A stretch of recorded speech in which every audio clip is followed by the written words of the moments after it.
Dreamscape presents Tequila Tequila by Emma Hart, narrated by Heather Costa and Tim Page.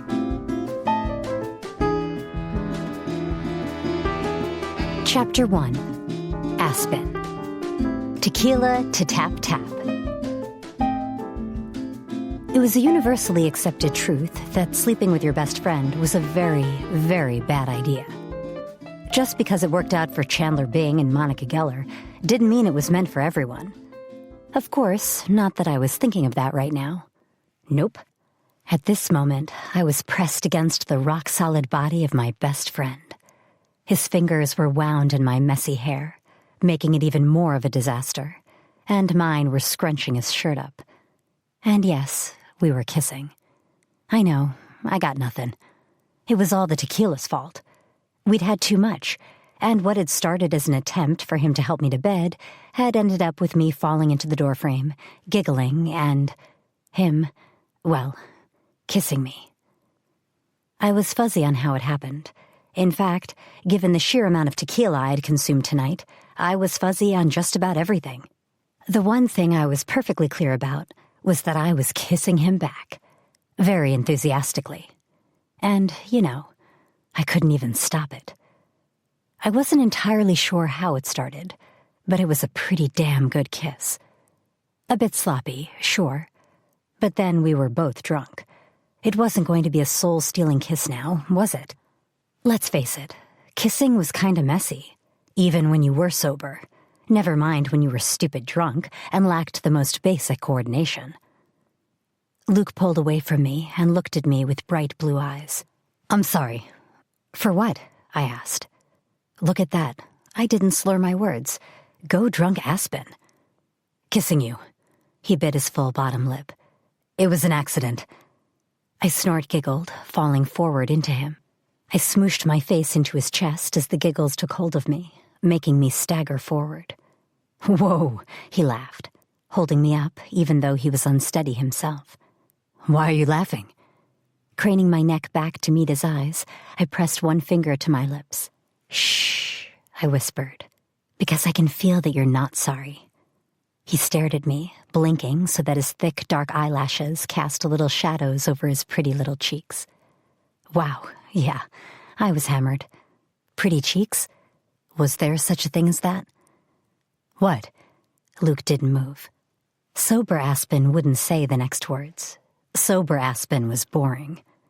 "Your penis is very hard," I whispered, nodding firmly. "And it wants to play." "What is it, a kitten?" He laughed, taking a step back. "No, I have the pussy." Luke tripped over my hairbrush on the floor and fell back onto my bed. His laughter echoed off the walls, and he almost bounced right off onto the floor. I sniggered, but before I could get control of my own feet, I slipped on thin air and fell into my dresser. My hip slammed into the corner, and I screamed, "Fuck!"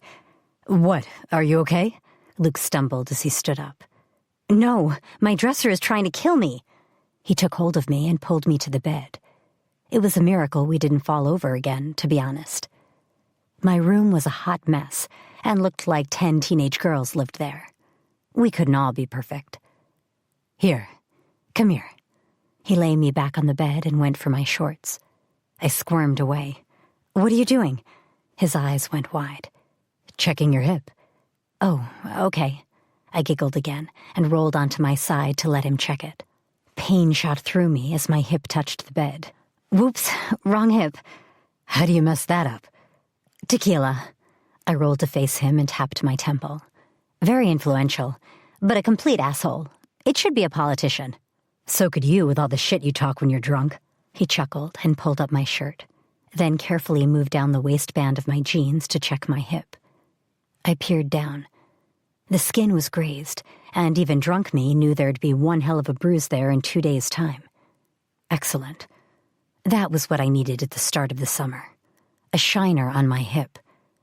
It doesn't look too bad. Luke's fingers brushed across the tender skin, his rough fingertips making my skin tingle. "You think?" I tilted my head up to meet his eyes and froze. His face was right there. The lips I'd been kissing just minutes ago were close enough to mine that one twitch and they'd be touching mine again. Maybe I was crazy. Maybe it was the tequila. No, it was definitely the tequila, and I was definitely crazy. But for the purpose of what I was about to do, it would be easier to use the tequila as an explanation. I kissed him. I kissed my best friend square on the lips. Deliberately. I thought he'd pull away, but he didn't. His gentle touch on my hip became a hard grip as he yanked my body into his. He was most definitely still hard, and I was damn glad we'd had enough tequila that this would be forgotten in the morning. Because if there was anything you wanted to forget, it was making out with your best friend. And him touching your boob, which he was doing right now. Oh, sweet Jesus, this was happening. I decided to stop thinking. Thinking wasn't going to change this, and hell, it was my fault. I'd kissed him again. I fell into the kiss, and him, literally. The next few minutes was a mess of awkward touching and kissing, and getting more turned on than I had any right to be by my best friend. Before my drunken brain could compute it, we were both removing our clothes, stripping ourselves down to be totally naked. Then we were kissing again, our teeth almost clashing as I slipped when we came together. Giggles were drowned out by moans as Luke slipped his hand between my legs and worked my clit with his fingers. I reached toward him and took his hard cock in my hand. His teeth grazed my lips, and when his hips bucked, he pulled away from me and met my eyes. Condom? I pointed in the general direction of my nightstand. What? Just because I hadn't been laid in 6 months didn't mean I wasn't optimistic it could happen at any time. I giggled at that thought. Who'd have guessed it'd be my best friend who'd end my sexual drought? Luke staggered as he got to his feet. I hiccuped, clapping my hands over my mouth when he laughed and rummaged through my top drawer. Coming up empty, he moved to the second drawer, and my eyes widened as he plucked my little purple bullet vibrator out and held it out with a questioning eyebrow. Inside, sober Aspen was dying of embarrassment. Drunk Aspen laughed her ass off. Sober Aspen was going to hate drunk Aspen in around 12 hours. He dropped it back into the drawer and plucked out a box of condoms. Like I said, I was forever optimistic that a deity would drop a porn star or someone equally as talented on my doorstep for a quickie. Another giggle erupted from me when I watched Luke fumble with the condom. He almost dropped it before he finally managed to roll it on himself. It was like watching a cat try to open a door or hold onto something. "Shut up," he muttered, holding the condom in place as he came back to me. I laughed, lying back. He slipped easily between my legs, and he kissed me several times before he tried to push inside me. I jerked back up the bed like his cock was on fire. "Luke, that's my ass." He stopped, stepped back, and bent down. "Whoops. Whoops? You nearly impaled my ass, and you say whoops?" "Shh." He touched a finger to my lips and tried again. Thankfully, this time, he got it right. He pushed his cock inside my pussy, slowly, leaning forward to kiss me again. I gripped his shoulders as he started to move. Within 3 thrusts, his cock fell out, but he slipped it back inside me. After a second, that was. I wrapped my legs around his waist so it didn't happen again. We kissed hard, and I tilted my hips so he could thrust deeper. It was a mistake. He groaned, and I knew. I just knew what was going to happen. He was going to come, and I wasn't even close, not even warmed up. The key was in the car, but the engine wasn't revving. No, sir, not even close to it. So I did the only thing a self-respecting 24-year-old woman not about to orgasm could do. I faked it. Moan, clench, grab, moan, arch, writhe, and moan again. Just as I suspected, Luke came, and it was goddamn miserable. Tap-tap-squirt, indeed. He collapsed on top of me for a minute, and I faked that post-orgasmic haze of heavy breathing and random twitches of muscle. Luke pulled out of me and rolled away, reaching immediately for the condom. I took my chance and got up, pretending to be on shaky legs until I left the room. Then I ran to the bathroom and locked myself in there. Dear God, what had I done? Thank God 2 minutes of bad sex didn't make me sober. Nobody needed to be sober after that. I peed, washed my face, and grabbed this morning's tank top from the floor. It proclaimed me to be a people hater. Accurate. And I made my way back to my room, using the door to help me stay upright. Apparently, the tequila was getting its second wind. Pausing outside the door, sober Aspen broke through just long enough to convince drunk Aspen to go into the kitchen and take some aspirin and drink some water. Drunk Aspen was smart. She listened. Aspirin and water down my throat, I finally reached my destination. My bed. And someone was looking down on this idiot because Luke was already fast asleep. Thankfully, he wasn't on my favorite side of the bed, so I didn't have to attempt to shift his naked ass over. Let's be honest, I'd probably break my ankle trying to do it after this much alcohol. I pulled some clean panties from the dresser and almost fell over trying to put them on, so I aborted that idea and, instead, stumbled my way over to my side of the bed and sat down to put them on. Mission accomplished, with my poor vagina tucked away inside my panties. I tucked myself into bed and rolled over, putting my back to my very naked best friend. Sleep came for me in seconds, and I'd never been gladder. Chapter 2. Aspen. Pancakes and other necessary bullshit. I crept out of my bed while Luke was still asleep. He'd rolled over at some point in the night and was now lying on his stomach with his bare ass in the air. If I didn't feel like the Walking Dead, I'd have taken a minute to admire how white his ass was compared to the rest of his tanned body. Being part Mexican, he had an unfair advantage on the rest of us already when it came to a tan. Like I would admit part of my tan came from a bottle. I grabbed some bright pink shorts from the top of my laundry basket and gave them a sniff. They didn't smell like they'd been worn, and there was a good chance they hadn't been, so I pulled them on and quietly made my way into the kitchen. More aspirin and water were my first stop, and my second was to sink onto one of the stools at the little island in the middle of my kitchen and groan. Unfortunately, my night's sleep hadn't had the effect I thought it would. Namely, I could still remember the disaster that was last night. The 2 whole minutes of the worst sex of my life with one of the most important people in it. What a disaster. This is why you're warned about excessive drinking, kids. Not because of liver failure, because you might just fuck yourself up by sleeping with your best friend. I sighed and ran my fingers through my hair until they reached my bun, looking out of my window. I could see nothing but trees since my apartment block backed onto the park. It beat hearing kids scream every time I opened my windows. Not that I did that a lot in Texas. That would be insane. What was I supposed to do now? I knew Luke well enough to know that he'd come out of my room with questions about why he was naked. What the hell did I say? Oh, yeah, we had sex, and it was fucking dreadful.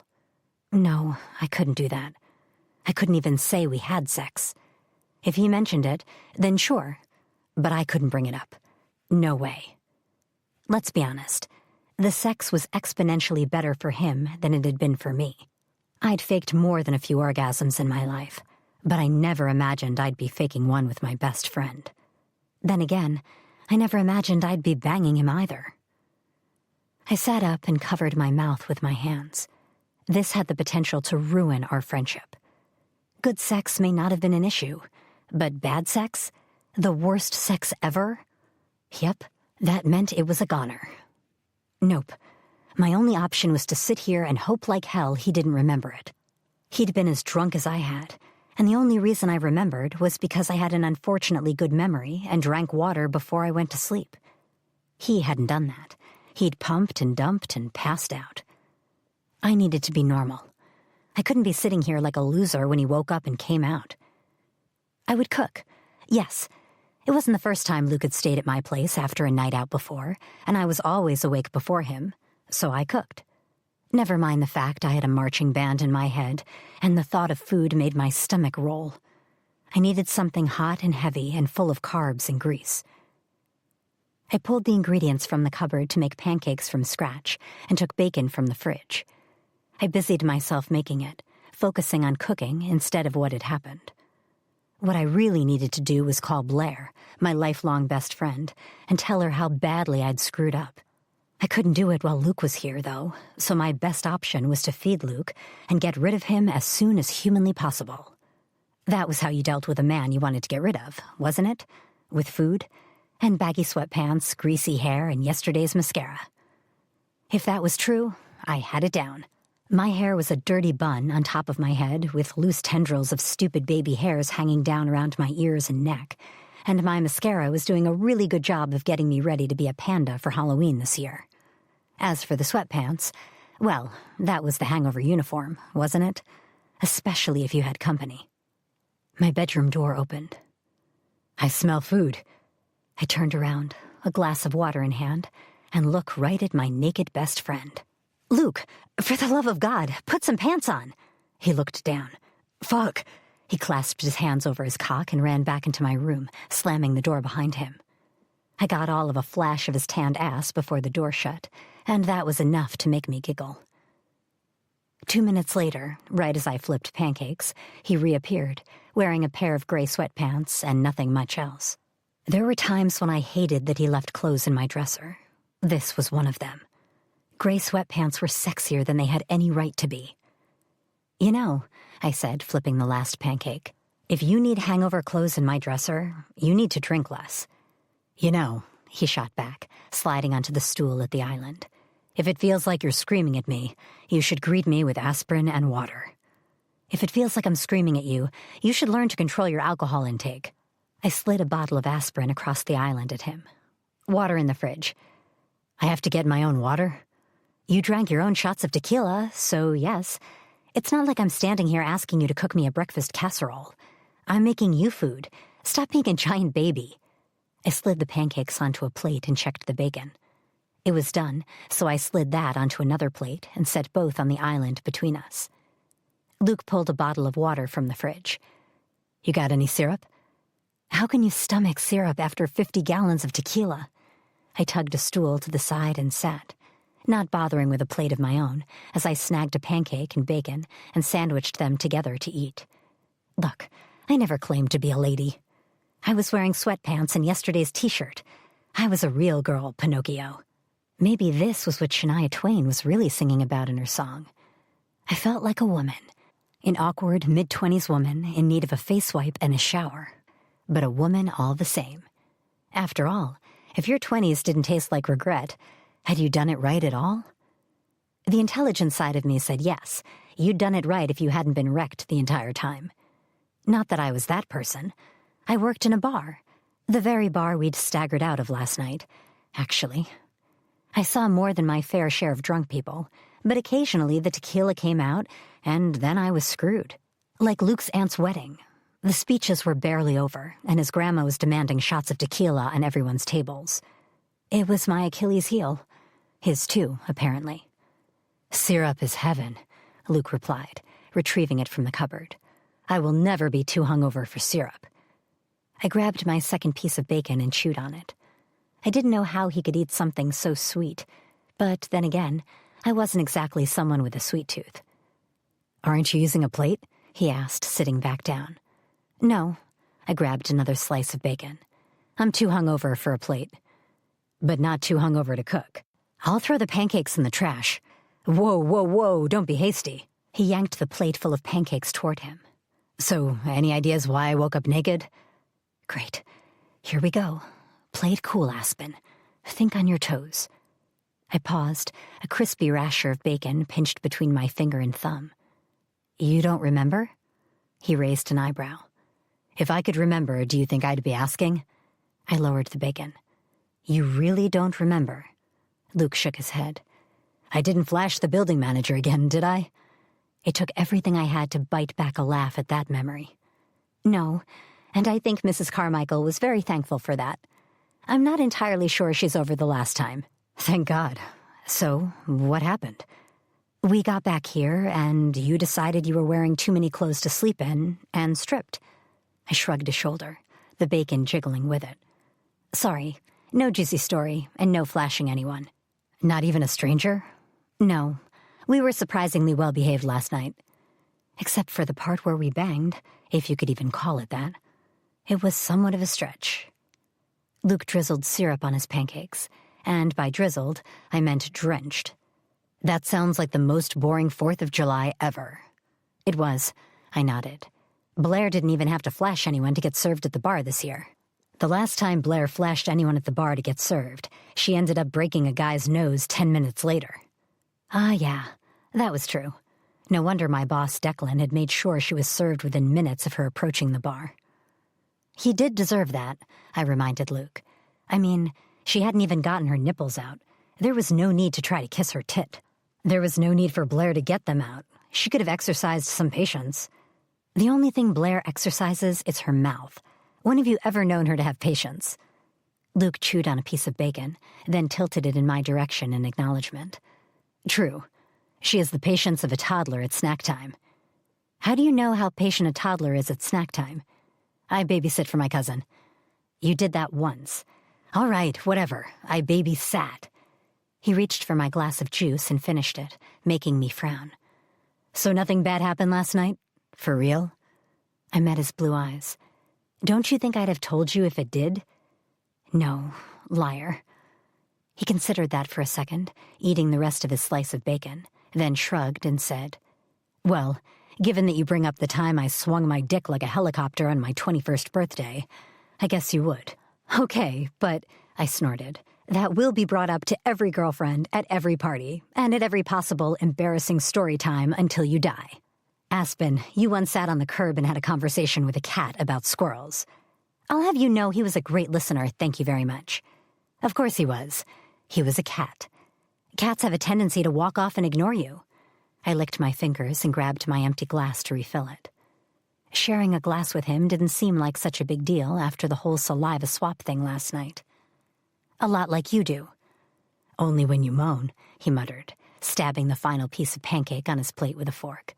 I have to admit, I'm real fucking surprised we managed to pull off a night out without either hurting ourselves, flashing someone, or doing something really stupid. I sipped my juice and smiled. Yeah, well, there's a first time for everything. It just hadn't been last night. All right, you mind if I use your shower before I go? He put his plate and fork in the sink. Since when have you ever asked to use my shower?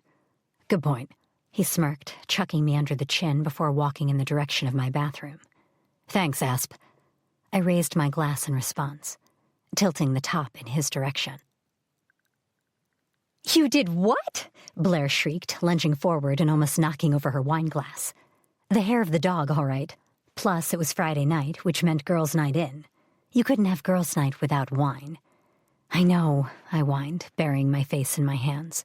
You had sex with Luke? It was an accident. I peered at her over the tips of my fingers.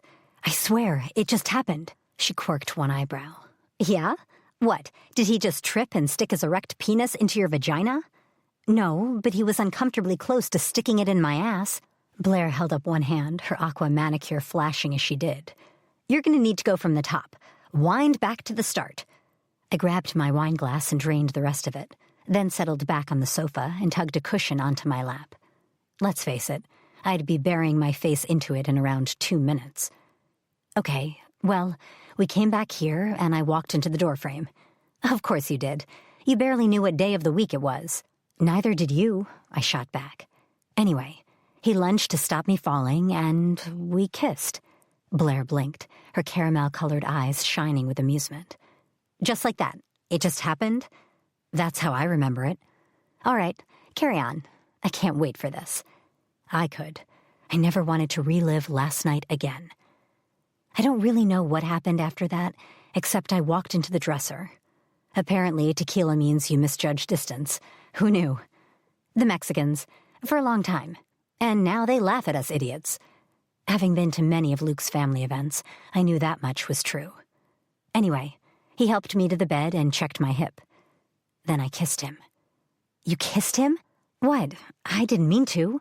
There's a lot of that going on in this story, Blair said dryly, leaning over to top up our glasses with the last of the wine in the bottle. I flipped her the bird and continued. One thing led to another, and after some kissing and stuff, we did it. I really didn't want to go into any more depth than that. Did he try to put it in your ass before or after? She passed me my glass and sat back, cradling hers. Before. And when I told him, he said, "Whoops." "Whoops?" Her eyes bugged. "Yeah, he's never had anyone put anything in his ass by accident." "Unless there's something he's not telling us, I highly doubt he has," I replied. "So yeah, that's it. We did it." "Just like that?" She blinked at me. "Well, how was it? What happened this morning? What happens now?" I said nothing. "Don't look at me like I just asked you to uncover the meaning of life. You boned your best friend. Or, rather, he boned you. That's not exactly something you do every day." I took a deep breath. "I don't know what happens. It was..." She leaned forward, grinning. "Amazing, mind-blowing, something you have to do again?" I have to admit, I definitely have Luke in the best sex of your life bracket in my imagination. Not exactly." She paused. "It was awful, Blair. So bad. I've never had sex so bad in my entire life." Her eyes widened. "Worse than Ross?" I nodded. "Worse than Ross." "How bad is bad?" "Tap-tap-squirt," she gasped, clasping her hand over her mouth. "No, not Luke." "Yep." "Was it the tequila?" "I don't know, but I can't exactly bring it up, can I?"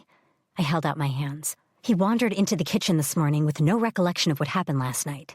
Despite the fact I wanted to fry myself with the bacon, it was totally normal.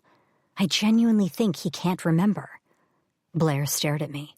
She didn't even move for a second, but when she did, it was to bring her other hand up to her mouth, still clasping her wine glass. "He didn't remember?" "Nope. And if he did, he obviously didn't want to bring it up. Not that I blame him. You didn't come at all? Only to Misery Town, but I'm pretty sure my train is going to take me on to Awkwardville." "Well, shit." My best friend sagged back against the sofa. "I feel like he'd tell you if he remembered. If only so you could sweep it under the rug and never talk about it again." "Same. I don't want to tell him if he doesn't remember it." "Why not? What the fuck am I supposed to say? Hey, bestie, I just wanted to let you know that we drunkenly screwed last night, but you're the worst I've ever had. Hope this isn't awkward." Blair paused. "I'd send it." "Of course you would, but I'm not you." I twirled my glass by the stem. "I can't tell him that, Blair. I'm pretty sure it'll wreck our friendship." "More than your 2 minutes of heaven?" 2 minutes might be pushing it." "Wow. Okay. So you're just going to ignore it and hope you forget about it?" I sighed and shrugged one shoulder. "I guess so. He doesn't remember, so telling him what happened and potentially embarrassing him isn't going to do either of us any good. I'd rather ignore that it ever happened and keep my best friend, no matter how awkward that might be." Blair rocked her head from side to side, then shrugged in something that looked an awful lot like a reluctant agreement. Understanding, at the very least. "I get it, but you've been best friends since you were 5. When I moved here, it was like getting blood from a stone to be your friend at first." I snorted. "True. Luke and I had been attached to the hip as long as I could remember. I get what you're saying, Asp, but I think you should think about telling him what happened. Do you really want to keep a secret from him?" "I never told him you made out with his cousin." She held up one finger. "Not important." "Totally important." "No, I don't think it is." She shook her head emphatically, her almost black curls swinging from side to side. "That's my secret, not yours. I saw you kissing him so hard, I wondered who had the game in that set of tonsil tennis." "Still not important." She waved me off. "You had sex with him, Aspen." "Do you call that sex? I call that a drunken mistake that nobody should ever remember in their life." She sighed. "Okay, I guess then your question is, are you 100% certain Luke doesn't remember what you did last night?" I nodded firmly. "I'm 100% certain that Luke doesn't remember. I just know he doesn't." Chapter 3. Luke. What not to do after tequila. I had a long list of things you should never ever fucking do after tequila. Flash an old lady, strip naked in the public park, allow your abs to be used as a body shot platform for a bachelorette party, your best friend. And if I had to pick one of those things to never do again after tequila, it would 100% be the last thing. 'Cause fuck. Just fuck. I had no idea what I'd been thinking last night. Having sex with Aspen? There was no possible way that could not go wrong after the amount we'd drunk. My family was a fucking nightmare at holidays, and even though most of them weren't even American, they used every possible holiday as an excuse to drink tequila, 4th of July included. I was almost certain they'd cleaned the bar out after we'd left if the 4 a.m. text from my cousin was anything to go by. But me? Shit. I'd been so stupid. So stupid. Kissing her had been one thing, but having sex with her and fucking it up the way I had? Jesus. There was no way I could tell her I knew what had happened last night. The only saving grace I had was that she didn't seem to remember a thing. We'd known each other long enough that one of us could have brought it up if we both remembered, so I guess there was that. She would never know how the worst 2 minutes of my life had been with her. Not that she was bad. Holy shit, no, she wasn't. She was my best friend, but she was hot as fuck. I'd have to be blind not to be attracted to her. But of all the nights to do something about those damn honey-colored eyes and a mouth with a smile so powerful it could light up an entire town, it had to be last night. It had to be after a stupid number of tequila shots, a stupid number of lines of salt licked off the back of my hand, a stupid number of lime slices sucked between my lips. Of course it did. And it had to be a terrible, horrible, awkward 2 minutes of her being too drunk to even fake an orgasm accurately. And then this morning, when I'd asked her why I was butt naked, not that I'd even realized until I'd strolled into her kitchen and she'd screamed at me, she'd come up with a perfectly good excuse as to why I was naked. At first, I'd thought she was lying. She was covering up the truth. Who the fuck wanted to admit that the worst sex of their life had been with their best friend? It was like telling your old dog that you preferred your new puppy. Kinda. But no, the more I probed, the more she insisted I'd stripped off, which, to be honest, I had a record of when drunk. I wasn't exactly a stand-up member of society after a few drinks, but at least I'd never punched anyone or been arrested. I was just, free. How the fuck was I supposed to tell Aspen what had happened? That we'd had what barely passed as sex, and she'd faked it to make me feel good. Like I didn't know that a woman couldn't come in 2 minutes of thrusting. I wasn't 15, I was 25. Not that it made a difference last night. Nope, that was all on tequila. The bruise on my right ankle, tequila. The knock to my ego, tequila. The shame of pumping and dumping my best friend, fucking tequila. The worst part of this situation with Aspen was that I had no fucking idea what to do now. I couldn't bring it up. I remembered the night clearly, and she'd been willing in every single thing we'd done, which wasn't a damn lot, but still. What if she didn't believe me? What if she thought I'd taken advantage of her? I'd never do that. Not to her or anyone else. We'd both drunk the exact same amount. We'd both managed to pile into a cab and go back to her place simply because it was closest. That was how it worked. She left hangover clothes in my bottom drawer, and I left them in hers. She was just much better at cooking the next day than I was. But fuck, how did we move forward from this? Did I sit here on my sofa eating Doritos and pretend it never happened? Was that for the best? How the hell were you supposed to apologize to your best friend for screwing her out of, well, a damn good screw? At least I knew she'd slept well. She snored like a harbor setting off an alarm to bring a boat in safely. God fucking knows I'd prodded her to roll over and shut up enough times last night. Shit, though. Shit! I leaned forward and ran one hand through my hair. The other was covered in orange dust from the Doritos I'd been eating, and when I sat back, I licked my fingers clean. Then I scratched my balls. Look, I was hungover, tormented, and I'd put $50 on the line betting that I'd fucked up my relationship with my best friend. If I wanted to lick Dorito dust off my hand and scratch my balls with the other while feeling sorry for myself, then I'd fucking well do it. The truth was, I had no idea what to do with this situation. There was hardly a handbook for what to do after having bad sex with your best friend, and there should have been. This was way more valuable than algebra, and I was basically an expert in that. Or, I was. I hadn't used it for 7 years. Who said school was useful? I tossed the empty packet of Doritos to the side and focused on the TV. The credits for American Pickers blinked off the screen, but I really didn't care what Frank and Mike were doing tonight. Nope. All I could picture in my head was my best friend. Aspen. Dark hair, honey eyes, full lips, a smile brighter than LED lights on a Christmas tree.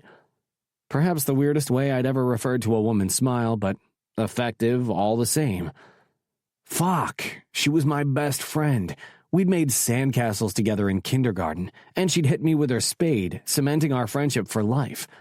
I'd stuck up for her in second grade when she'd forgotten she was wearing a skirt on the monkey bars and accidentally flashed the entire playground. She'd pulled a girl's hair in fourth grade when she'd been mean to me. Sixth grade had brought puberty for us both, and I'd given her my sweater when someone had stolen her training bra. Ninth grade had come with a cheating asshole who'd taken her for granted, and my fist cracking his nose. 12th grade had come with prom, where I'd asked her before I'd considered asking anyone else. She'd said yes, and we'd spent the night with our friends, secretly drinking and laughing our asses off the entire night. No, fuck. I couldn't lose her. I could never tell her what had happened last night. I couldn't ever sit in front of her and tell her the truth, not if she didn't remember. If she had genuinely forgotten about that disaster, then good for her. I wished I could. I wished I could wipe the memory of what we'd done. Not knowing that it had happened was definitely preferable. Yep, it was that simple. Last night had to remain a secret, at all costs. If you kept your fridge properly stocked, you wouldn't need to raid mine. Aspen flicked her golden brown hair over her shoulder. It was a mess of waves and straightness, and I knew she'd gone to bed with wet hair. I just haven't been to the store yet, I said, pulling the cream cheese from her fridge. Do you have bagels? Yeah. Do you even have bread? It might not be edible, but I have some. I wasn't actually sure. Maybe I did, maybe I didn't. Can I have a bagel? There is 0 point in me answering that question. She pulled her coffee cup from under the machine and took the milk off the island. You're going to take 2 no matter what I say. Laughing, I grabbed the bagel packet and pulled 2 out. At least I'm not asking you to make them for me. Yeah, well, you're cleaning up your mess. I have to be at work in an hour. Luke? She spun around and fixed me with her honey eyes. If you cannot make, eat, and clean up after yourself and get to work in an hour, then you need to move back in with your mom. Hard pass. I cut the bagels in half. Not as long as my grandma is living there. Aspen shuddered. I wouldn't want to live with her either. Why, because she'll force-feed you tequila? I've had enough tequila to last me a lifetime, she replied shortly. Until your birthday next weekend. I'm not drinking on my birthday. I'm going to be a responsible adult, stay in, and watch a movie. Have you told Blair that yet? She paused. No, but... I laughed, putting 1 bagel into the toaster. Please let me be there when you do that. You know, I can stop you coming in here and eating my food anytime I want. I have a spare key. I'll change the lock. And you'll give me another key because you lose just about everything that's smaller than your cell phone. Not that your phone is even safe from being lost itself. 1 time, Luke. 1 time. Maybe 1 time a month. That's it. She darted toward me and pulled my just-popped bagel from the toaster before I had to get it. This is mine. Thanks for making me breakfast. I glared at her, but she ignored me, choosing to take the cream cheese and slather a thick layer on one side of the bagel. She put the top on it, then bit into it, grinning at me with a smear of cheese on her cheek. You even eat like a 2-year-old, I said, putting the other bagel in. And you eat like a 15-year-old boy in perpetual puberty, she shot back. And you cost me a fortune. No wonder you have more money than me. You eat all mine. Sadly accurate. That's how it works when you're best friends. I eat all your money, and then you drink mine. Not anymore. I'm quitting drinking. Sure you are, Asp. Just like you did after your 21st. Oh my God, I totally quit drinking. I choked on my coffee. For 2 weeks. I still quit. She laughed, finally wiping the cheese from her face. Just because I started again doesn't mean I didn't quit, but I mean it this time. I think I'm still hungover from Saturday. I can't do it anymore. I'm getting too old for it. This time, I was able to get my damn bagel before she took it. You're going to be 25, not 75. That's a whole quarter of a century. Assuming I won't even live to 100, I've already lived more than a quarter of my life. You won't make it to 25 if you don't stop that shit. You could never kill me. You love me way too much. The bite of bagel I'd just taken went straight to the back of my mouth, blocking my throat. I choked, smacking my fist against my chest. It was well and truly fucking stuck, and the next thing I felt was a huge whack between my shoulder blades. The lodged piece of bagel coughed up into my hand, and I tossed it into the sink. If you're going to die, could you not do it in my apartment? I don't think my insurance covers my best friend choking himself to death. Aspen squeezed my arm. And when you can breathe again, please remove your spit food from my sink. It's so nice to see you care so much about me, I drawled, taking the bottle of water she offered me. I just saved your life. It wasn't Casper the Friendly Ghost who punched you in the back. You punched me in the back? Well, you punching yourself in the chest wasn't working. I figured if we both did it at the same time, the air in your body would push the food out. She shrugged and leaned against the counter, cradling her coffee. Worked, didn't it? I nodded, standing up straight. Or you could have just done the Heimlich. Aspen rolled her eyes. The correct thing to say is, thank you for saving my life. Thank you for saving my life, I replied, grinning. She glared at me until I pulled her into a one-arm hug. She stiffened, only relaxing when I let her go, but given that she'd been in a shitty mood ever since I'd shown up this morning... I should go, I said, stepping back from her, before I almost kill myself again. I'd hate to be an issue with your insurance company. She snorted.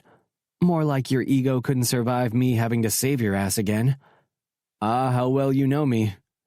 I winked and stuffed my phone in my pocket. When do you start work? 4. Are you coming in? Probably. I think Justin has a crush on you.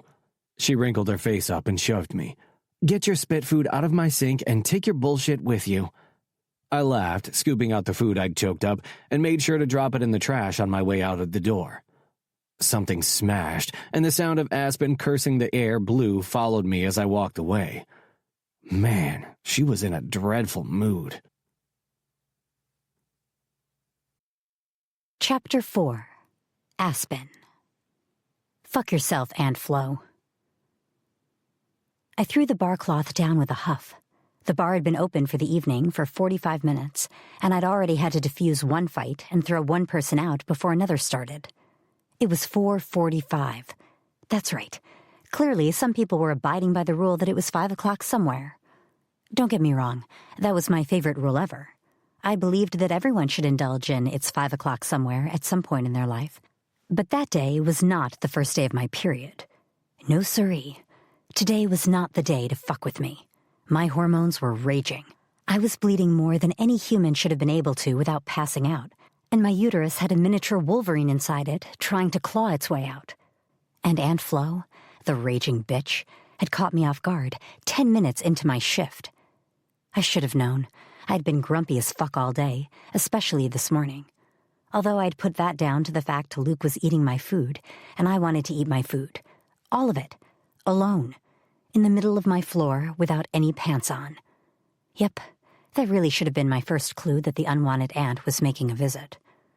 Usually, given that this was Texas, I was the first person to complain that I was required to wear black pants to work behind the bar.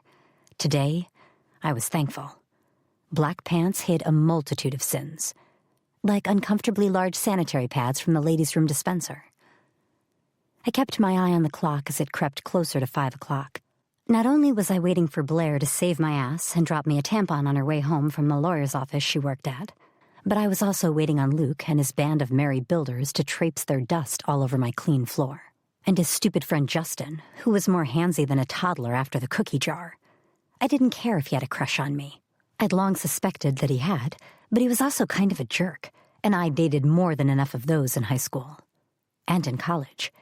And since then. And there were more than enough of those sending me dick pics on dating apps. But I digress. I waved goodbye to Mr. Gomez, a regular who came in at 4:15 on the dot every single day. He worked down at the surf shop on the beach, which was just a stone's throw from the bar. He lived a couple blocks back from here, so every day he stopped in, bought one double gin and tonic and a pint glass, and read the paper. That was the fun part about where I worked. It was the perfect hangout for both regulars and tourists, and those who stopped in for a night out every now and then. I mean, nightlife wasn't exactly popping in Port Wynne, Texas. The only thing that was the Mexican food, and that was because Luke's grandmother was the Gordon Ramsay of Mexico, complete with every other word being a profanity. She was simultaneously adorable and utterly fucking terrifying. I took a deep breath as the doors to the bar opened, and 5 tall, young, muscular men walked in. Luke Taylor was the first, with the other 4 flanking him like they were some ridiculous boy band appearing on stage for a concert or something. One Direction, eat your heart out. Well, they'd have to if they were still a thing. Luke's face lit up as soon as he saw me, and he grinned wide, his bright blue eyes sparkling. "Hey, how's your day been?" "Great. I started bleeding from my vagina. I don't have any chocolate here, and now I have to handle your buddies here." "Aside from having to break up a fight and kick someone out with the help of Mr. Gomez, great," I replied. "Yours?" "Well, Sean resisted the urge to catcall random women today after the boss choked him on his own balls, so not bad." His eyes twinkled a little brighter. "You guys want your usual?" I scanned Luke and his workmates. 5 nods answered me. "Does the usual come with your number?" Justin asked as I turned and pulled 2 glasses down from the shelf. I set both glasses on the bar, then reached down and pulled my black ballet flat from my foot and held it up. "No, but it comes with this around the back of your head if you don't drop it," he chuckled. "Whoa, calm down. You on your period or something?" My shoe slapped against the tiled floor when I dropped it. I leveled my eyes at him, my glare meeting his cocky, entitled stare. "I'm sorry, I wasn't aware that the current state of my uterus was any of your business." "Justin," Luke warned, "get off her back." Then Blair appeared behind Justin and smacked the back of his head with a resounding thwack. "Shit!" Justin ducked, rubbing his head as he turned. "The fuck was that for?" "If you don't know, then I got another for you." She wriggled her fingers with a dark glare and turned to me. "You want me to throw him out? He's all muscle and no strength, like those pretty boys on Instagram." Justin bristled. "You want me to prove you wrong?" "Boy, you tried proving me wrong, and you're going to find my heel so far up your ass that doctors are going to be extracting it for a week." She flicked the side of his head. "Now shut up before I make you." Like he stood a chance to prove her wrong. Blair was happily spoken for and had been for 2 years. She was just a little eccentric. I shot her a grateful smile, then one to Luke, and got to pulling their beers. They chatted amongst themselves as I did that, and I took money from each of them to pay for their drinks.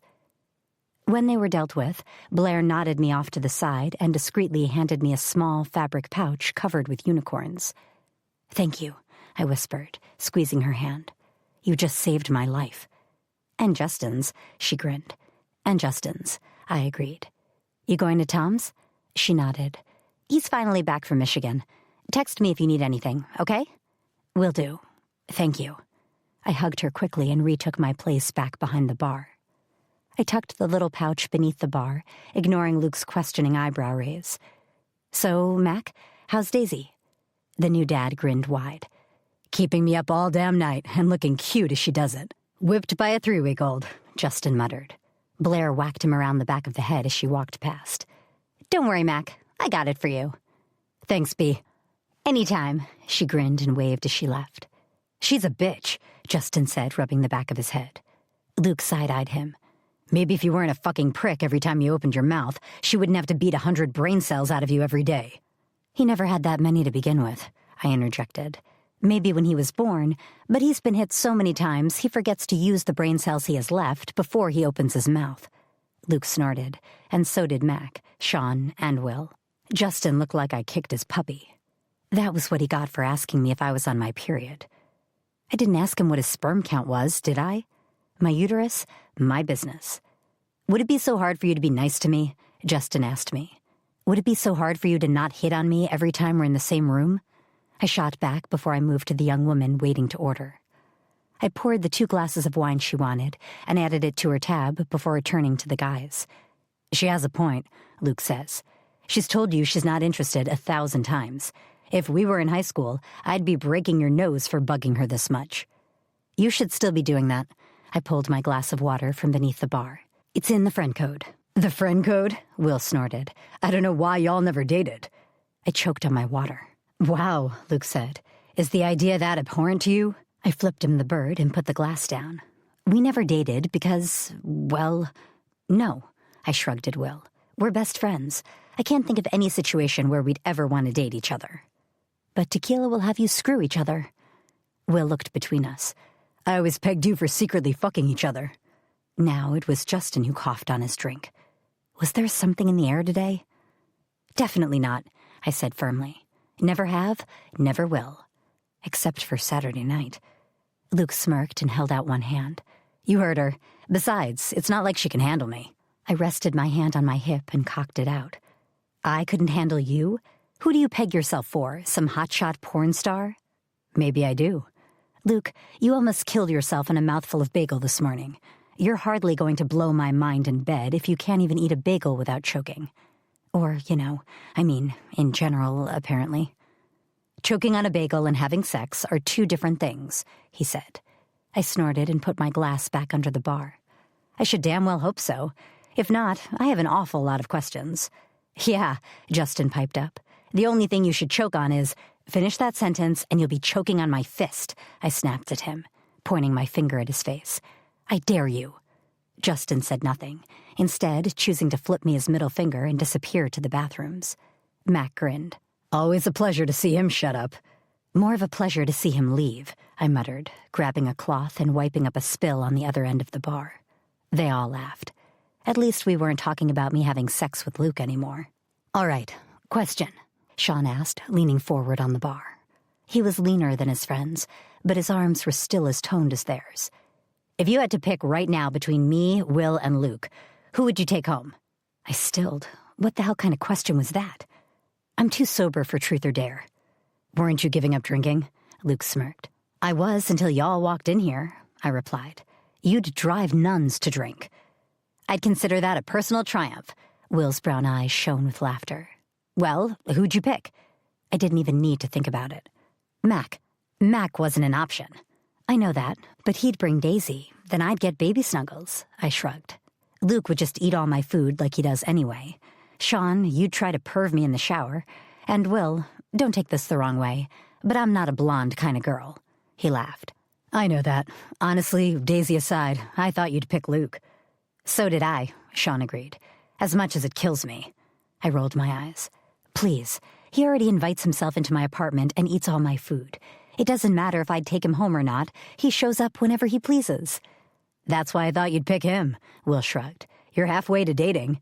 Are y'all sure you haven't kissed? Yes, we have. A lot.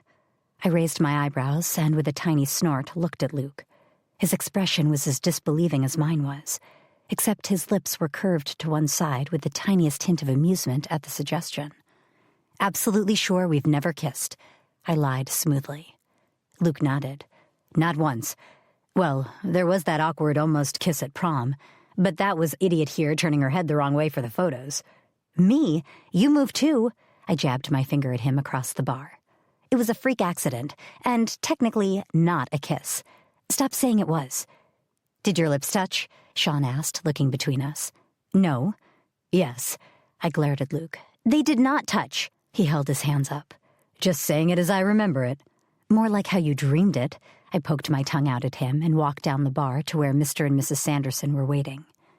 They came in every night like clockwork for 2 glasses of Merlot each. I served them their first and set them up on tabs then, once again, went back to the guys. Justin still not back? Nah, he probably bruised his ego a little too much this time, Luke shrugged. Just as well, Sean added. That way he didn't have to hear about you two kissing. We didn't kiss, I pointed my finger at him, then slowly moved it side to side until I'd pointed at all 4 guys. Got it? Who didn't kiss? Justin came back right at that moment. Nobody, Max said quickly, winking at me. You leaving? He nodded, taking 2 big drinks of his beer until it was almost empty. Savannah called. Who's Savannah? I asked. Justin turned his attention to me. Why, you jealous? Greener than a field of grass in the middle of summer, I replied dryly. She's his fuck buddy. Luke's lips twitched. Not exactly anything to be jealous of. At least I have a fuck buddy, Justin drawled, shrugging his jacket on. Yeah, that's what I want, Luke replied. A fuck buddy. Someone who will call and use me when they've got an itch to scratch. You say that like it's a bad thing. Justin grinned, and, with a wave goodbye, left. I shook my head and took his glass. I don't know how y'all put up with him. He's not wrong, Will laughed. I'd take a fuck buddy. Hey, Aspen, you seeing anyone? You'll be seeing your maker if you carry on with that crap, William. I laughed myself as I put the dirty glass in the tray beneath the bar to take to the back. No wonder Mac's the only one of y'all with a girlfriend. He's the only one with a half-decent bone in his body. Yeah, don't you remember that time I hit on you before I met her? Mac asked with a chuckle. Yes, but you said please. These morons just take it for granted that I'll date them. Luke mock gasped, touching his hand to his chest right as I turned around. I've never done such a thing. I gripped the edge of the bar and, leaning forward, twisted my lips into a half-smile. You don't need to. You take it for granted that I'll always have food in my kitchen. And yet you still go shopping. He held his hands out to the sides. If she didn't, you'd fucking starve, you lazy bastard. Sean laughed, causing the other guys to, too. Nah, I'd call Abuelita and get her to cook for me. Luke grinned. Then you'd weigh 300 pounds in a year, I reminded him. She'd feed the entire homeless population of the United States if anyone would give her access to a kitchen big enough. And people skilled enough, Will added. I remember one time, when we were 15, I asked her if she needed help in the kitchen. She told me in no uncertain terms that if I couldn't speak Spanish, I needed to get the fuck out of her kitchen immediately. I almost choked on my water. Been there. Nobody offers Maria Lopez help unless she asks you for it first. And even then, you verify what she wants the help for. Luke shook his head. Still, she'd cook 3 meals a day for me if I asked her. Nana's boy. I grinned and swiped 2 empty wine glasses from the bar, waving goodbye to the couple they'd belonged to. Whatever. You don't complain when she sends me to your place with takeout containers full of food. Obviously not. Her food tastes like magic. I'll take all the food I can get from her. I put the dirty glasses into the tray and, after skimming the bar quickly, took Will's empty glass to refill it. In fact, bringing me her food is the least you can do after the amount of mine you eat. He moved his hand in a motion that said I was talking too much and muttered under his breath like when we were kids. I shot him a look as I slid Will his beer. Luke sighed. Fine. I'll call her and tell her I ate all your food again. I grinned. Damn right you will. Chapter 5. Aspen. Let's not taco about that. Tuesday. 3 days post-worst ever sex, and Blair wouldn't shut up about it. She still couldn't understand why I didn't want to bring it up to Luke, and I was this fucking close to blocking her number. It wasn't going to happen. It was as simple as that. If the last 3 days had shown me anything, it was that our friendship could move on as normal. Saturday night hadn't been mentioned once or even referred to by anyone. What had happened between us was done. It was in the past, and, for some weird reason, nothing had changed between us. I'm sure it would be different if Luke remembered, but I wasn't going to jeopardize anything by telling him it. I mean, come on. Nothing good could come from telling my best friend he was the worst guy I'd ever slept with. And yes, I was sure the tequila had a hand in that, but I didn't want to know what it would be like to have sex with him while sober. I was pretty sure I didn't. Mostly, I think. All right, I wanted to know. I was a curious person. I liked having answers, which was why I could never become a physicist. There were too many questions and not enough answers. Also, I was bad at science. Right now, for me, what was Luke like in bed while sober was right up there with did aliens exist? Damn him. Damn him for being so drunk he couldn't remember. Damn me for not being drunk enough to forget. If he remembered, if we could talk freely about it, then maybe the real thing would be a possibility. You know, for the purpose of science and curiosity. Mostly curiosity. Totally curiosity. Damn it, I wasn't supposed to be thinking these things. Luke was my best friend, not some weird fling. I was supposed to be wondering when he was bringing the enchiladas and quesadillas his grandma promised she'd make me. I was supposed to wonder if he'd sit through another round of reruns of The Big Bang Theory during dinner, or if it was acceptable to ask him to bring me chocolate and tampons. The chocolate? For sure. The tampons? I wasn't sure about that. Was that normal? Not that it really mattered. I was almost out of options.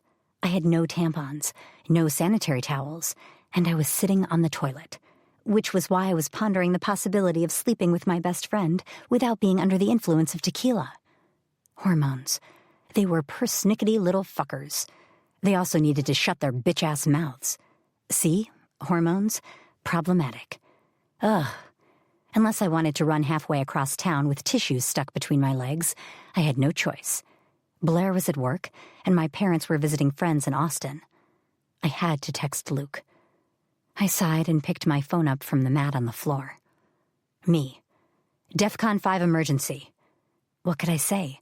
Drama was my friend, and Luke loved me for it. That and my full fridge. Luke. Who do I need to kill? Me. Why do you always think you need to kill someone? Luke. You're a moody bitch this week, and there's a DEFCON 5 emergency. 2 and 2 equal 4. You don't need to kill anyone. Okay, I'll grab my spade to bury the body. I snorted. Not a thing a girl should do while on her period and sitting on the toilet. Bodies were gross. I clenched my legs together as much as I possibly could, trying to ignore the vaginal sneeze that proved I had no business leaving this bathroom until I had appropriate sanitary products. No bodies.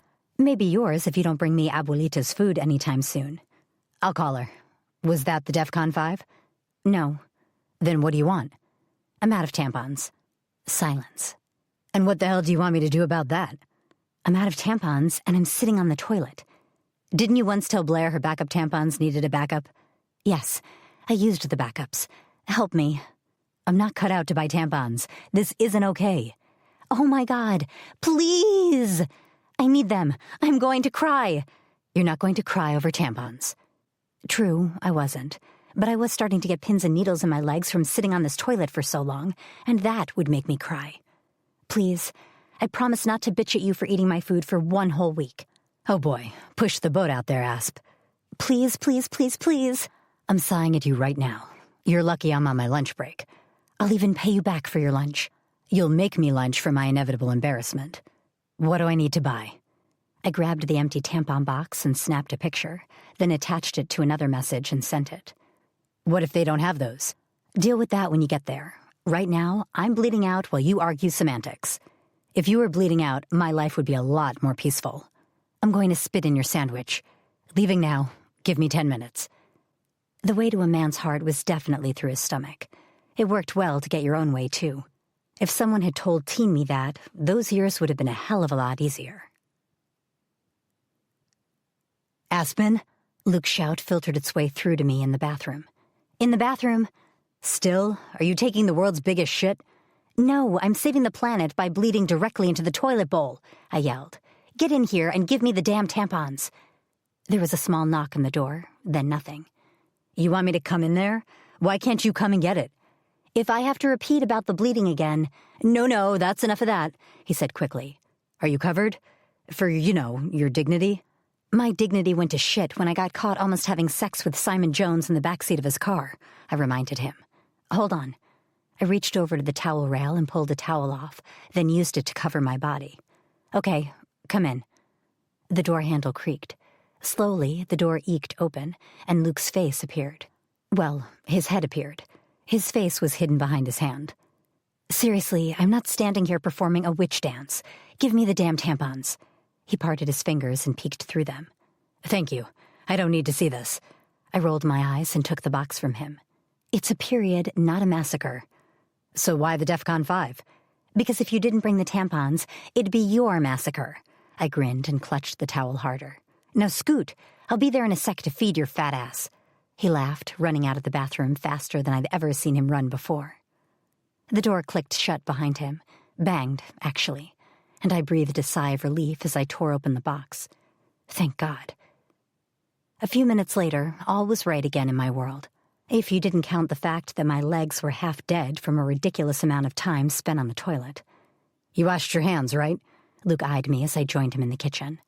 No, I said slowly. I make a habit of inserting things into my vagina and not washing my hands after. I can make my own sandwich. He moved to pass me. I nudged him with my elbow. Sit down. I'll make you a sandwich. Thank you, by the way.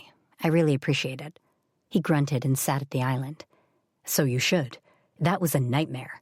Have you ever walked into a store and had to ask where the lady section is? I paused, my grip on the fridge door firm, and turned to him.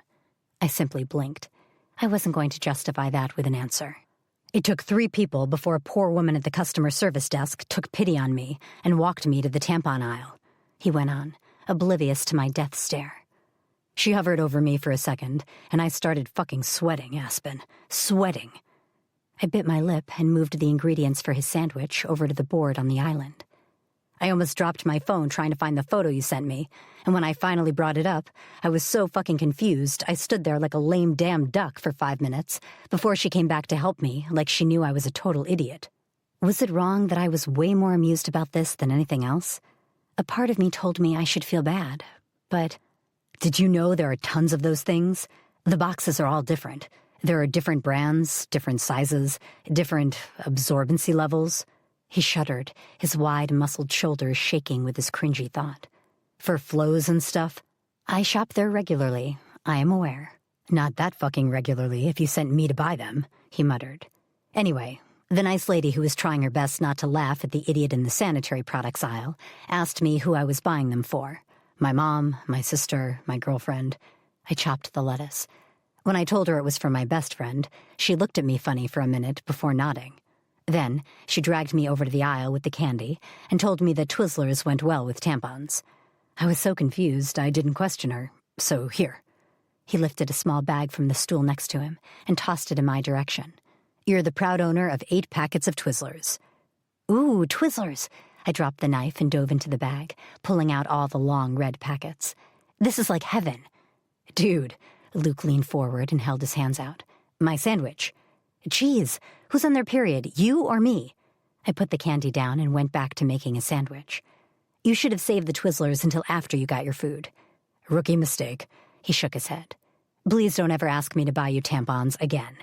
I'm not sure my ego or reputation can take it.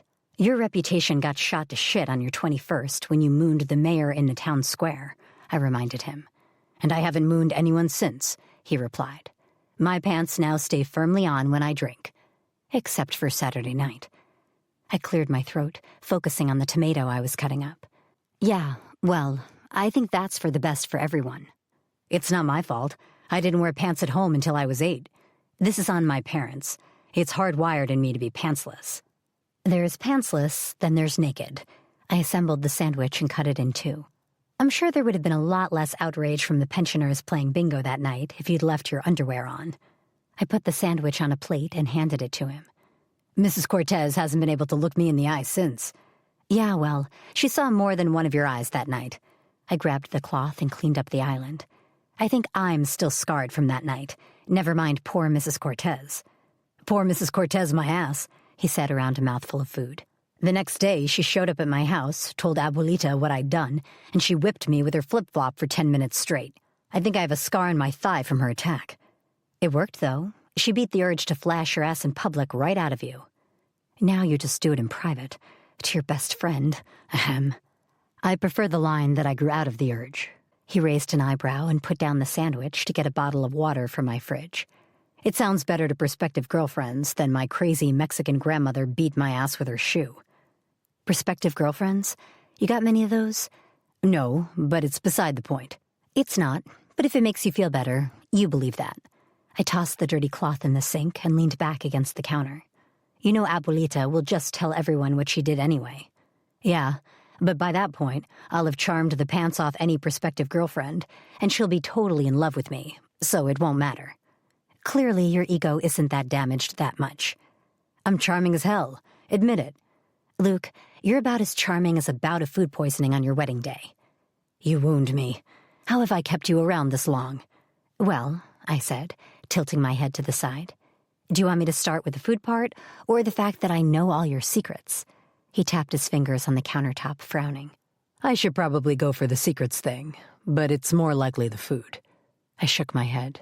You're insane. I know. I just bought you tampons. I must be insane. You're talking an awful lot for someone who claims to be hungry. He answered that with a grin and a huge bite into his sandwich. So, what's for dinner? Sometimes I feel like we're an old married couple, I muttered, pushing off the counter and heading for my room. Lock the door on your way out. His deep laugh followed me, even as I shut my bedroom door behind him. Best friends. Who needed them? Chapter 6. Luke. Food fixes everything. I hauled the huge box of food out of the trunk of my truck. I had to put it on the floor to shut the trunk and lock the car. Then I began the trek up to Aspen's fourth-floor apartment.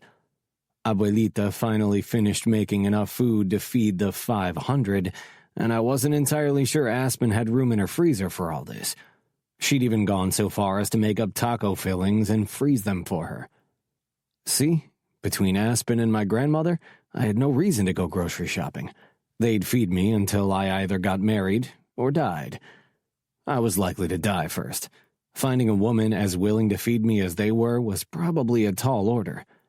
It wasn't that I couldn't cook. I could cook. You didn't grow up in a Mexican family without being dragged into the kitchen on a semi-regular basis. In fact, I was quite a good cook. I just didn't like to cook. So I didn't cook, unless it was absolutely necessary. It was rarely necessary. I made it to Aspen's floor and kicked the door a few times in lieu of knocking. I couldn't knock, given that I had a restaurant-worthy amount of food in the box I was holding. The door swung open. Since it was almost 8 p.m., and she'd worked the afternoon and early evening shift, I wasn't surprised at all to see Aspen looking the way she did. No makeup, hair shoved in a messy twist on top of her head with wisps framing her face. Faded shorts covered with the American flag, an old tank top with sauce from the pizza slice she was holding, and no bra. Definitely no bra. "Sup," she said with her mouth full of pizza. "What's that?" Abuelita kept her promise. It's food. Her eyes widened, and she leaned right over to look in. "Enchiladas, quesadilla. Oh my God, is that taco filling? And homemade nachos?" "Yes, and they're fucking heavy, so can you move?" She jumped to the side, clearing the way for me to get in. I lugged the box inside and breathed a sigh of relief when I was able to put it on the kitchen island. Fuck me, that was heavy. If that didn't prove my love for her as a best friend, I didn't know what would. Maybe eating dinner at my own place once in a while, but let's not get too crazy. "You bought pizza?" She put her slice back down in the box. "Extra large. It's like I knew you'd be coming," she drawled sarcastically. "Did Abuelita think I was feeding a family of 5? "No, but she did know that you'd end up feeding me at least 40% of it." "Only 40%? She quirked a brow and dug through the tubs. "I can freeze some of this stuff, right?" "Yes." She split the box as she packed it. "This side is for freezing," I said, touching the right side. "It's all fillings. They're labeled. Beef and chicken tacos, enchilada, fajita, burrito, and probably more." "Yum." "And this side is to eat straight away." I tapped the left side. She tore off a bite of pizza and looked. "I'll heat up these quesadillas. You want some?" "You're eating pizza, Asp." She grabbed 2 trays of quesadilla and glared at me with her honey-colored eyes. "Are you judging me?" "A little." My lips twitched. "Based on the calendar, I have a day and a half left of the worst week of the month. Therefore, I'm running out of time to eat my body weight every 6 hours. Either shut up or I'll eat your quesadillas too." "Don't play with my food, woman." "Don't play with me, Luke." She shot me mock daggers and put the quesadillas in the oven to warm through. "So, how was work?" I pulled a beer from her fridge and took it to the sofa. Her sofa was the comfiest thing I'd ever put my ass on. "Oh, you mean after you sent me running around town for your tampons? Great. I spent 2 hours being told I was whipped until Julie whipped them." Aspen scoffed, taking her half-eaten slice of pizza and jumping into the armchair. "You can't be whipped. I'm not your girlfriend." "You think I didn't tell them that?" "I think they're still hung up on the kiss you claimed happened that never did." Oh, Jesus. It was a kiss. Barely, but still one. "We never kissed." She shook her head, the bun on top of her head wobbling. "You can't add me to that tally." "I don't have a tally. I'm not 14. I paused. Besides, is the idea of kissing me really that repulsive? "You weren't complaining on Saturday." Aspen sighed, tucking her feet under her ass. Her eyes met mine. "I never said it was repulsive. I merely argued that it never happened. And for the record, no, I do not find the idea of kissing you repulsive. Just really fucking weird." "Weird?" "Well, yeah." She shifted slightly. That's not the kind of thing you come back from as friends, is it? I raised my eyebrows. Why not? You're starting to sound like you want to kiss me. I'd suck a toe before I'd kiss you, I replied, lying through my teeth. Okay, there's no need to be mean about it. How was that mean? You're right, it wasn't. I'd suck a toe before I'd kiss you too. She shrugged and licked the pizza sauce off her fingers. It's just weird, isn't it? Like we've known each other for 20 years. Can you really imagine us making out? Yes, I can imagine it very fucking thoroughly. Still, I lied, shaking my head. Hell no. Exactly. She pointed at me and got up to check the quesadilla. I looked away, staring at the TV. Gordon Ramsay's Kitchen Nightmares was on, but the TV was on mute as he rifled through some poor bastard's disgusting freezer. Talking about kissing her was too much. The memories from Saturday were still seared into my brain, and no matter how much I tried to get rid of them, I couldn't, because I knew one thing. No matter how badly the night had ended, kissing her had been a fucking dream, and I wanted to do it again.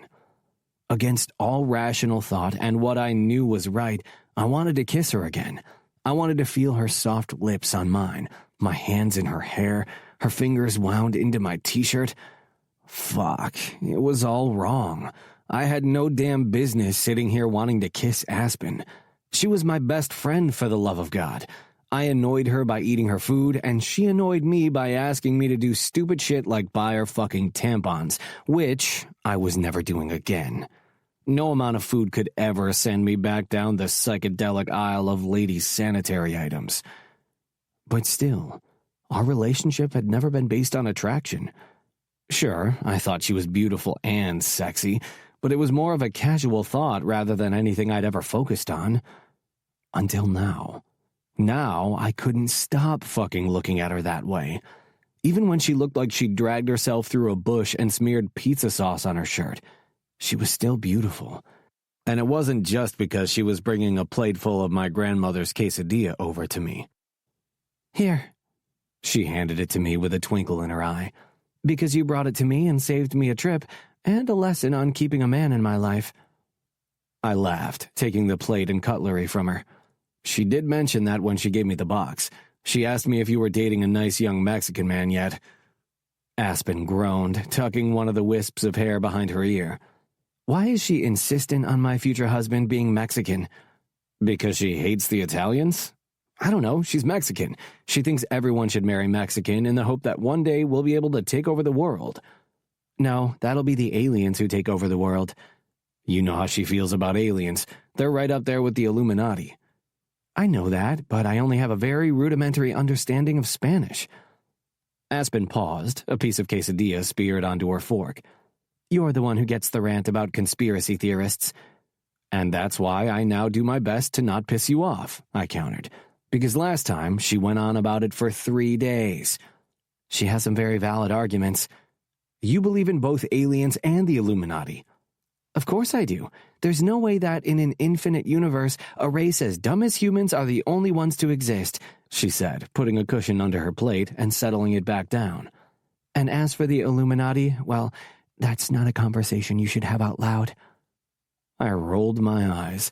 You need to spend less time on the internet. On the contrary, you need to spend more. You should try Tumblr. What's on Tumblr? You're just proving my point, Luke. Go visit Tumblr. It's a gold mine. She grinned and reached for the remote. How do people still visit restaurants after watching this show? These places are gross. That was a 180 in conversation I'm not sure how to deal with. I chewed some quesadilla and swallowed. For the record, I agree with you. These places are gross. Aspen nodded. Yet I can't stop watching. It's like a bad drug, a bit like sex and tequila. Sex and tequila. Doubly bad when mixed together.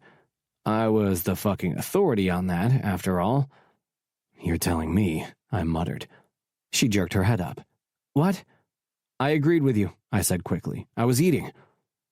Her eyes narrowed, but she let it go. We ate in peace after that, with no more mentions of Mexican men, or sex, or tequila. I was glad of that. I didn't want to think about any of those things in relation to Aspen. It was going to take a while to move past what had happened, that was for sure. I was just happy it wasn't painfully fucking awkward. I'm sure it would have been had we both remembered. My phone buzzed in my pocket with an incoming call. I put the plate on the coffee table in front of me and pulled it out. It was my grandmother. "I know who that is," Aspen muttered, hiding a smile behind her hand. "Hello?" I said, holding the phone to my ear. A long stream of Spanish exploded into my ear. "Whoa, calm down," I said. "Speak slowly." "Does Aspen like the food? Did she meet a nice Mexican boy yet? Why hasn't she called me?" Abuelita's questions came like fireworks on the 4th of July, one after another. "You know, Abuelita, I'm not the person to answer that. Let me pass you over." Aspen was shaking her head with wide eyes before I'd even had a chance to move. "No, no, no," she mouthed, waving her hands around. "Yeah, here she is." I held the phone out with a grin.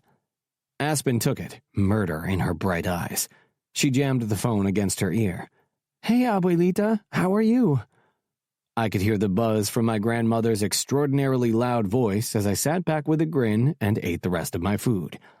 "Yes, the food is great, thank you," Aspen said, turning her back to me. "Quesadilla." "Mm-hmm, he is." "Yep." Well, no, I haven't met anyone yet." "No, not being picky, just working." "Uh-huh. We'll see, maybe. I'll call you as soon as I do." "Yes, I promise." "Okay, bye." She turned on her heel and glared at me. I held up my hands. "She asked me questions about you. How could I answer those?" "With your words?" she snapped, throwing my phone onto the sofa next to me.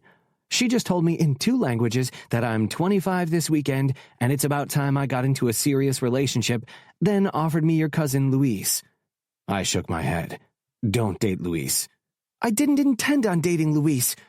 "You don't need to shout at me." "She's not even my grandmother. Why is she on my back about getting married?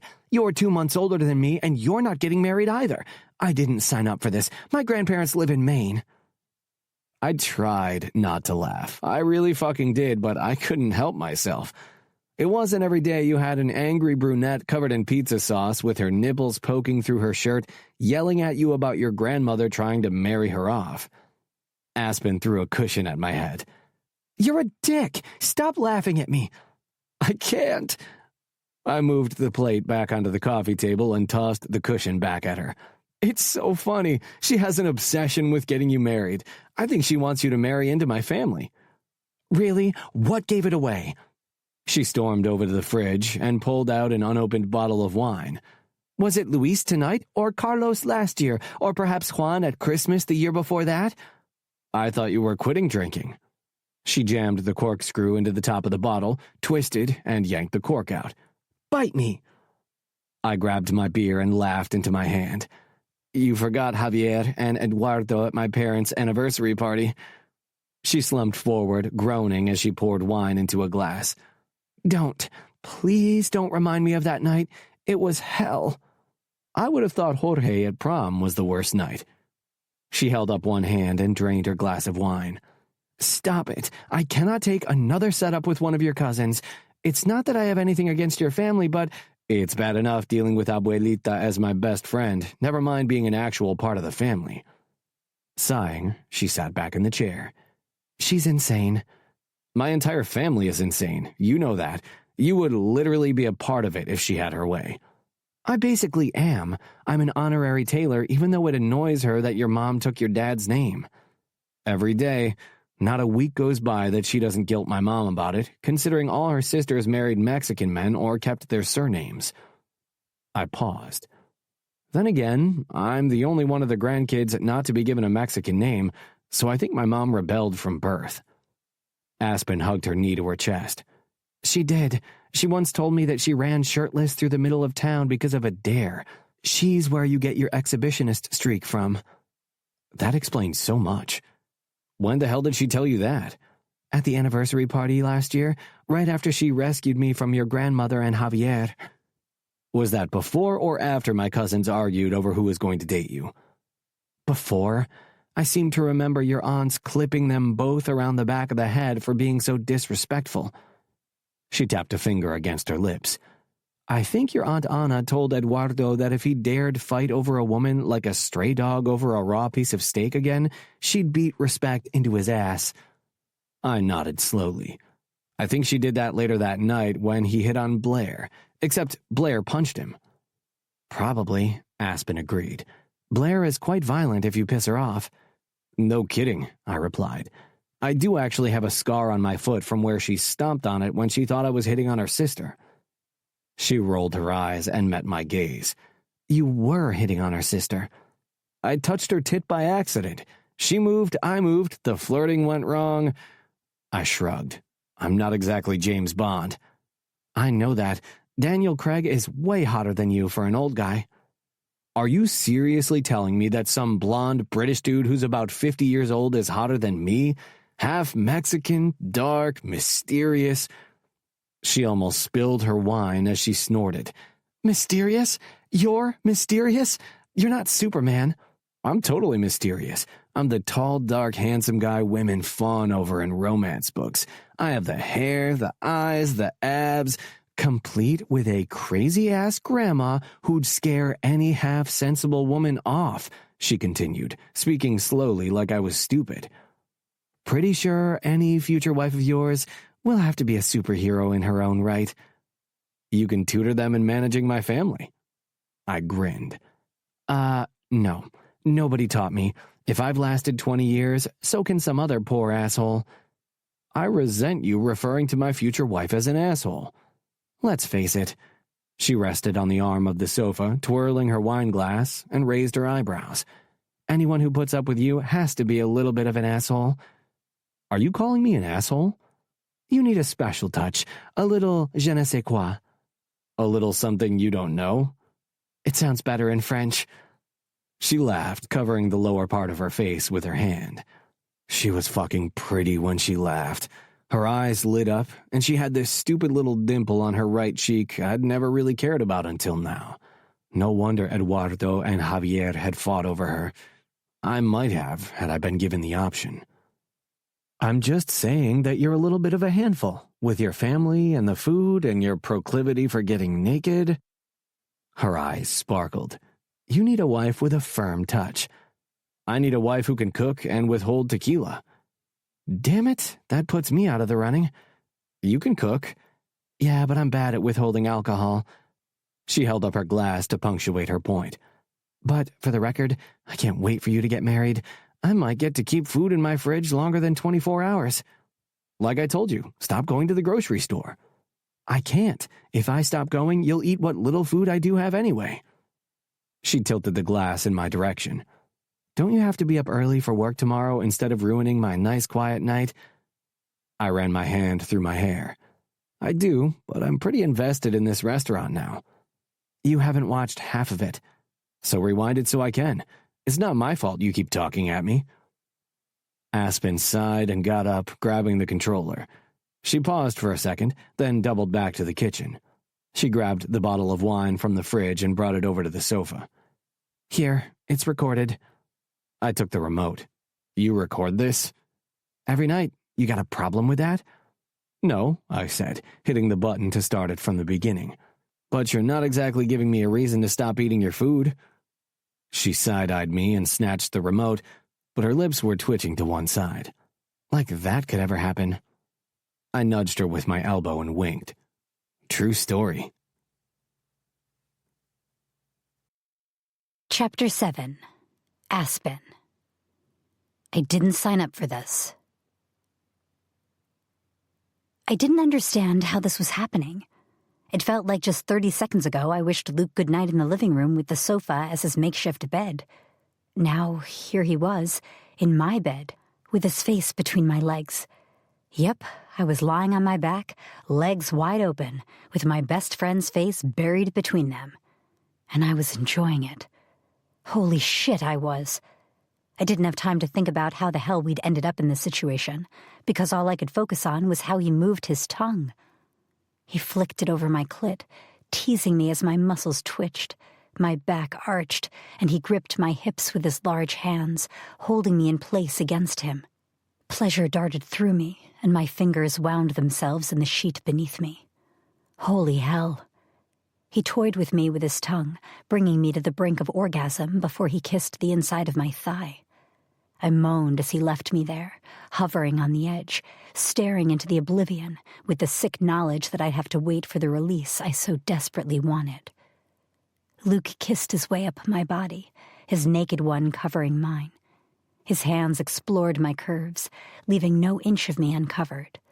He circled his lips over my nipples, flicking his tongue over them the way he just had my clit. I ran my hands up his back and into his thick, dark hair. His lips found mine with a breathy exhale. Our bodies melded together like they were supposed to, and desire burst through my veins with a red-hot flush that made goosebumps dance across my skin. I wanted him. I wanted to feel him for real. I knew that night was a bad fluke and that this would be better. I needed the closure that would come from this. I needed this so we could move on with our friendship. We kissed deeper, our tongues battling. The taste of me lingered on his lips, but I kept kissing him, lifting my legs and winding them around his waist. It was a silent plea for him to move inside me. His cock was hard and pressed against my pussy, brushing just against my clit in the most tempting way. "Luke," I whispered against his lips. "Please." He laughed softly, cupping the back of my neck. "Are you actually begging me?" "Yes," I moaned, trying to reach down between us to grab his cock. He beat me to it. He adjusted his hips so he could position himself correctly and sat up, looking down between us as the tip of his cock brushed against my clit. I tilted my hips up to make it easier for him. Slowly, he guided his cock to the opening of my pussy and gently pushed himself into me. Inch by inch, my wet pussy clenched around him, and I drew in a deep breath. He paused when he was inside me, his eyes firmly fixated on mine. Leaning forward, he cupped the side of my face and kissed me again. Then he moved, slowly, in and out, a rhythmic motion that felt so damn good I could barely stand it. My fingers slipped back into his hair, curling around his thick locks. Our bodies moved together like magic. Pleasure came at me in waves that I couldn't control. I just wanted the release. I wanted to come, to finally feel what it was like to. The jolt was sharp and unwelcome. I blinked, sleep making my lashes feel thick and heavy. My room was pitch black, and not only was I alone, but the covers felt like they weighed about 100 pounds, and they were hot, just like I was. I peeled the covers off my sweaty body and rolled to the side. I was sticking to the sheet, so I had no choice but to haul my sleepy ass out of bed and crack open my bedroom window. I pulled open one curtain, opened the window, and leaned against the windowsill. What the hell had just happened? Had I just had a very real, very dirty dream about Luke, who was sleeping on my sofa in the next room?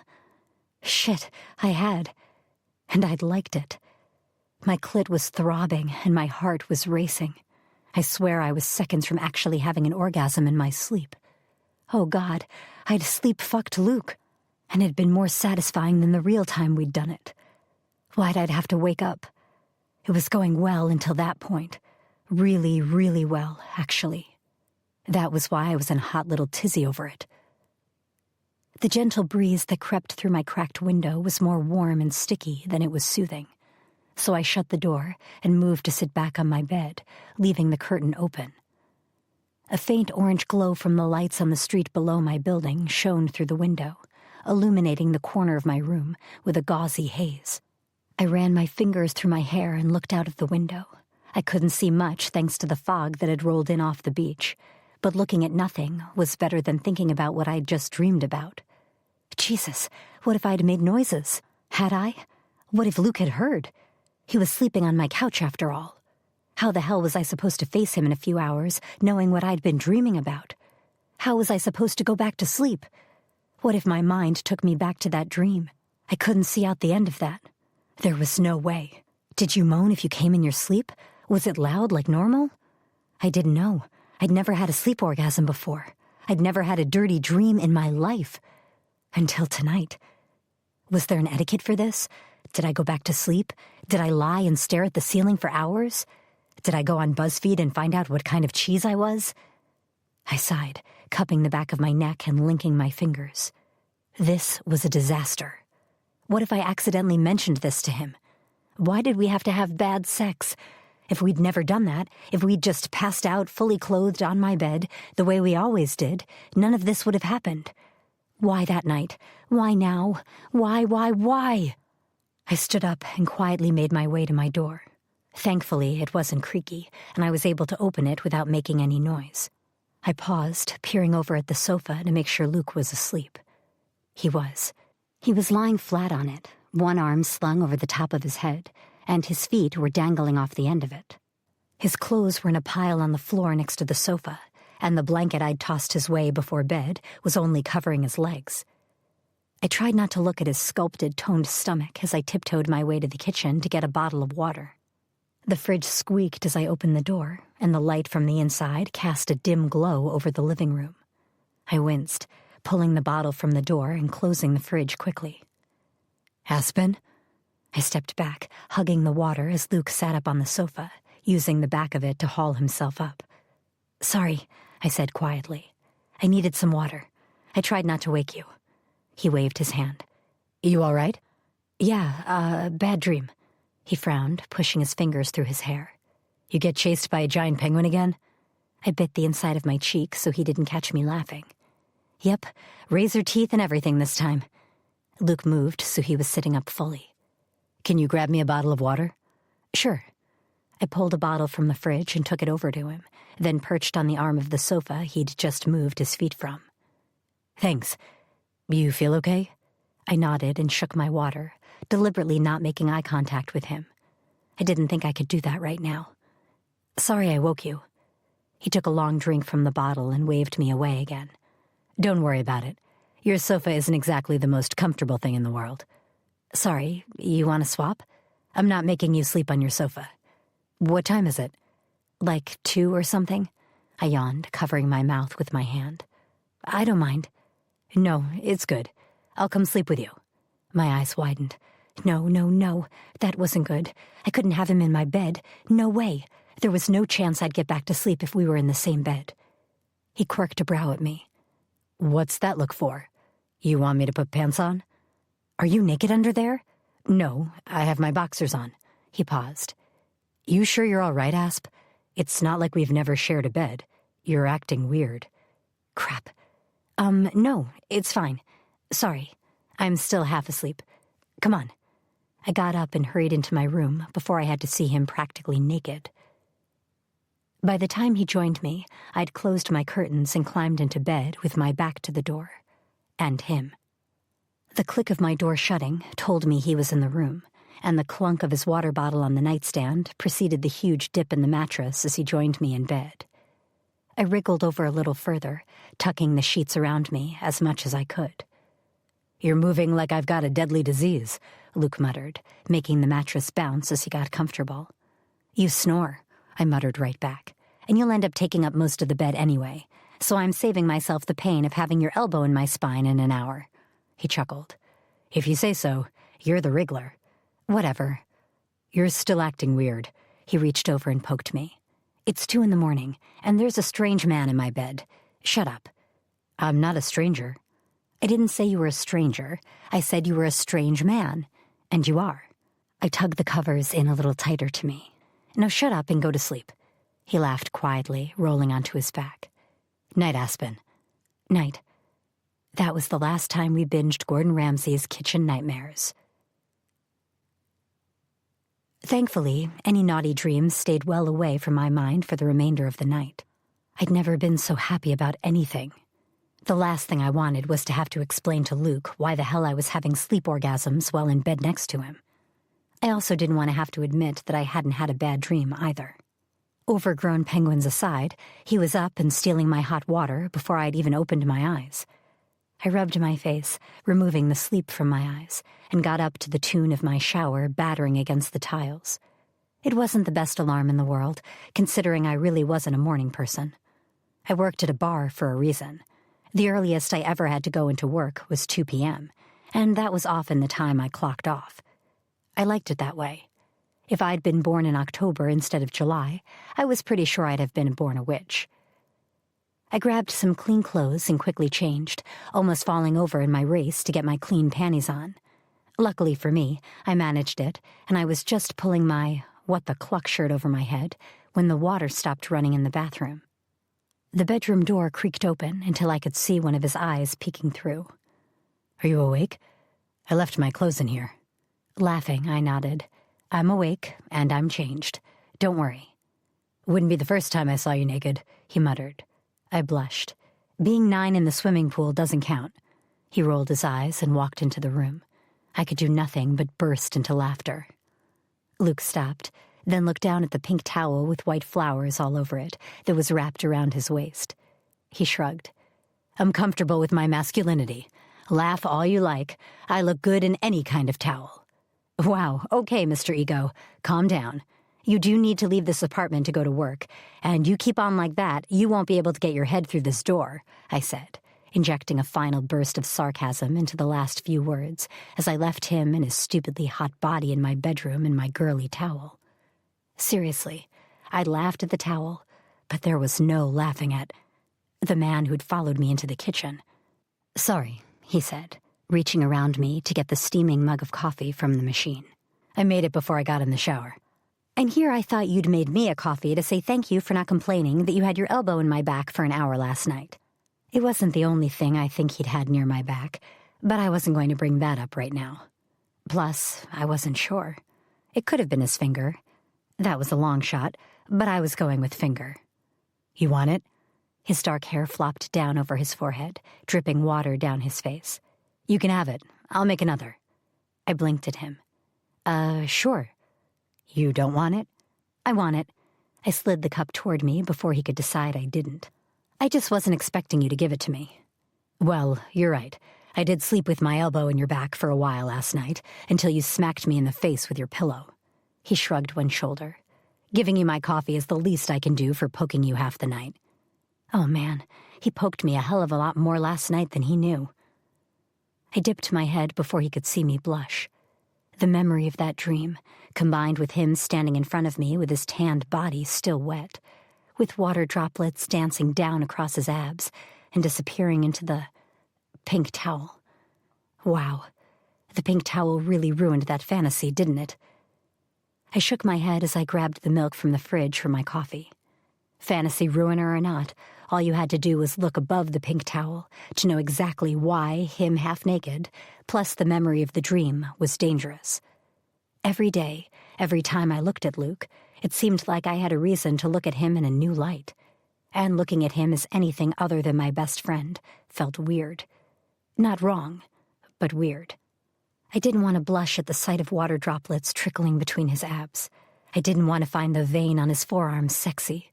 I didn't want to flick his hair back from his forehead and lick the water from his lips. But I did, and I was highly uncomfortable with this new turn of events. You weren't supposed to lust after your best friend. You weren't supposed to imagine licking water drops off him or hugging him just so you could whip off his towel. You weren't supposed to blush at the sight of him wet and in a towel. Nope, none of this was supposed to be happening. And here I'd thought that our drunken night hadn't changed anything. In reality, it had changed just about fucking everything. And I hadn't signed up for all these changes. Not a single damn one. Chapter 8. Aspen. Stop the world, I want to get off. "So you slept together right after you had a dirty dream about it?" Blair leaned over the bar, resting on her forearms. "Dude, what's wrong with you?" "We didn't sleep together," I hissed, glancing around the bar to see if I was needed. I wasn't. Phew. "I had a dirty dream, went to get water, and I woke him up, so he slept in my bed instead." "So you slept together, technically." Her eyes glittered. "Fine, technically." I pressed my hands against my cheeks. "What do I do, Blair? What am I supposed to do now?" She held up her hands briefly before cradling her wine glass. "I've told you what I think you should do, but you won't listen to me." I sighed. I can't tell him. It's not even awkward. Like, aside from these stupid thoughts I'm having, nothing has changed. We're still the same as we've always been. You're having dirty dreams about your best friend eating your pussy. How is that the same? I said aside from those stupid thoughts. I said through gritted teeth. And say it a little louder. I don't think those college frat boys in the corner heard you. Blair looked over her shoulder. All 4 of them were looking over at us, and they looked a little too interested in what we were saying. Sorry, she said quieter. I don't get you two. Neither do I muttered, sliding down the bar to take an empty glass that had just been put on it. Maybe it's just something I need to work through. You know, get it out of my system with a few more dreams. And a handy vibrating friend? If all else fails, yes, I nodded resolutely. If that's my only option, that's what I'll have to do. You say that like you're making a great sacrifice for all of womankind. I'm sacrificing my morals. Your morals? What? To never masturbate over your best friend? I paused. Actually, yes. Then again, I'd never been in a situation where I'd been forced to consider masturbating over Luke Taylor. Can I get a beer? One of the frat boys asked, standing a few feet away from Blair. Thank heavens for small mercies. Sure. Can I see your ID? I held my hand out for it. I already showed it. To the girl who was here before me, not to me. I wiggled my fingers in a gimme motion. He grumbled something under his breath, but handed me his license. I took it, glanced at the date, and handed it back with a smile, then grabbed a bottle of what he'd been drinking before from the fridge. So I heard what your friend was saying. Finishing that sentence is the fastest way to get your ass kicked out of my bar, I replied, popping the cap on the beer and handing it to him. Right. He smiled sheepishly and handed me a 5. I took it and returned his change to him, watching as he went over to his little buddies and leaned in to speak to them. I love it when you shoot assholes down, Blair said, finishing her wine. It's almost as fun as tearing Justin a new asshole. No, nothing is as fun as tearing Justin a new asshole. I shook my head and grabbed a bottle of wine from the fridge. I emptied it into her glass and added it to her tab. So, back to Luke, she grinned. Let's not get back to Luke. I tossed the bottle in the tub by my feet and leaned on the bar. What the hell do I do? I don't know. I've told you, you won't listen to me, and now I'm tired of your crap. I love you too. I know. I'm just keeping it real. You need someone to keep you grounded. She sipped her wine again, smiling behind the glass. I think you need to go on a date, or pull someone on your birthday. A one-night stand is what you need to get him out of your system. Maybe you don't need to fuck Luke. Maybe you just need to fuck somebody. Laughter came from the college guys in the corner. Maybe this wasn't the perfect place to have this conversation after all. Whatever. I don't think so, I said slowly. You know how I feel about one-night stands. And you're wrong. They're delightful, Blair replied. You have a boyfriend. How do you think I met Tom? I laughed, burying my face in my hands. Okay, fine, but that's not me. I'm not a hump and dump girl. Asp, you just fucked your best friend, in real life and in your dreams. Not many people get to say that. Many people are lucky they don't get to say that. I slammed a glass on the bar and filled it with Pepsi. I'd like to be one of those lucky little fuckers. Then you should have kept it in your pants. You're right, I should have. There was no denying that. This whole situation wouldn't exist if I'd kept it in my pants. Although, Luke had 50% of the blame here. He should have kept it in his pants, too. I sipped my Pepsi and sighed. I'm not going out for my birthday. After last weekend, I think I need to stay locked in my apartment, 1,000,000 miles away from tequila or any other form of alcohol. We're going out, Blair said, shaking her head. There's no way you can stay in. It's your birthday. I know, but I don't want to. I cannot think of anything worse than going out and doing a repeat of last week. It's really quite simple not to. Yeah, keep my pants on. Whatever. I rolled my eyes and put a slice of lemon in my Pepsi. Look, I'm not going out.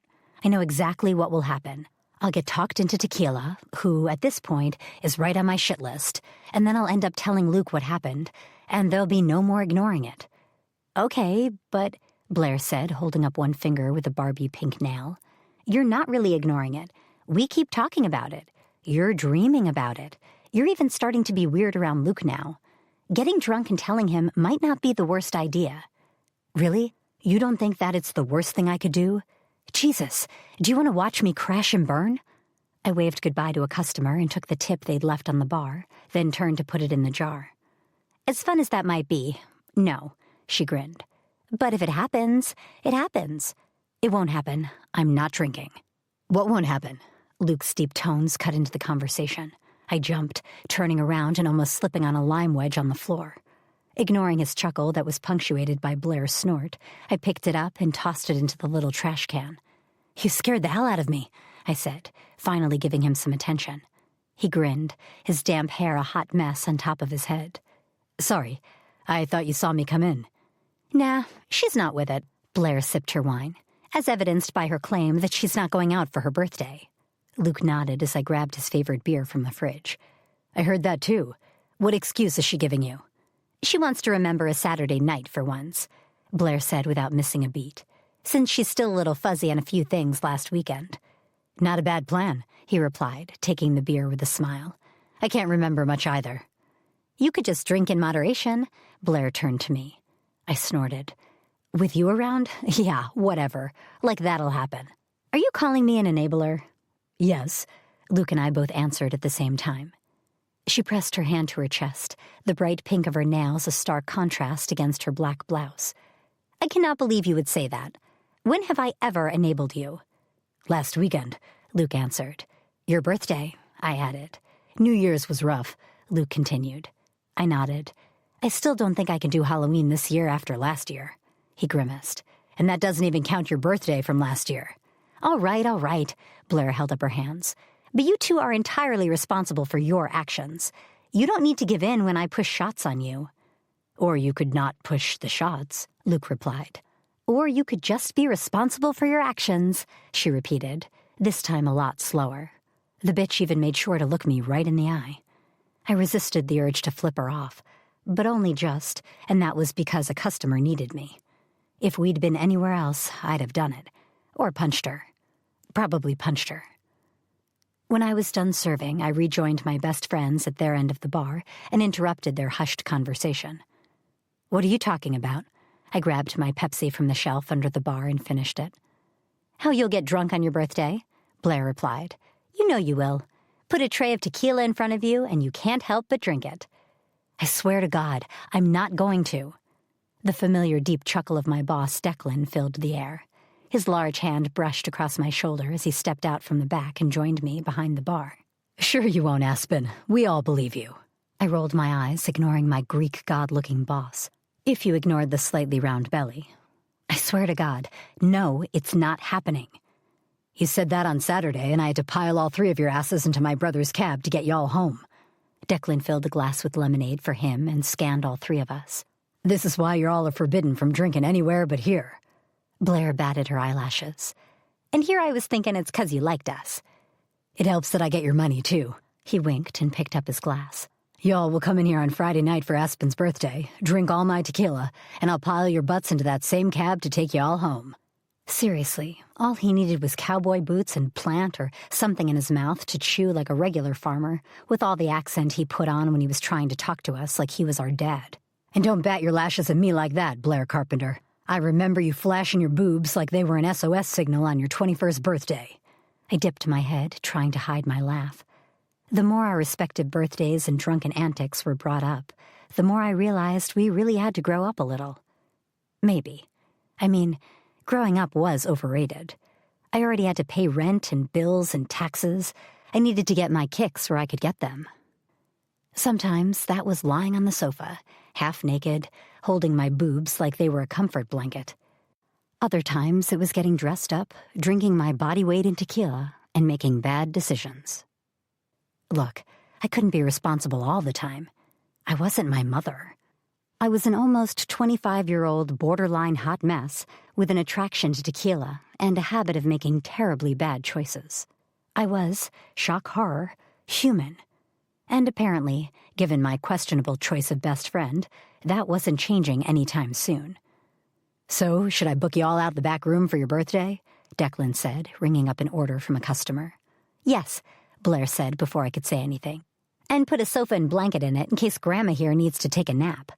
"I'm younger than you little shit," I replied, pointing at her before I turned to Declan. "Yes, book it, whatever. Control the amount of tequila put into me, okay?" He chuckled, scratching the back of his neck. "Aspen, honey, you're an adult." "And I pay my rent on time every month and haven't had my cable cut in 2 years," I shot back. "Help me out a little here." He held his hands up. "If that's your greatest achievement, I can't help you."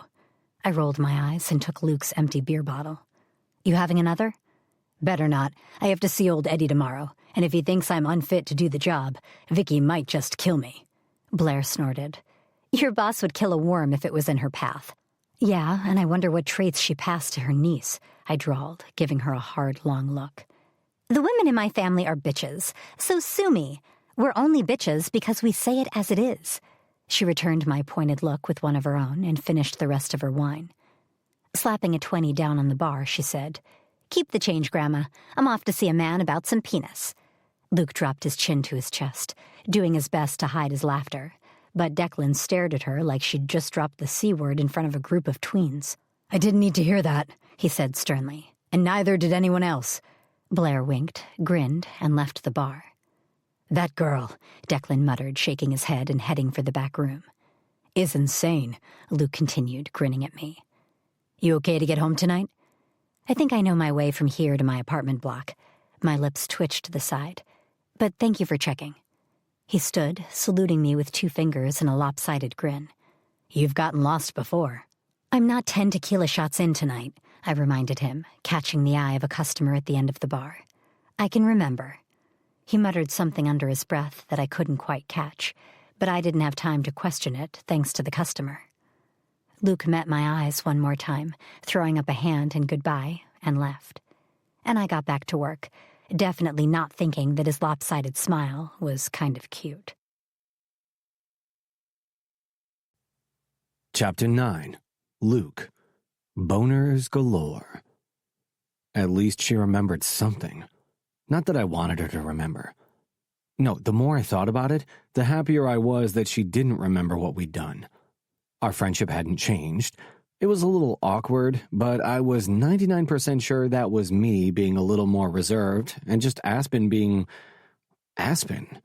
She had a propensity for putting her foot in her mouth, and while she'd been well-behaved the last few days, that never lasted long once Blair put tequila in front of her. That said, I gave it until approximately 10:30 on Saturday night before she said something to someone. With any luck, Saturday night would reset the whole situation I found myself in. We'd all drink, someone would do something stupid, but not 2 people kind of stupid, and then the 4th could all be forgotten. That was what I wanted. Judging by the state of my cock when I'd woken up this morning, it wasn't listening to me. No, apparently having bad sex with Aspen had just made me want to have good sex with her, which meant early morning boners that were especially inconvenient when I'd been sleeping next to her. I'd never been so fucking glad to get in the shower before she'd woken up.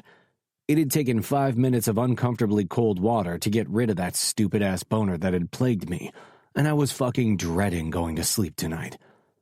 Waking up with a boner was part of being male. I accepted that. Hell, I'd accepted it ever since I was 13 and got one in the middle of math class. If I thought algebra would help get rid of it in this situation, I'd haul ass to the local high school to sit through a class. Waking up with a boner over my best friend was a new one. Every time I looked at her, I saw her in a different light. I saw her hair disheveled and her eyes sparkling. I saw her lips swollen and her chin a little red from the stubble on my jaw. Then I saw her fake-it face, and I had to wonder how close it was to her real sex face. I'd put money on it being pretty close. Because let's face it, women were master orgasm fakers. If we'd had sex that had lasted longer than 2 minutes, I probably wouldn't have even been able to tell. No woman could orgasm in 2 minutes, no matter what porn told you. Really, porn just gave men everywhere an unrealistic expectation of how easy it was to make a woman orgasm. And female bodies, but that was a point for another day. I was in hell, or I was as close to it as I fucking could be. I was ready to ship to Bermuda and never see her face again. That was the easiest situation here. The worst part? I didn't even have anyone to talk to about this. Blair was definitely off the table. No matter that she could actually keep a secret, she'd never keep this from Aspen, and I'd never ask her to. If I told Tom, he'd tell Blair, who'd tell Aspen. This was the problem with small towns. There was always a trail. With a sigh, I pushed open the door to my parents' house. Luke, is that you? Dad appeared in the hallway. Thank God. You have to help me, son. They're planning your cousin's quinceañera, and they want my help. I frowned, closing the door behind me. Elena's? But she's not 15 until next November. Exactly. He pinched the top of his nose and shook his head, eyes briefly closed. Your grandmother is pitching a fit that there isn't a venue booked yet. She did this with Maria and Teresa. She knows we can't book the venue until a year out. Will you tell her that? Hell no, I snorted and walked into the kitchen. She's Mom's mom. She can do that. Madre! Mom shouted from the living room, followed by a long string of Spanish. I paused at the fridge, looking back at Dad. Has she been shouting in Spanish long? Yes, but they started off singing Despacito, the proper version, not that one with a little blonde boy in it. Justin Bieber? I don't care what his name is, son. I was just happy when they let the cats back out into the alley.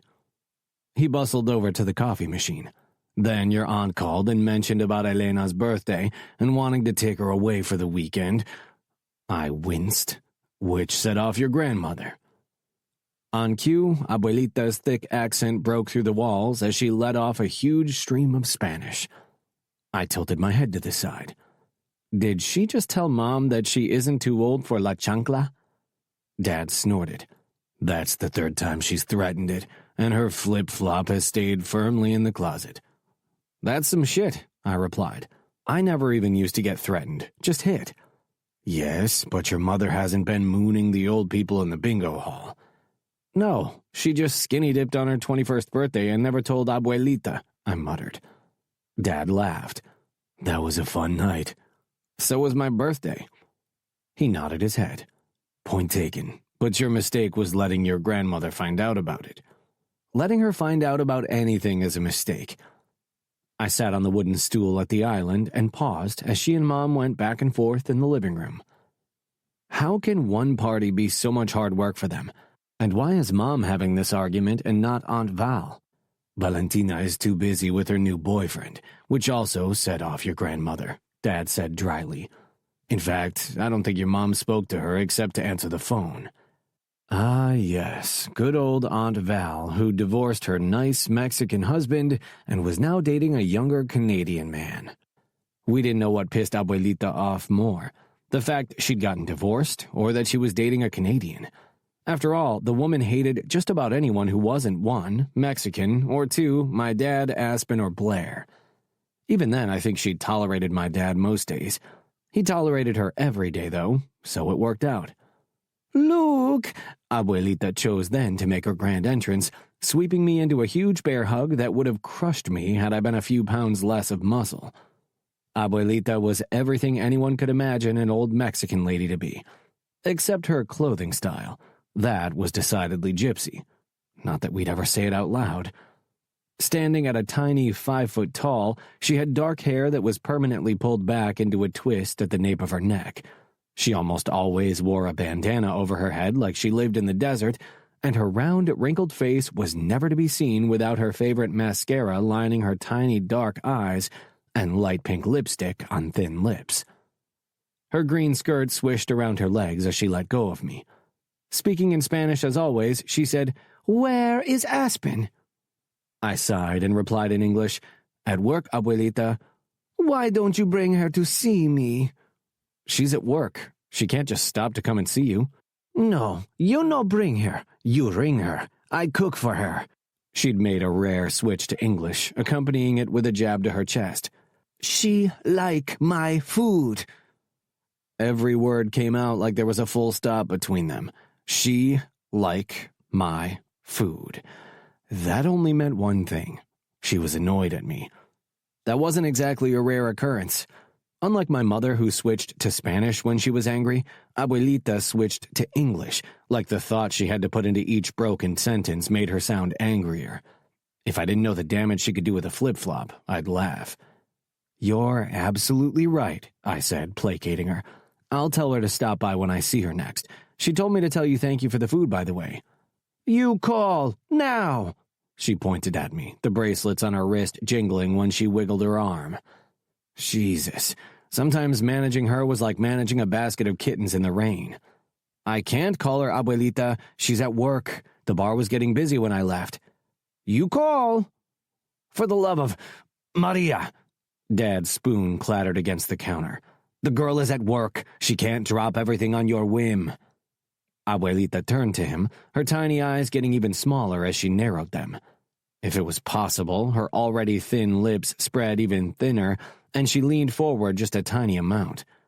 I knew that look. I'd seen it right before she'd whipped her flip-flop around the back of my head. 3 times. La chancla, she warned him menacingly, waving an imaginary shoe in the air. She held her hard gaze on him for 1 more second, then opened the nearest cupboard. A bag of chips landed on the island in front of me, and in silence, she went to the fridge, pulled out a jar, and emptied it into a small glass bowl, then gave me that, too. Salsa. You eat, you skinny, she said firmly, looking at me like I'd be the next on the end of her La Chancla threat if I didn't agree. I was smart. I nodded and opened the chips. Jesus Maria, he's 190 pounds of solid muscle. I've seen gym rats skinnier than him. Dad threw his hands up in the air. Abuelita turned on him, and I could have sworn she was going for his mug. Instead, she waved her hand through the air. Bah! Was the punctuation for her movement, and she snapped a few words in Spanish as she left. I dipped a chip in salsa and shoved it in my mouth. What did she just call me? Dad asked. Stupid American bastard, I replied without batting an eyelid. Dad put his coffee on the island and leaned in the direction of the door. Stupid ancient hag. She'll get la chancla, I warned him around another mouthful of chips and salsa. Yeah, well, if she weren't such a damn good cook, I'd have la chancla'd her obnoxious ass to the grave 10 years ago, he muttered, dipping his chip into the bowl of salsa. On the bright side, that'll be Mom in 20 years. You call that a bright side? Dad stuck his hand in the chip packet. I call that damn bad luck. He probably wasn't wrong. At least she didn't ask if I was dating anyone yet, Aspen said, looking at the menu like she didn't know what she was going to get. Blair snorted. Yeah, but now you've agreed to go see her tomorrow on your birthday, and she's going to drill you then. Oh, no. She looked at me, eyes wide. Get me out of it. Nope. I laughed and grabbed my Coke. You agreed. You know what she's like. Dad called me this morning and said she's still ignoring him, but every time she sees him, she's waving her hand with an imaginary shoe. Blair shuddered. That's the thing of nightmares. She's 5 foot tall. The last time I watched her get that thing out to you, you shrieked, she said flatly. She's terrifying, and you know it. I didn't shriek, I said. I swore. You shrieked, Aspen said, grinning. It was the best day of my life. I'm glad my pain brings you amusement. She opened her mouth to speak, but Blair's phone rang. She pulled it out of her luggage-sized purse. It's my boss. I'll be right back. She left the table, and I stared at her leaving. How the hell does she find anything in that purse? I asked, turning my attention back to Aspen. She shrugged. She's like Hermione without the magic. Yeah, well, if she's got a fucking tent in there, I want some new friends. If she's got a tent in there, she needs a therapist. She put the menu down. Should we wait for Blair to get back before we order? We can, but we both know that when her boss calls, it's because she needs to leave because the printer stopped working or something. Aspen laughed. Blair's boss was an aging lawyer who couldn't understand the majority of modern-day technology. At this point, he was little more than the guy who ran the law firm, while the younger lawyers who could use a laptop without electrocuting themselves did the work. He was also a stickler for not asking for help unless your name was Blair. Do you remember that time we were having dinner with her and Tom when they'd just started dating and he called her? We'd finished eating an hour before. The memory made me laugh. And you and her were well into your second bottle of wine, and he needed an urgent email sent to one of the other lawyers. Didn't she assure him she'd do it, then when he called the next day, made up some excuse? Aspen nodded, pulling her Coke toward her. She said her email had been playing up and the message was stuck in her outbox. Not that he knew what the outbox was. That probably worked in her favor. That and one of the other secretaries promised not to tell him she'd been out drinking if she introduced her to you. A chill ran down my spine, making me shudder. What was her name again? She shrugged. How would I know? You're the one who went on a date with her. Blair blackmailed me into a date. She still owes me that $100. And I will pay you as soon as I remember, Blair said, coming back. She tossed her phone into her purse and pulled out her wallet. People in the Arctic can smell your bullshit, I replied. Yeah, well, it stinks. What can I say? She grinned. Sorry, gotta go. William's phone stopped working again. Did he plug it in? Aspen asked, raising an eyebrow. He says it's connected, so probably not. She put $5 down on the table to cover her drink, waved, and left. Aspen waved over the server. We may as well order. We did just that, both of us ordering our usual burgers. So, she said, you never did tell me how that date went with the nameless girl. Blair's colleague? Yep, it was the worst date of my life. Her eyebrows shot up. And you went out with Roxanne Carter in high school. Again, Blair still owes me money for that too, I said dryly. I only took her to the movies because Blair wanted to go out with her boyfriend. She frowned, then realization washed over her face. Right, Liam Daniels. Blair was kind of a bitch. She's still kind of a bitch, I said. But to be fair, so was Roxanne. She knew Blair was on a date with Liam, and they cheated on each other all the time. Did she? Wait, no, I don't want to know. She shook her head, her wavy hair flicking over her shoulders. I laughed. Why did you never take anyone out for me? She asked. Because, I said, my tone dry. I was usually taking you out so you didn't have to go places alone. She opened her mouth and then closed it. You enjoyed that. Oh yeah, as a teenage boy, there was nothing I wanted to do more than take out my best friend instead of potentially getting laid. Hey, I offered you sex if you took me to prom. She held up her hands.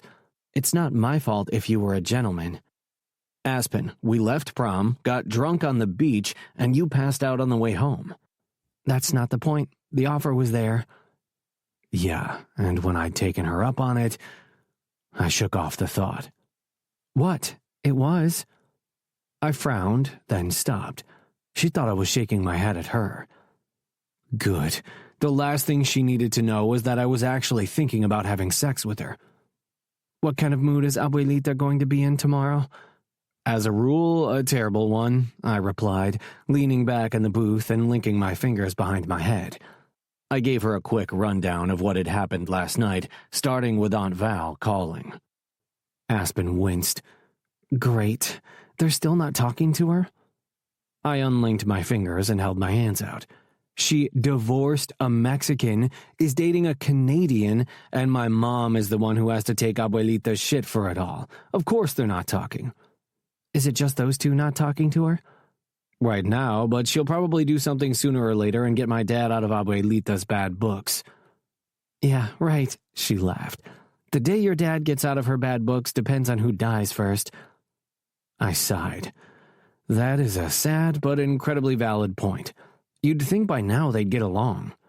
Luke, this is your grandmother we're talking about. She barely gets on with herself, never mind anyone else.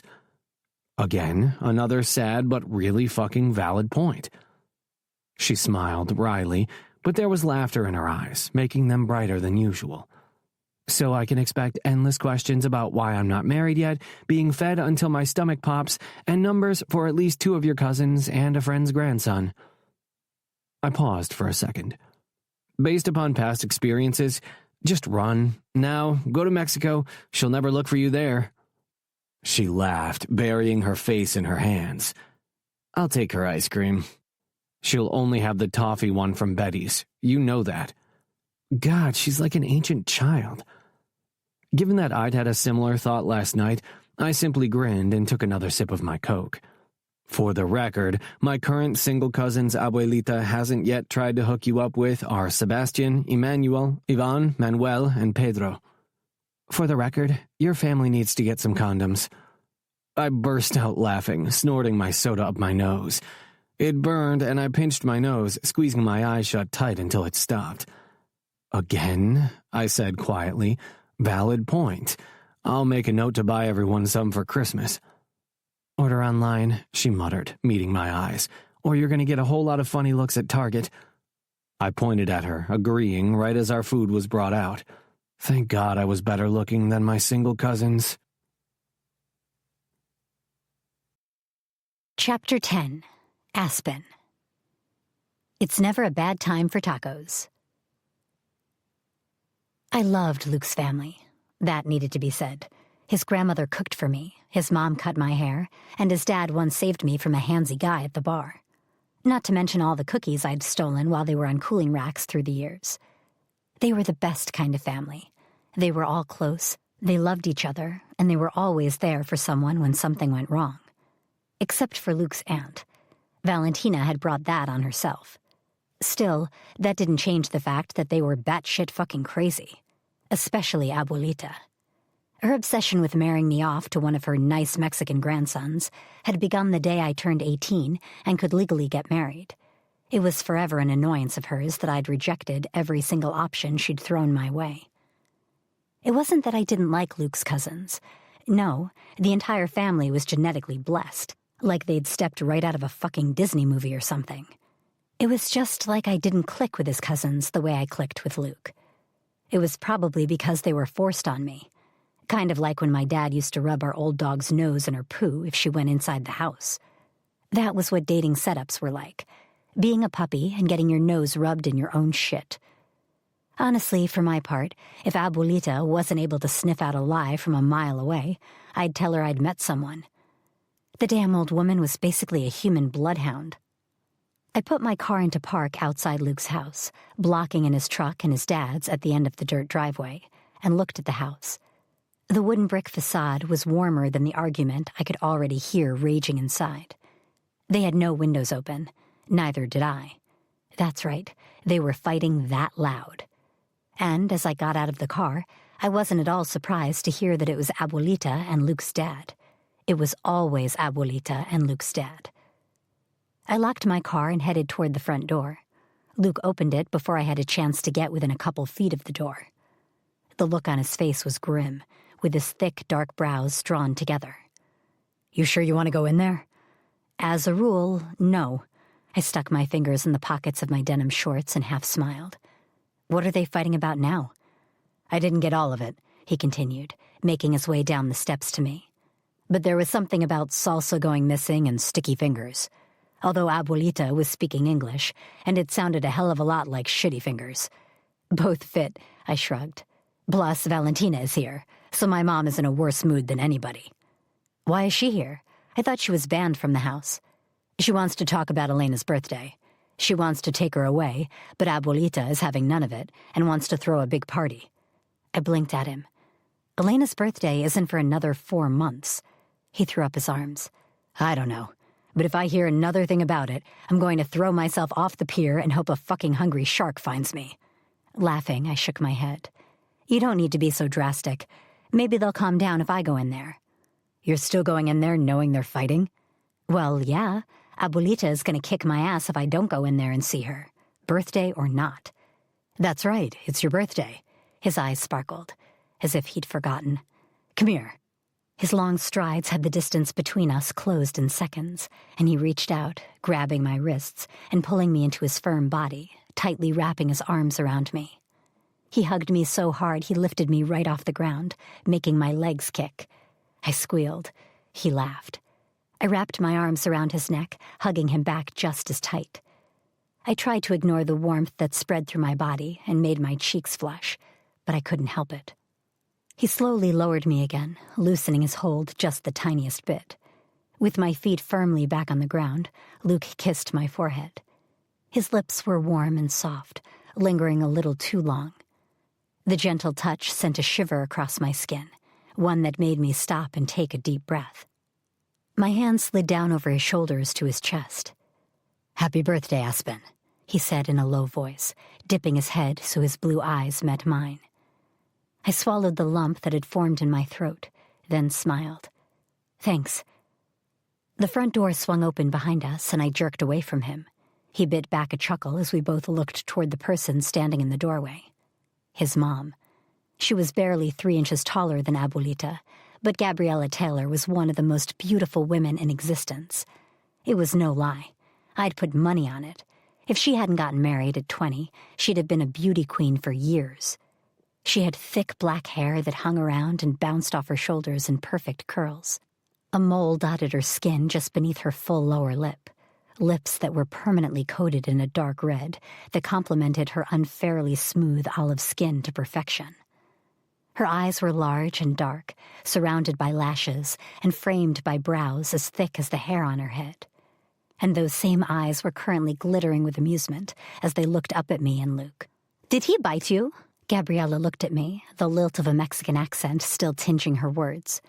"Pinched me," I lied. Damn it, I was hoping neither of them had noticed my little flinch and jump move there. "Right on the arm," Luke continued, lying a hell of a lot more smoothly than I had. "Are they done fighting yet?" Gabriella turned her gaze to him, one eyebrow slowly raising. "What do you think?" He sighed. She pulled the door shut behind her and stepped out barefoot onto the top step. "They were almost done arguing about the damn salsa until Valentina got involved."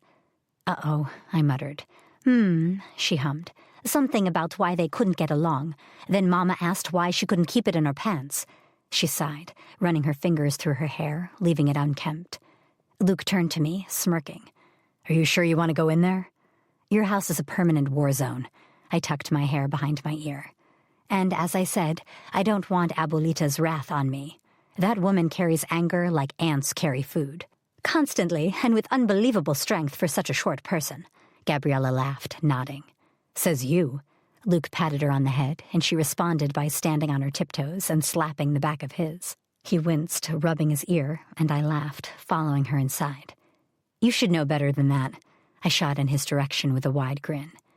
He mumbled something under his breath, walking behind me, still rubbing his head.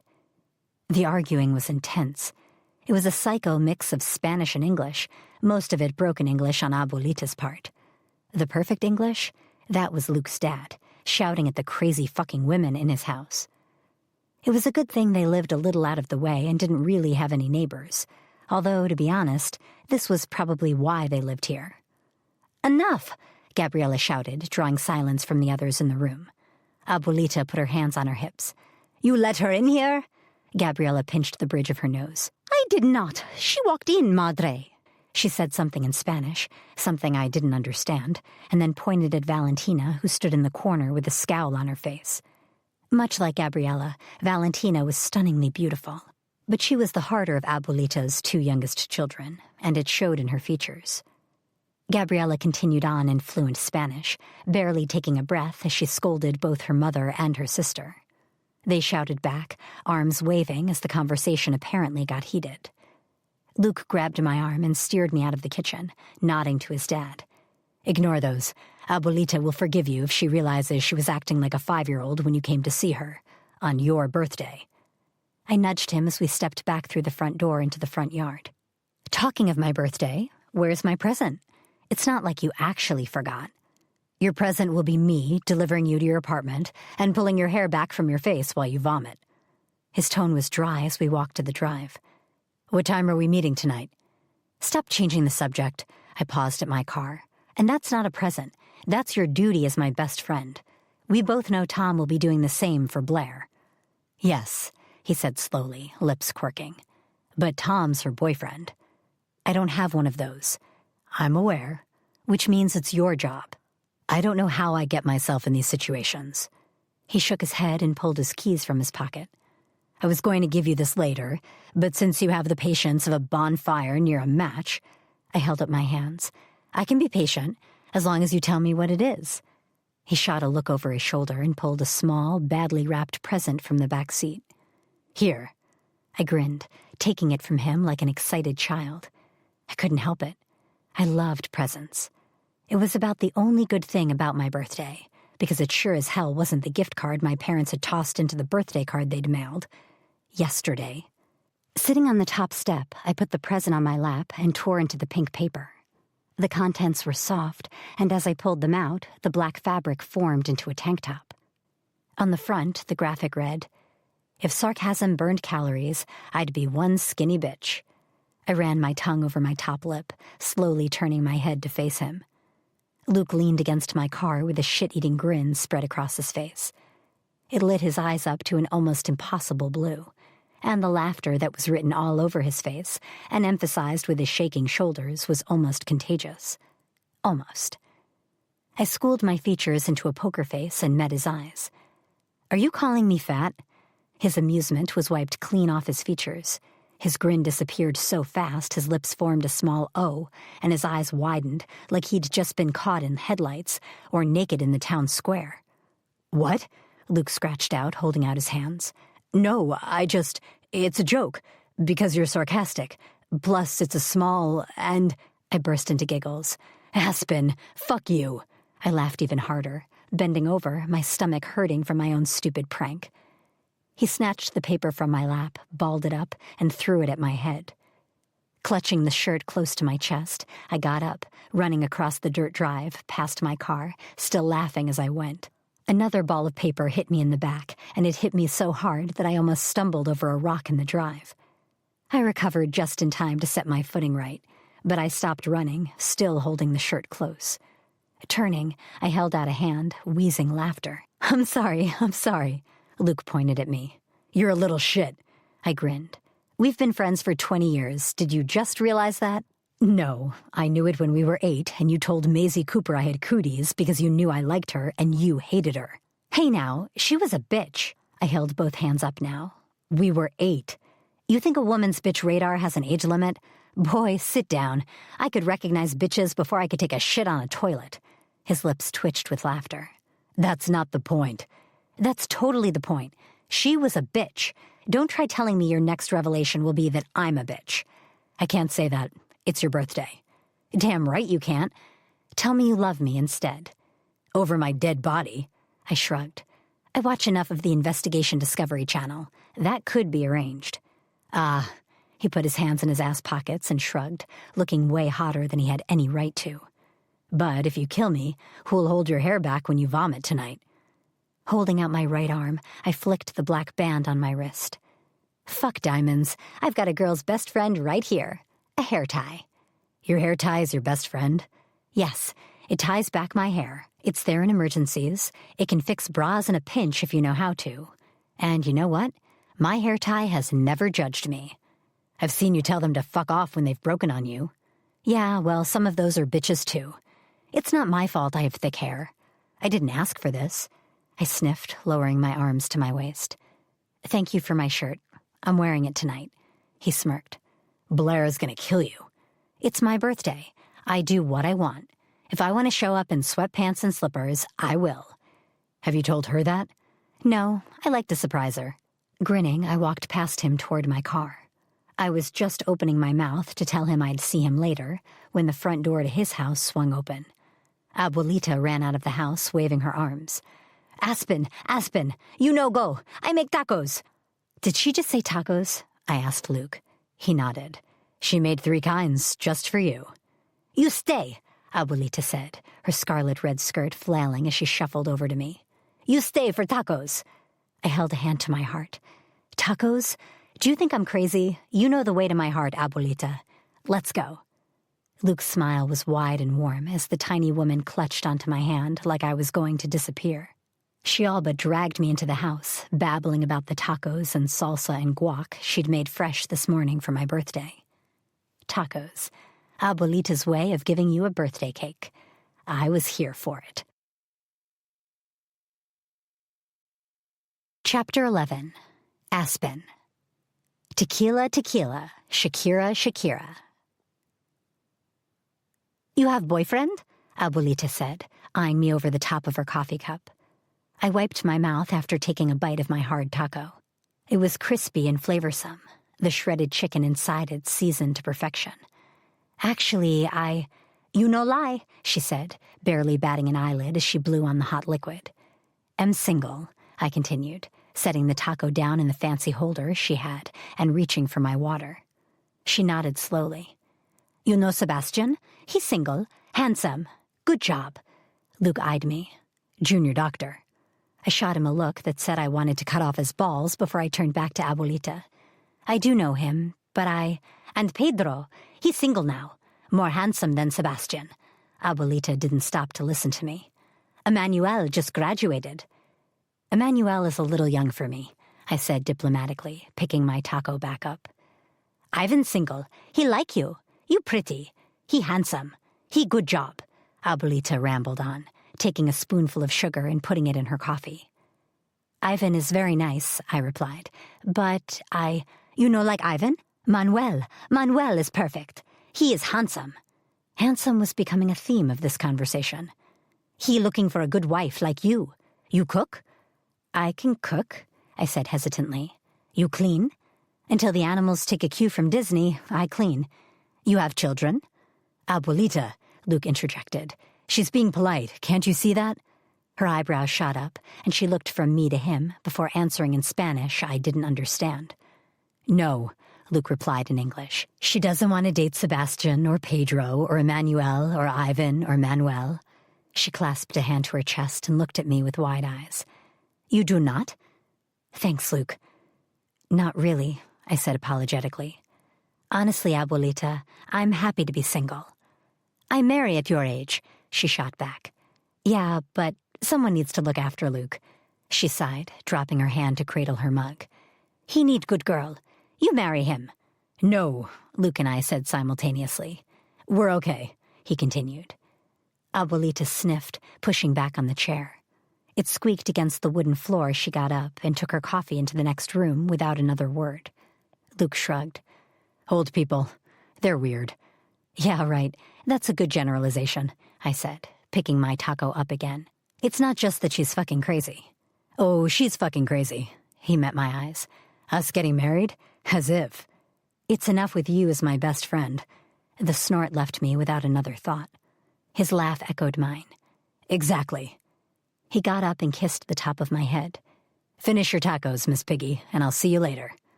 Flipping him the bird, I shoved the last bite of the taco in my mouth and reached for another. I don't care what Shakira says, I said, throwing the skirt across my room. Hips do fucking lie. Blair rolled her eyes, tossing me a pair of skinny jeans from my dresser. Luke told me you ate 6 tacos at his place earlier. I had eaten 6 tacos, and I didn't regret it one bit. Don't judge me, I said, sitting on the edge of my bed. It's not the tacos' fault I'm fat. Yeah, you're so fat you could go to SeaWorld, and they'd want to put you on exhibit, she drawled. Try saying that when you're not putting on a size 6 pair of jeans. I checked the label. These are an 8. Don't be an ass. I would, but I am an ass. I hauled the jeans up over my butt and successfully buttoned them. Aha! My love of tacos will live another day. Blair looked pointedly at the button. But probably not much longer than that. I grabbed a cushion from my bed and threw it at her head. It's my birthday. Isn't there a rule to put your bitch back in its box for today? Yeah, but I think I got bored of that after I texted you this morning. She shrugged, opening my underwear drawer. Pulling out the bra that made my boobs look good, she threw it at me. Change your bra. This makes the girls look like they want to be there. Are you trying to get me laid tonight? Well, one of us has to. My period showed up yesterday, so if I can't, I'm not going to get laid. Are you on your period too? Not anymore, but that's not the point. I changed my bra while her back was turned, and she was rifling through my shirts in the closet. So, get laid, she replied. I don't want to get laid. It didn't work out so well last time, did it? At that, she paused before she turned around and looked at me. You're right. Tom will bring you home tonight, in case you get your slut bucket out again. My slut bucket? Your vagina, she said without blinking. Your slut bucket. I have never had my vagina referred to as a slut bucket in my life, I replied, and I don't think I ever want it to be again. She shrugged. Keep 'em shut then, like my heart. Like your heart, my left tit, you're head over heels for Tom, and you have been since you laid eyes on him when we were 14. Shut up. I took the shirt from her and tossed it on the bed. I'm wearing this one. Blair stared at the shirt Luke had given me earlier today and burst out laughing. Normally I'd tell you where to stick it, but that's so good I'm not even going to say a word. Please tell me you accused him of saying you were fat. I did, and it was oh so good. He walked right into it. I pulled the shirt over my head and put my arms through the holes. It fit me perfectly, with just the right amount of give that my overindulgence in tacos a few hours ago wasn't visible over the waistband of my jeans. I swear if Luke wasn't straight, he'd be a great stylist if he were gay, Blair mused, glancing at how the shirt fit. How does he always know how to size up for your comfort and up too for my boobs? Probably because I never wear anything skin-tight because of Abuelita's cooking, and you constantly whine about clothing companies never considering women with big boobs.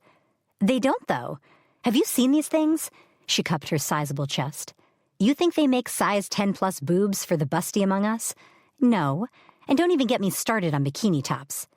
Okay, I won't. I shrugged. I wasn't exactly small-chested, but I wasn't quite the walking weapon Blair was, that was for sure. She had the boobs, I had the ass. Put us together, and we'd scare even the Kardashians. I stood up and looked over all my angles in the floor-standing mirror opposite my bed. I'd throw on a pair of heels and a nice kimono to keep Blair happy. It still didn't change the fact that all I wanted to do was put on some sweatpants and watch trashy reality TV. But I was comforted by the fact that nobody in our friend circle had a birthday until the beginning of October now. My liver would get a break. Maybe. Who knew when Blair would break out a reason to get drunk? She could do it in her sleep. And I had no reason to believe she wouldn't pull out every trick in her little handbook tonight. And I was more than a little scared about that. To Aspen! Tom led the toast, raising his tequila shot high above his head. This was shot 5. I wasn't sure I wanted to drink it, but I would. I was weak-willed, and it really didn't go in my favor that Blair noticed my hesitation. She reached over, tipping the shot into my mouth before I had a chance to realize what she was doing. The tequila burned as it went down, and Blair threw hers back as I wrinkled my face up. Ah, I wasn't ready, I shouted, giggling into my hand right after. You're good, you're fine, you got this. Blair waved her hand, the empty shot glass moving with her. Just choke it back. That's what she said, Justin shouted across the table. I flipped him the bird as I slammed the glass down. There was no lime. I didn't know what to do with myself. Yo, Deck! Will leaned back and waved toward the bar. Princess over here needs some lime. Princess is gonna kick your bitch ass, I shouted, grabbing the glass of water from the center of the table. Declan laughed, holding up a finger. Y'all give me a minute. The next couple rounds are coming up. Salt, tequila, lime. Perfect for the princess. He cast a glance my way and winked. I'm not a princess, I shouted. Luke tugged on my hair. Then why are you wearing a tiara? I touched my fingers to the tiara I'd been presented with within seconds of walking through the door. I was made to. It's not my fault. It was shoved on my little head. Little head? Does that include your ego? Justin grinned. I pointed at him. You. I don't like you. He laughed, along with everyone else. Tequila! Blair shouted, snapping her fingers as Declan presented us with 2 large circle bar trays. Salt, tequila, lime. I didn't know if I could do a 6th. Jesus. I hadn't signed up for this. Luke pushed a tequila shot toward me, complete with the salt shaker and the wedge of lime. I wrinkled my face up. I need a vacation from all y'all pushers. The entire table erupted into laughter. Luke, Blair, Tom, Justin, Will, Sean. All it did was teach me that I needed more female friends. Or maybe not. Women were bitches. Nobody needed more bitches in their lives than absolutely necessary. Either way, I already regretted this. Chapter 12. Luke. Truth Bombs. I wrapped my arm around Aspen, helping her out of the cab. The driver laughed as she almost tripped over her own feet. Her bare feet. I'd stolen her heels an hour ago. I tossed Declan's brother a 20 for his troubles and closed the door behind us. I knew I'd stayed sober tonight for a reason, and that was because Aspen and Blair had the self-control of a piece of paper under a running tap, and I didn't want a repeat of last weekend. There's a curb there, I said, stopping just short of it. You think you can get 1 foot up on there without falling? Aspen stuck her tongue out of the side of her mouth, narrowing her eyes. She leaned forward so far that the only thing stopping the both of us tumbling over was the fact that my upper body strength eclipsed her entire body. That was a very clear no. Jump! I barely bit back a laugh as she leaped onto the sidewalk. Aha! She fist-pumped the air. Got it! Oh, Jesus. It's like she was in Pac-Man or something. Okay, you little lush, let's get you to bed. I want food, she said, wrapping her arm around my waist. Did Abuelita give me quesadilla? Yes, I said slowly, inputting the code for the apartment door and taking her inside. The elevator seemed like a smarter bet right now. You want me to heat you up some? Quesadilla, she hiccuped, then giggled. She was adorable drunk. Seriously, she was so fucking cute. She giggled like a little kid, and her hiccups were so quiet yet forceful. I pressed the button to her floor as she leaned into me, giggling at seemingly nothing. She was hammered. The only thing that would save her now was literally eating her weight in carbs to line her stomach and drinking a pint of water in the hope her body caught up with her good ideas. Tomorrow was going to be a hoot. The last time she'd been this drunk, she'd turned 21. Another night I'd stayed sober, just like she had on my birthday. What were best friends for? Come on, Asp, let's get you upstairs and out of those jeans. She snickered. I'm pretty out of my pants. You're pretty in them, I said without thinking, but I think you'll hate me tomorrow if I let you wear them to sleep. I could never hate you. She patted my stomach. Yeah, well, if she could remember last weekend, she probably would. The elevator doors opened. I guided her out, then reached for her purse. She jerked from me, assuming a ninja position with her purse held tight to her body. What you doing? Getting your keys, I said slowly, so I can heat up your quesadillas, Jackie Chan. She looked at her purse, widening her eyes. Oh, quesadilla. She produced her keys faster than any person who'd consumed their body weight in tequila should have been able to, and threw them at me. On the floor, to be more precise. Sighing, I bent down and picked up her cluttered ring of keys from the ground in front of my feet. Yes, quesadilla. You think you can walk from there to the door? She held her arms out at her sides to balance her like I was asking her to prove she was sober. Tongue out again, she focused extra hard on one foot in front of the other until she reached me, 2 feet to the right of where she'd started. Hey, at least she could walk. I unlocked her front door and stood aside so she could walk in. She was doing real good until her toes came into contact with a rogue sneaker. That was her undoing. She stumbled over the sneaker, shrieking, falling so fast not even I could catch her. Aspen landed on the floor with a thud, but fell over, rolling onto her back with a laugh. Man, I couldn't wait to tell her those bruises came from a sneaker. Right now, though, I shook my head and helped her drunk ass up. I was finally able to coerce her to the sofa and pull quesadillas from the fridge to heat up. Babysitting your drunk best friend was hard work. Nobody told you that. Pay your taxes, they said. Pay your rent and your cable and your electric. Make sure your car has insurance. Nobody ever fucking told me to make sure my best friend could get her drunk ass to bed. Nope. Then again, she'd probably felt that way about me a lot of damn times. Friendship. Never mind through thick or thin, through sober or tequila should have been the motto. Aspen arched her back and pulled off her jeans. I paused for barely a second before I returned my attention to the oven and the food I was heating in it. I was fucking hungry, and whether she was hungry or just alcohol hungry, she needed to eat. I didn't want to clean up her vomit tomorrow. Luke, she asked from the sofa, staring at her hand. Yeah? Can I have some water? Oh look, Silver Aspen was in there somewhere. Sure, give me a sec. I pulled a bottle from the fridge and walked to hand it to her. I even popped the top for you. You say that like I'm a child, she said, eyeing the water bottle.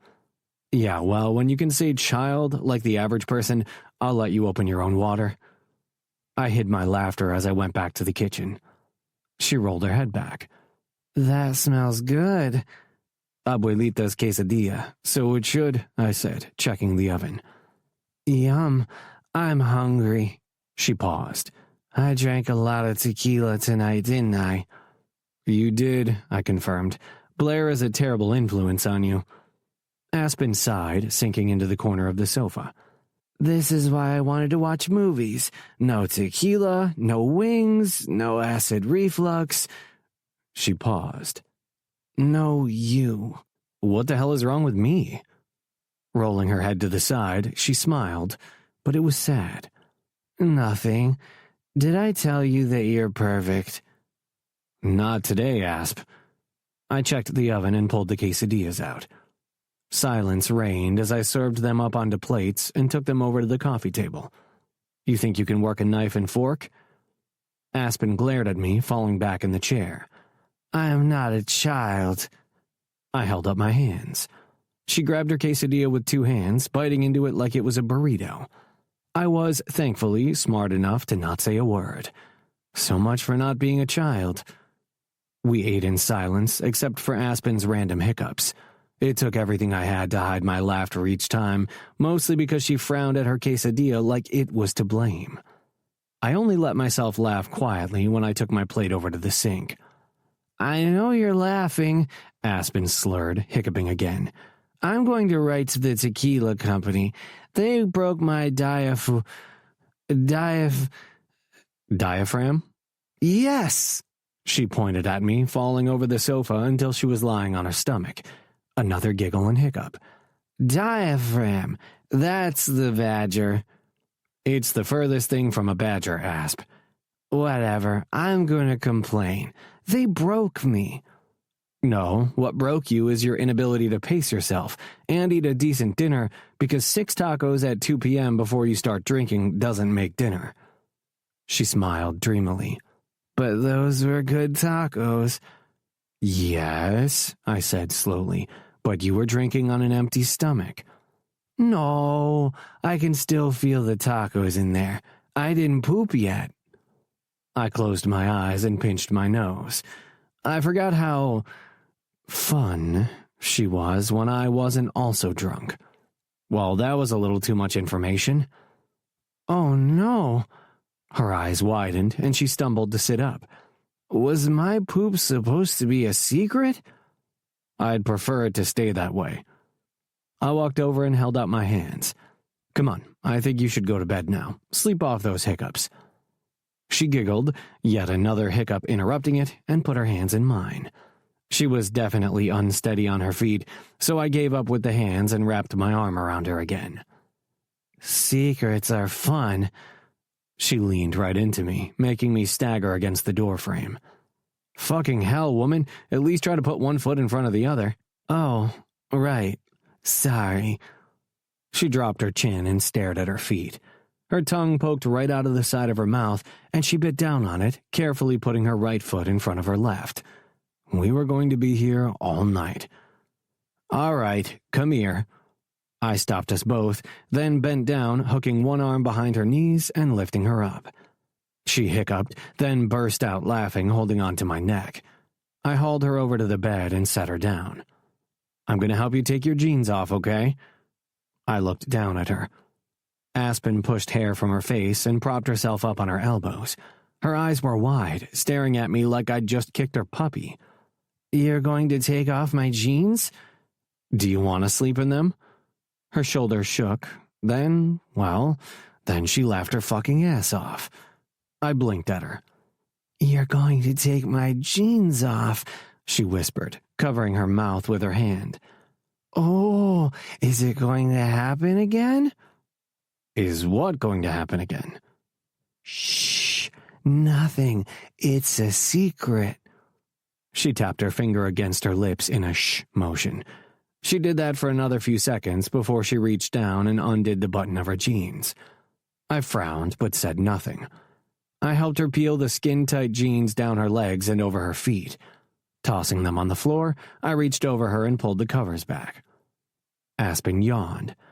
Oh, it's not happening again. Good. Still holding the covers, I said, What isn't happening? She looked around the room, honey-colored eyes darting back and forth. I can't tell you. Then stop talking about it. I can't, she gasped, covering her mouth again. But I can't say. No, it's a secret. Okay, that's the tequila talking. I tucked the covers up over her and turned off the light on her nightstand. Good night, Asp. You're going? I'm going to sleep on the sofa. I don't want to be vomited on by you later. I smiled. Will you stay if I tell you? Tell me what? The secret, she whispered conspiratorially. But you can't tell Luke. I opened my mouth to remind her that I was Luke, but stopped. I wanted to know what in the ever-loving fuck the crazy shit was talking about. "I won't tell Luke," I said slowly. She snuggled right under the covers and patted the bed next to her. When I sat down, she said, "Do you promise you won't tell him?" "I won't tell him a thing. Promise," I replied. Well, I wasn't fucking breaking it, was I? It wasn't like I could tell myself a secret. Okay. She took a deep breath. "Last weekend, I had really bad drunk sex with Luke." Fuck. Like, really bad. She paused. "And I can't tell him because he doesn't remember, and he's my best friend." Fuck. "And it's awkward," she sing-songed, sounding even more tired. "Because he's kinda hot," she sighed. "And I had a dirty dream." Wait, what? "Where it was better than tap-tap-squirt." She finished on a yawn. I waited, but she didn't say anything else. "Aspen?" A tiny snort answered me, and when I peered over, her eyes were closed. She smacked her lips together, licking the lower one, and stilled. She'd passed out, and there was no fucking way I was going to be able to sleep tonight. She remembered that night, and so did I, and now our friendship was irrevocably fucking changed. There was no way she'd forget what she'd said last night. There was no way I could move on like she hadn't said a thing. I had to tell her what she'd told me and admit that I remembered last weekend too. If I didn't, the secret might just be the one thing that killed our friendship. It was fine when I didn't think she knew. It was easier before. I could move on from that bad night, and any lingering thoughts I had about her beyond being my best friend would die eventually. Now? No. Now it was different. There was no going back from here. I rested my forehead against the top of the island and clasped my fingers behind my neck. The island was cool against my skin, and it was soothing. Thank fuck something was, because my stomach was in knots. I reached for my phone and looked at the time. I had a new message from Blair. "Blair, is Aspen awake yet?" Me, "No, thank fuck." Blair, "Why, did she try to striptease for the building manager again?" Me, "No, but you nearly showed the bar a second full moon." Blair, I was just giving them the perspective of an alien on another planet. What's up?" I ran my fingers through my hair. If Aspen remembered, that meant Blair already knew about last weekend. Fuck knew I needed to talk to someone about this. Me. She told me what happened last weekend. She was so drunk she thought I was someone else. Blair. Fuck. Blair. I don't know what else to say. Me. I remembered Blair. I didn't think she did, so I didn't say anything. Blair. LOL, what? You remembered? Well, someone had to be able to laugh about this shit. It sure as hell wasn't going to be me anytime soon. Me. How the hell is this funny? Blair. Are you telling me you've both been walking around for the last week knowing you've had sex but pretending you didn't remember? Me. Admitting that I lasted 2 minutes isn't on my bucket list. Blair. You were drunk. Tom can't even get it up when he's drunk that much tequila. You're already winning. Awesome. That was what I wanted to know. Me. I don't need to know about his penis. I need your help. Blair. You have to talk about it. It's not a big deal, Luke. It happened. It was bad. You were drunk. It was a mistake. You can both admit that and move on. Me. It's just not that simple. She's my best friend. Blair. So fuck her properly to get it out of your systems and move on after that. Me. That's your solution? Fuck her again? Blair. Sober this time. Me. That's not helpful. Blair. That's all I got. I'm hungover. Try again later. I sighed and turned my phone over. She was no help. Not that I'd expected her to be. Rubbing my hand down my face, I pushed up off the stool and went to get water from the fridge. I grabbed a second bottle for Aspen and found the bottle of aspirin in the drawer. I popped her 2 pills, then 2 for myself. Not because I was hungover. I just had the world's worst stress headache. I tossed back the pills and washed them down, and sighed again. Fuck. I had no idea how to handle this. The conversation had to happen, but how? How? How the fuck did I tell her what she'd said unless she brought it up? Her bedroom door swung open, and I turned just in time to see a flash of brown hair dart into the bathroom. I guessed I was about to find out when she was done throwing up. Chapter 13. Aspen. A hangover, a window, and a cushion. I was dying. That was the only explanation for this feeling. My stomach was clenching, my head was pounding, and despite having just vomited for the third time, my tongue felt fuzzy, like someone had glued cotton balls to it. I sat back from the toilet, using my hand to shield myself from the brightness coming in through the window. The first thing I had to do was flush the toilet and get the vomit off my damn teeth. Hauling myself up was nearly impossible. I swear my head weighed more than my ass did. At least it felt that way. I only just managed to brush my teeth without throwing up. God, I felt awful. I really should have eaten again before drinking. The tacos at around 2 were not enough, not when Blair is leading the drinking proceedings. Very, very carefully, I grabbed my robe from the back of the door and tugged it on, loosely tying the belt around my waist. God knew I didn't need any pressure on my stomach right now. Luke's smirking face was the first thing I saw when I walked out of the bathroom. "Don't," I croaked, holding up a finger. "Don't even go there." "Water, aspirin, on the counter." He nodded toward the bottle with condensation running down the side of it. "Thank you." I gingerly made my way over to the island, opened the bottle, and downed the pills with a few mouthfuls of water. I shuddered as I swallowed. It did not feel good. "How are you feeling?" Luke asked, looking way too smug behind his hand. "Don't shout," I whispered. "You're very loud." "No, you're just very hungover," he replied. "And I'm not surprised. You were hammered." I groaned and leaned against the counter in front of the sink. I don't remember a thing past, 9:30? His eyebrows shot up. "What's the last thing you remember?" "Blair got a round of tequila sunrise, but you didn't want yours, so I double-fisted them." I rubbed my hand over my forehead as if it would alleviate the pain that thumped there. "How did we get back here?" "Declan's brother. He brought us back around 11. 11? Dear God." Luke nodded, lips twitching. "You were really drunk. We came back and you were hungry." "Quesadilla." I snapped my fingers. "You heated up Abuelita's quesadillas." "Yep, and you ate it with your fingers." I wondered why my finger was sore. A quick glance at it confirmed I had a small burn on the side of my left middle finger. "That explains the blister." He looked at me pointedly. "Is that all you remember?" Was there something I needed to remember? Dear God, what if we'd had sex again? What if I vomited on him during it? I couldn't ask that, could I? Jesus, this was wrong. This was fucking up. Did I do something I should remember? I tried to keep my tone light and breezy, but it came out a little too hesitant for that. "Yes," he nodded firmly. Frowning, I took another swig of water.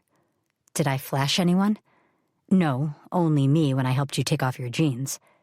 So that was how that happened. Oh God, I didn't give Justin my number, did I? He laughed. "No, Aspen, you didn't give Justin your number. I'd never let you do that." "Thank God. I didn't make out with anyone, did I?" "No making out." I frowned again. I had no idea what I could have done. Flashing my boobs and making out with a bad choice of a guy was my usual go-to. If I'd done something else, I was stumped. Mind you, racking my brains wasn't working in my favor. I couldn't remember anything except the quesadillas. The quesadillas. They felt like they were important. "Doing okay over there, Einstein?" Luke smirked again. "The quesadillas, are they important?" "You're getting warmer. Keep thinking." "Can't you just tell me?" He shook his head. "Oh no, this is on you. Try to remember." I sighed. I had too much of a hangover for this. "Okay, you made quesadillas. I had the hiccups." "Yep.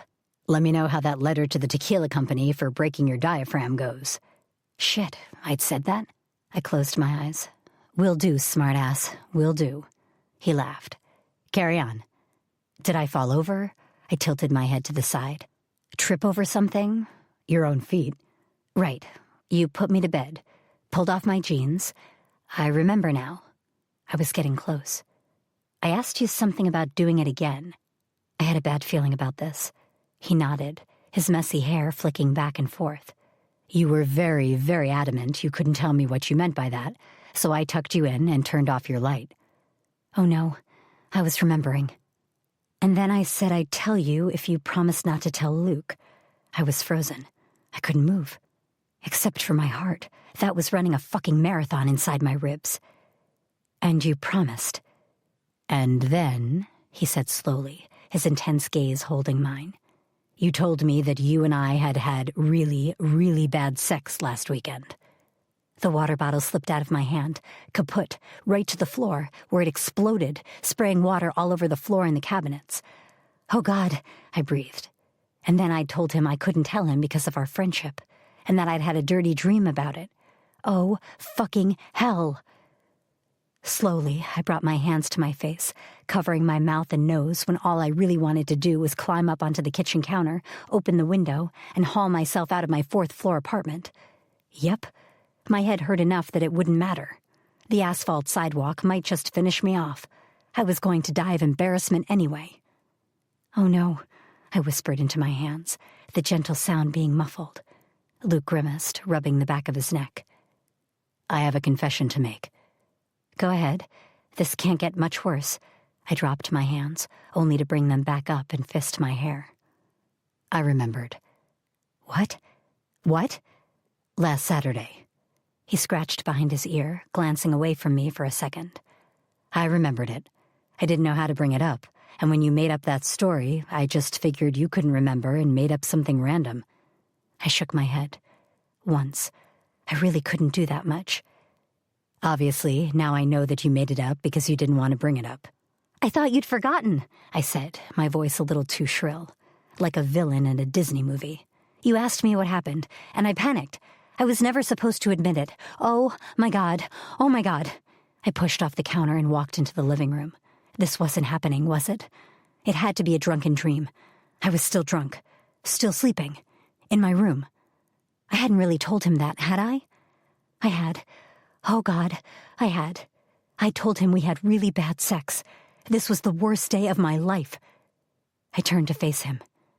If it makes you feel better, I'm under no illusions about how bad that sex was for you, Luke said, spinning on the stool.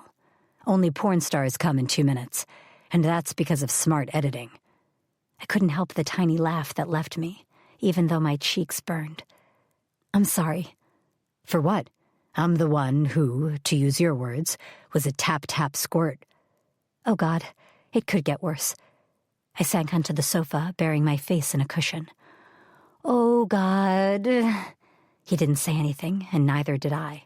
I could barely breathe with my face this far into the cushion, but it didn't really matter. I didn't want to breathe. I wanted to disappear. I didn't think I could feel worse when I'd woken up 20 minutes ago. How naive I'd been. To go back to vomiting in the toilet. That was better than this. So much better. I took a deep breath and lifted my head to see Luke standing behind the sofa with another bottle of water in his hands. Here, he said. You need to rehydrate, or you'll feel worse. There is literally no way I could feel worse than I do right now, I said, taking the bottle. Not a chance in hell. I'd bet my bank account on it. That's not really a whole lot, is it? My savings account, which was sitting at a tidy $3,500, thank you very much. Oh, well, then you're right. You probably can't. He shrugged his wide shoulders and perched on the arm of the sofa, opposite end to me. I drank some of the water, then recapped the bottle and looked down at the cushion on my lap. I couldn't believe I'd gotten so drunk I hadn't even known who he was. That I'd been so drunk, I told him the one thing I swore to myself I never would. Now what the hell did we do? This wasn't a secret anymore. We couldn't just pretend it never happened. Now what? Luke asked. I don't know. It's not like we can pretend it never happened. I paused. There's an elephant in the room, and unlike you, I have a feeling it's going to last longer than a couple minutes. His lips thinned out into one flat line. You know that was because of the tequila, right? I shrugged. Your subconscious knows.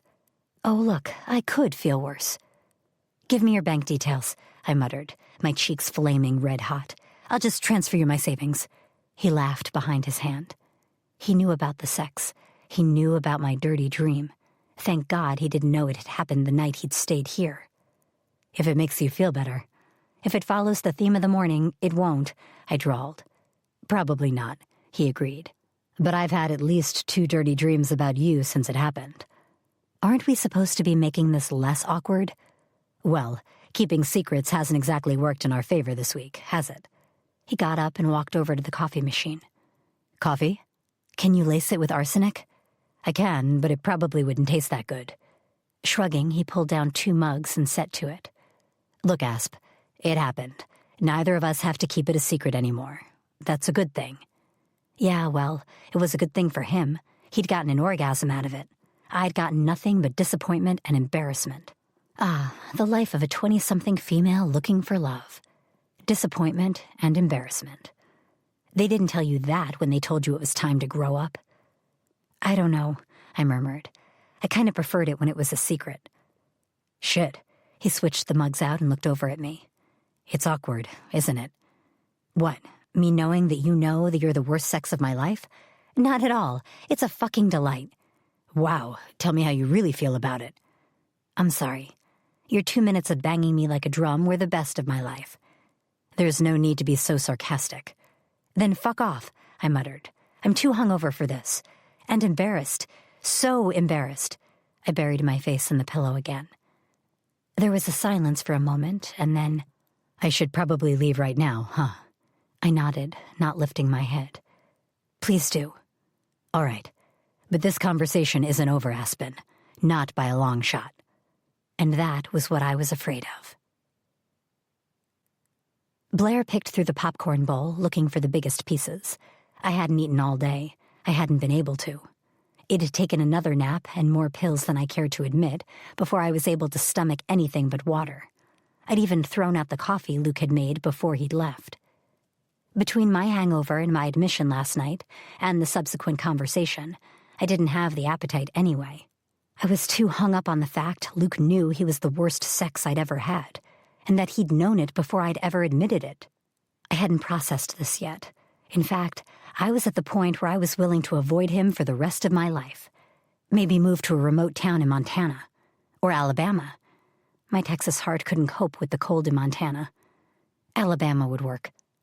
A piece of popcorn hit me on the cheek and bounced down to the floor. I turned to Blair, who was staring at me with one eyebrow raised.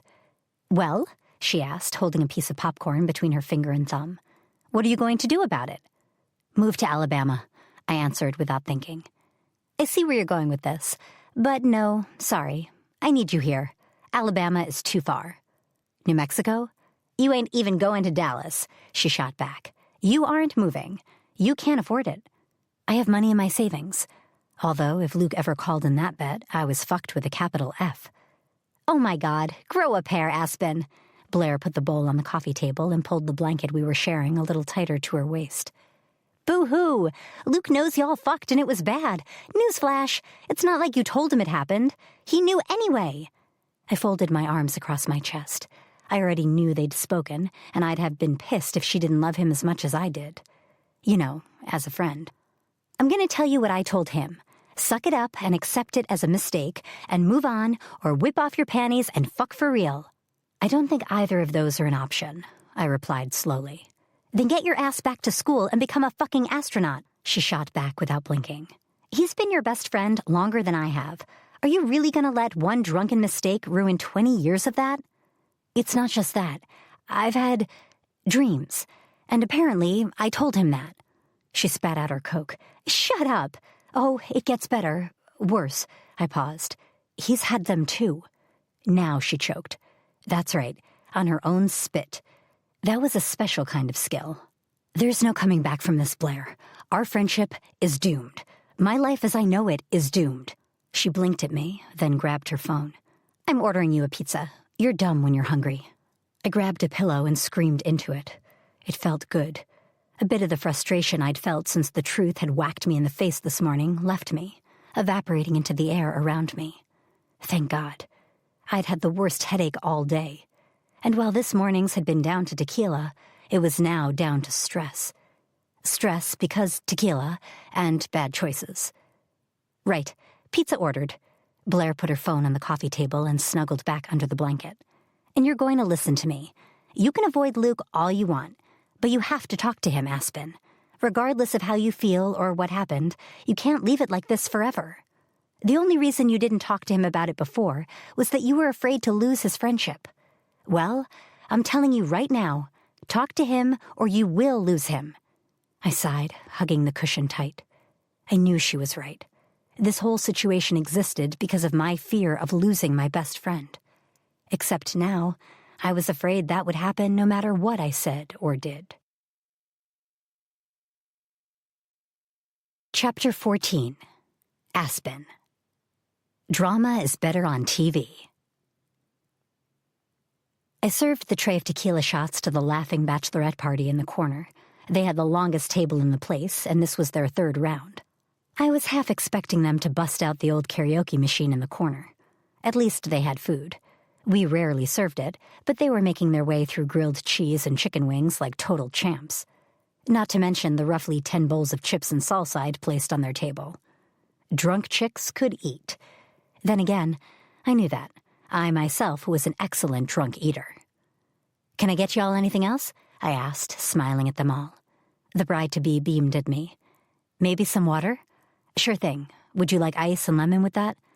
"Can you bring the lemon on the side?" "No problem. I'll get y'all a couple jugs and bring it right over." With another smile, I turned and headed back to the bar. I motioned to Mr. Gomez to give me a second while I got the water, and he responded with a warm smile. He was here late, celebrating with his wife. His daughter was pregnant, he told me earlier, and that was cause for breaking his steadfast routine. I couldn't help but agree. I fixed the party their water, making sure to add extra ice and putting the lemons on a small side plate as they'd asked. It took some serious balance skills to not drop the 2 trays holding everything, but I managed it. Going back to the bar, I gave Mr. Gomez his bill. "And congrats, Grandpa." He grinned, his slightly crooked teeth adding a ton of character to his already lively personality. "Thank you. I couldn't be more thrilled. Here you go, Aspen, and thank you for the free drinks." "Free drinks? Who's giving out free drinks?" Declan stepped out to the bar behind me. "That would be me." I held up my hand. "I'm gonna be a pappy," Mr. Gomez exclaimed, smile still planted on his weathered face. Declan grinned, leaning past me to shake his hand. "Well, congrats, my friend. I suppose I'll let her off for giving away my best beer for free." I rolled my eyes and turned to the register. "You're such a drama queen." "King," he rectified. "I'm a man." "Fine, be a king," I shrugged. History dictates that queens were more powerful, but whatever. "Women," Deck shook his head. "Best hope that baby is a boy, Mr. Gomez." "All I'm hoping is that it's healthy and grows up to be as much of a pain in the ass as Gabby was," Mrs. Gomez said, joining him at the bar. "Come on, honey, we've got to go. Family Feud reruns start in 15 minutes, and I didn't set the DVR. I dipped my head to hide my smile. "Your change." "Keep it," she winked at me. "Buy yourself a pretty dress to find you a husband with." $3 wouldn't get me far, but I laughed and took their empty glasses off the bar. "I'll keep that in mind, Mrs. Gomez. Thank you." "They'd have to be one hell of a patient husband." The glasses I was holding slipped, shattered into thousands of little shards as they hit the floor. I drew in a deep breath before I'd even turned to look at Luke. He was standing at the bar, leaning forward, biceps pressing against the sleeves of his white t-shirt. Honestly, it was unfair. Nobody should have looked that good in a plain white t-shirt. Between the dark hair and the tanned skin and the toned biceps, yeah, no. Who did I submit a complaint about ridiculous good looks to? Was God accepting those? Not that he'd listen to me. He and I hadn't been on great terms since my hamster died when I was 7. I'd never really forgiven him for that. "You all right, Aspen?" Deck eyed me. "Fine. Luke scared me, is all." I leaped over the broken glass to reach for the dustpan and brush. "It'll only take a second to clean up." I snatched the cleaning stuff from under the bar and got onto my knees to sweep up the glass. It took me a few minutes, during which Deck and Luke had a casual conversation about football that I tuned right out of. The glass clinked as I tipped the dustpan into the trash can. "Hey, sorry." I stood and tucked a wisp of hair behind my ear. "What's up?" Luke's lips twisted to the side. That's what I came to ask you. Ah, right. That missed call and 3 ignored texts would do that. He hated being ignored, much like a 4-year-old. Deck shot me a confused look. Sorry, my phone was dead. I shifted on the spot. Luke's smirk knew. Why the fuck was I lying to him? That was like saying you didn't eat the cookies with chocolate all around your mouth. Do you have a break coming up soon? He asked, glancing at Deck. I only need 10 minutes. I hesitated. Deck nudged me in the back. Take your break. I've got the bride squad over there. You've got 20 minutes, all right? Great. Just great. I needed to move to New York City to avoid someone. It just didn't work here. I took a deep breath and nodded for Luke to follow me. I walked right through the bar, right to the outdoor patio, taking a moment to pause to turn on the fairy lights that illuminated the covered area. Declan's grill area took up one corner, the fuel from last weekend's 4th of July party still sitting in the bag next to it. I perched against the table on one of the benches, gripping the edge of the wood. Looking at him was awkward, so I stared at his knees until I could get the words out of my mouth. His knees. I know. What the fuck? So, what's up? My knees are flattered you asked, Luke retorted. But you know what's up. I gripped the wooden slats a little tighter. Do we have to have this conversation right now? Yes. I told you, we're talking about this, Aspen. You've ignored me all day, so I came to you. There was a big-ass lump in my throat that made swallowing really hard. I'm at work, I replied. I don't have the time for this right now. You either talk to me right now, or I'll wait for you to finish. His eyes met mine with a fire that burned brightly. He was serious. Deck said we've got 20 minutes, and we're going to use them. You know my break is for me to pee and drink and get a snack, right? The look he leveled on me said he really didn't care. I suppose I'd brought this on myself. If I hadn't been a total wet wipe about all of this, I'd be eating chips and salsa right now. Fine, I rolled my shoulders. Say what you need to. Glancing over his shoulder, he checked the door to the back area was closed. The bar wasn't busy enough for anyone to come back here, and the smoking area Deck had designated was out the front. Luke scratched the back of his neck and brought his gaze back to meet mine. I'm sorry I didn't tell you I remembered. I asked you if you knew what happened because I hoped like fuck you didn't remember. And when you fed me that bullshit story, I really thought you'd forgotten. I wish I had. Not as much as I do. Trust me, Asp. That night was unfortunate. He continued. And not because of the fact we had sex, but because of how fucking bad it was. Like, that was the stuff of nightmares. I've gotten myself off in the shower and lasted longer than that.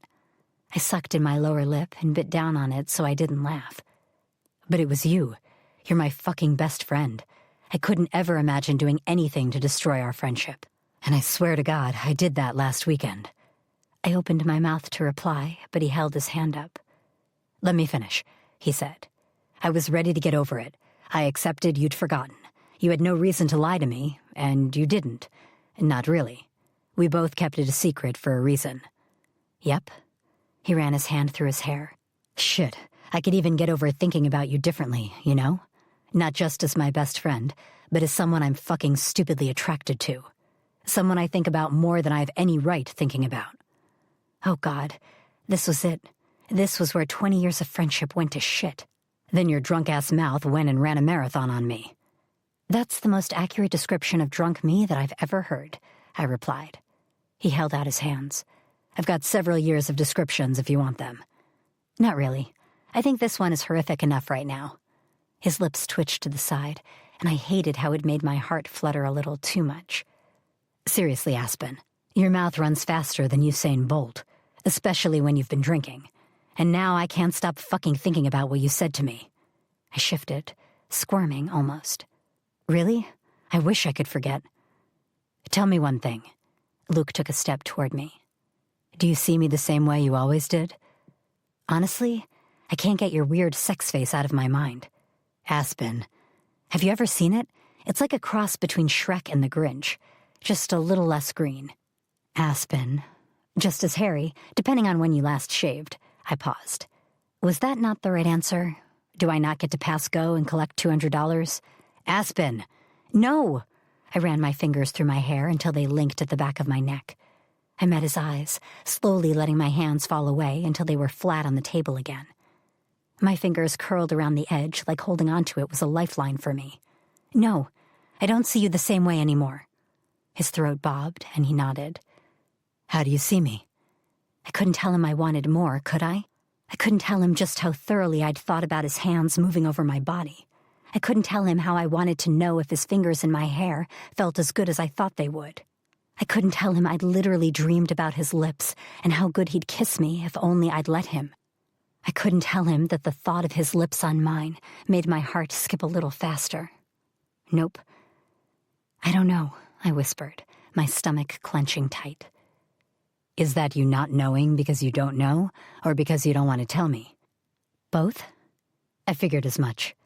He took a deep breath, drawing it in before slowly letting it out. His nostrils flared on his exhale, and the intensity in his gaze made me pause.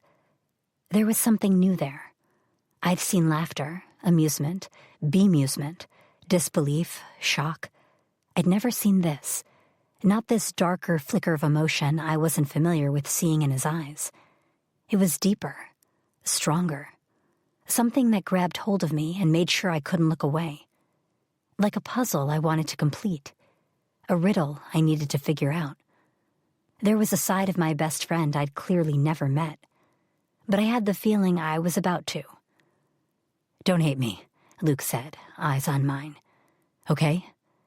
If I don't hate you after last weekend, I'd be hard-pressed to now. Aspen, I'm being serious. This isn't me messing with you. Just promise you won't hate me for this." "For what?"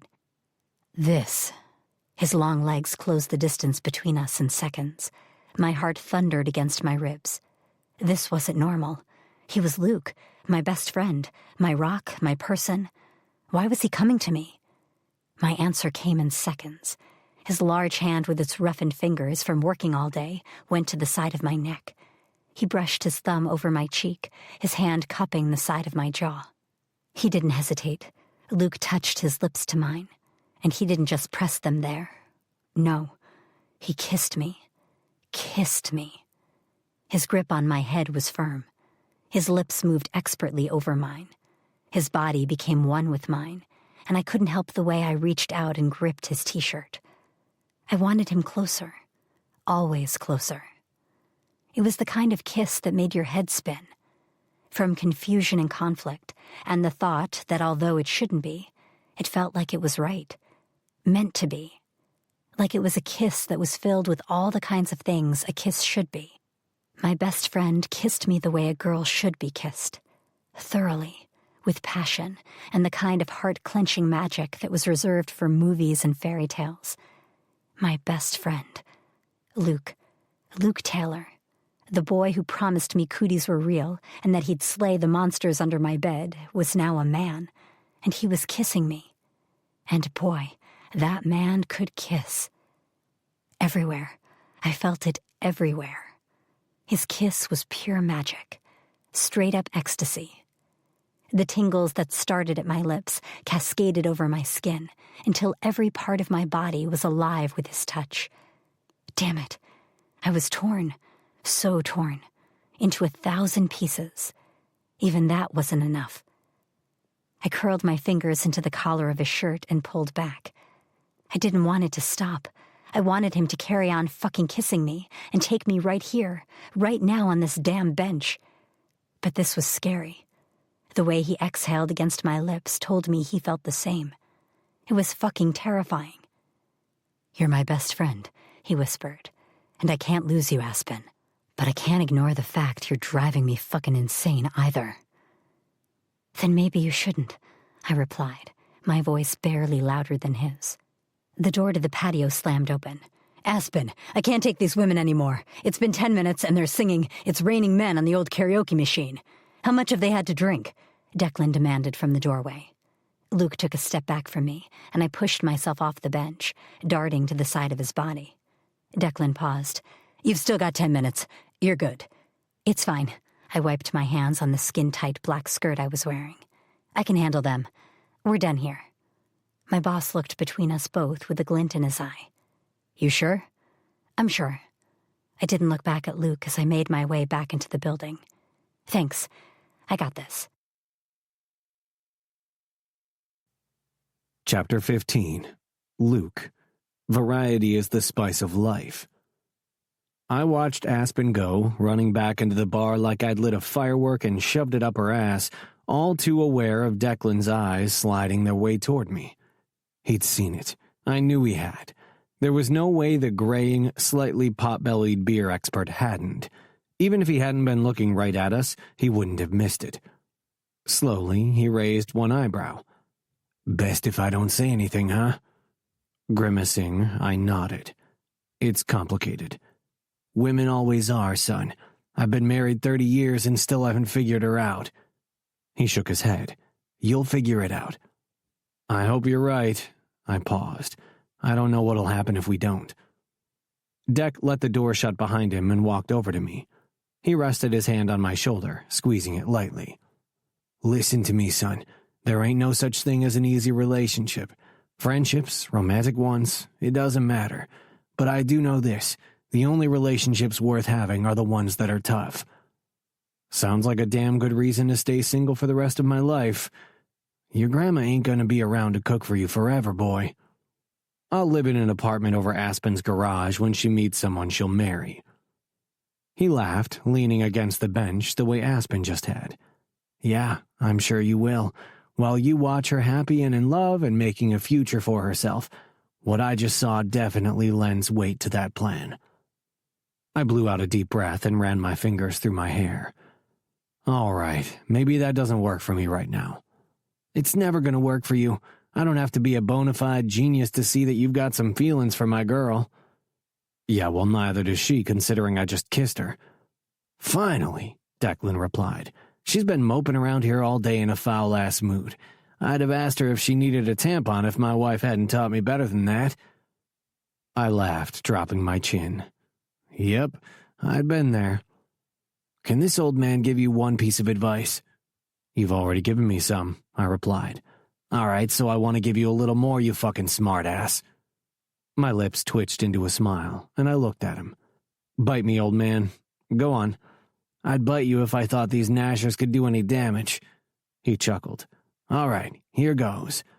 "Sounds like you're about to send me on a roller coaster."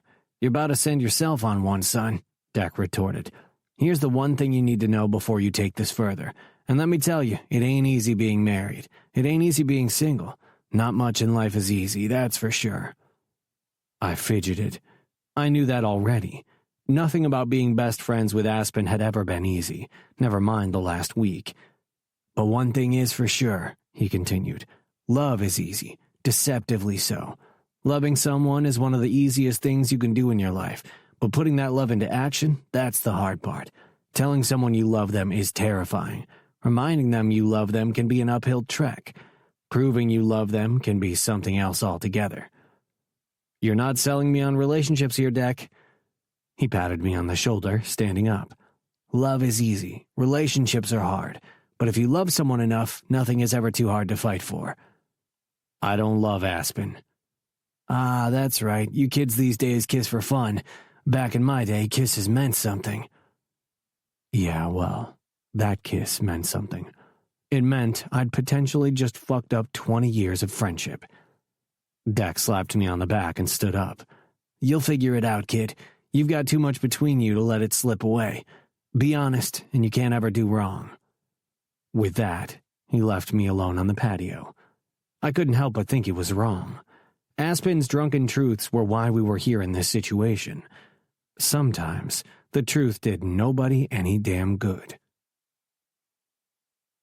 I bit into the taco that was in front of me. My apartment felt tiny tonight. Abuelita had sent me home with tacos after I'd stopped in at my parents' after work, but there was something about tonight that felt hollow. I knew what it was. I spoke to Aspen every single day. Today, I hadn't. You could call it what the fuck you wanted, but it had been radio silence since I'd kissed her yesterday. She'd been radio silence for days, truth be told. We wouldn't have spoken if I hadn't gone to see her at work. We'd be stuck in a worse fucking limbo than we already were. I pushed the taco away from me. I wasn't hungry. Honestly, I felt sick. Why had I pushed it? Why had I pushed her into talking about it? She'd clearly forgotten that she'd admitted she remembered. If I'd just left it, if I'd just shut my big fucking mouth, it would be fine. I stood, grabbing the plate from the table and taking it into the kitchen. I tossed the leftover taco into the trash and dumped the plate in the sink. I didn't really know what to do with myself right now, so I just kind of stood there. Until there was a knock at the door. "Luke, let me in." Blair's voice crept through the cracks. I dropped my head back. No. Blair was the very last person I wanted to see right now. She was way too fucking bubbly for my mood. "Go away," I yelled back at her. "Open this door or I'll kick it in." Sadly, I knew she wasn't lying. At the very least, she'd give it a good old fucking try until I ultimately opened it. With a sigh, I went to the sofa. "It's open." The door swung open and Blair marched in right as my ass hit the sofa. "You kissed her?" she demanded, standing by the door, clutching the handle. I stared at her. I kissed her. "Thank fuck for that." She shoved the door shut and came over to me. "One of you had to do something." "You think it's a good thing?" I shook my head. "You're an idiot." "Nah, you're the idiot. You're both idiots. It's like wrangling cats into a bath." She jumped onto the sofa and grabbed the open bag of chips from the table. "She's ignoring you, did you know that?" "No, really? I thought she'd gone on an expedition to the Arctic, and that was why she hasn't spoken to me since." "You don't need to be cocky with me, Luke. Believe it or not, I'm here to help you." "Is that by eating all my food?" "I hardly think a packet of chips constitutes as all your food." She paused, hand deep in the bag. "Then again, this is you, so it probably is." I snatched the bag from her and shoved my hand in it. "Fuck off." "You either want my help or you don't." "I don't remember asking for your help." "Fine." She held up her hands and got up. "You figure out how to handle this by yourself." Whoa. I didn't say I didn't want it." Blair stopped, putting her hands on her hips and pinning me with a hard stare. "Okay, but you're going to listen to me, and you're not going to argue with me." Yeesh, I don't know if I can do both of those things. "Fine, you'll listen to me, but I will accept occasional, mild arguments." I nodded. "That works. Sit down." "All right." She pulled a hairband off her wrist, snapped it, and shoved her hair up into a ponytail before sitting down. "You need to speak to her, now." I tried. I put the bag of chips onto the coffee table and brushed the crumbs off my fingers. I called her this afternoon, but she sent it to voicemail. "She was working this afternoon. They have a wedding party at the weekend, and Deck gave her tonight off if she'd go in and help him organize stuff." "She at work now?" Blair shook her head. "Then she could have called me." I shrugged. There are only so many more times I can call or chase her down at work before someone thinks I'm a crazy stalker and I get arrested. She leaned back, sighing. "She's too stubborn for her own good. But Luke, she's just afraid. She's embarrassed because of what happened, and she doesn't know what to say to you after what you said to her." I told her how I felt. I had to be honest with her. If we'd been honest with each other in the first place, we probably wouldn't even be in this situation. "No, you probably would." Blair paused when I glared at her. "What? You think the level of attraction you feel toward another person is based on honesty? If that were the case, we'd all be attracted to our moms." "Nah, they lie. Santa? Tooth Fairy?" "All right, fine. We'd all be attracted to our palms and vibrators." Another pause. "Although—" "Don't need to know about your vibrator," I said quickly. "Where are you going with this?" "Okay." She tucked her feet under her butt, and with her elbow on the back of my sofa, propped up her head. "You need to just do it.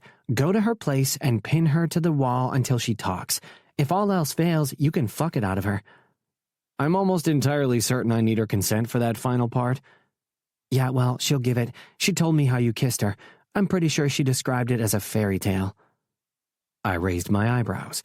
"So you need to sweep into her apartment, grab hold of her, and demand she tells you the truth about how she feels." Jesus, Blair, you watch too many movies. I got up and walked into the kitchen to get a beer.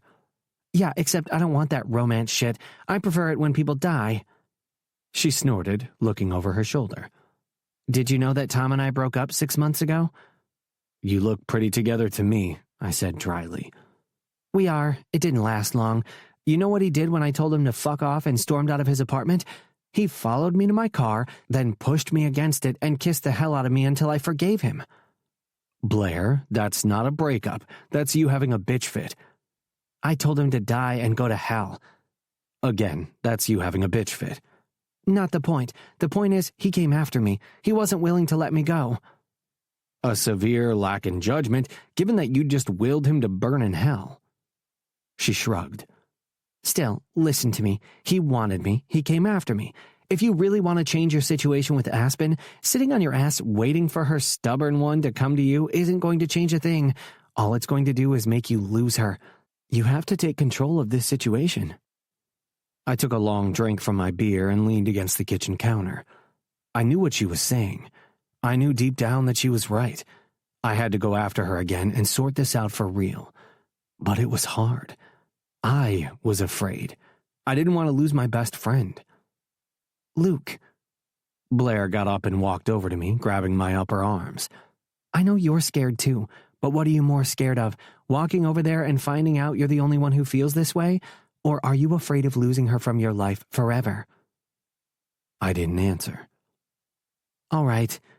She stepped back and took a deep breath. As both y'all's best friend, I did my job here. She held up her hands and grabbed her purse from the table. I'll talk to you tomorrow. She left with a wave, and I stared after her. She was right. I hated it when Blair was right.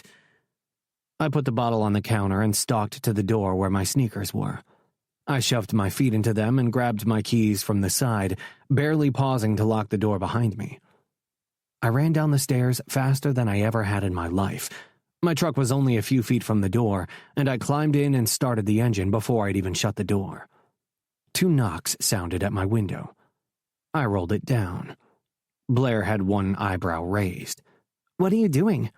If this goes wrong, I'm taking your ass down with me, I warned her, putting the truck into reverse. She laughed, stepping clear of my path. And we'll go down swinging. Totally okay with that. I grinned at her, rolled the window back up, and backed out of the space, ready to go. Wait, I have an idea. She ran back to me and pulled open the passenger side door. She won't answer the door if she knows it's you. What about your car? I walked. Her place is closer to mine than yours is. Think about it as you giving me half a ride home in exchange for me getting you into her apartment. I'm not climbing through a window. Nothing that dumb, Blair said. Although I've climbed out of a couple after bad dates. But no, I'm going to knock and tell her it's me, then run. And leave me to face her wrath? Hey, if this goes to plan, you could get laid by the end of the night. And if it goes wrong, I could be castrated. Orgasms can come at a price. Aspen's is going to be expensive after the stunt you pulled. She tapped twice on the dash. Let's go. I was regretting this already. Chapter 16. Aspen. Ice cream does not cure all. I stared at the tub of Ben & Jerry's in front of me. They'd done me well, these two. They'd been my friends through countless periods, bad dates and breakups. But today, they just weren't cutting it. Apparently, there was no cure-all for having bad sex with your best friend, then getting drunk and admitting it, then him kissing you. Not that I was surprised. That was a loaded situation. I put the lid back on the tub and, with a sigh, got up to put it back in my freezer. Knock, knock. There's nobody home, I shouted, putting the tub back in its spot on the shelf and shutting the freezer door. Yeah, that'll deter an axe murderer, Blair shouted from the other side.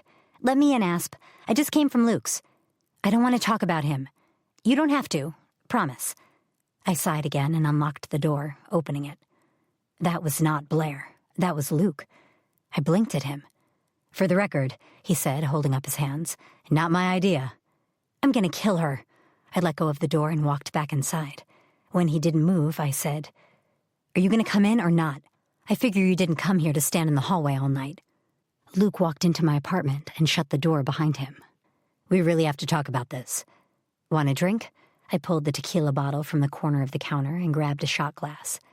Based on recent history, I'm going to go with no. Suit yourself. I poured a shot and tossed it back. I figure it can't get much worse at this point. Aspen. I took a second shot and instantly regretted it. It burned. No, look, listen to me. We got drunk and had bad sex that apparently both of us remembered despite thinking otherwise. Yeah, I'm pretty sure I still come off worse after that night. Then, I get dirty dreams about you because apparently you look really good naked, and my subconscious had a bet with my awake brain that you were better in bed than copious amounts of tequila led me to believe. I agree with your subconscious. Then, I get drunk and tell you I remember just how bad it was, how you were a pretty little tap-tap-squirt. But Luke, don't tell Luke. I gripped the neck of the tequila bottle tightly. Then, you show up at my work, tell me you want me, and kiss me like it's the end of a fucking Disney movie. Probably the best compliment I've had in a long time about my kissing. Luke! What? He threw his arms to the side. What do you want me to say to you, Aspen? Ever since Sunday, you've been hiding and ignoring me. You want me to stand here and tell you I'm sorry I was honest with you? That I'm sorry I kissed you? Because I'm not. And I'm not. All I want to do is figure out what the fuck we do now. But I can't do that because you're hiding away like a child. My eyebrows shot up. I'm not a child. Then for fuck's sake, act like it.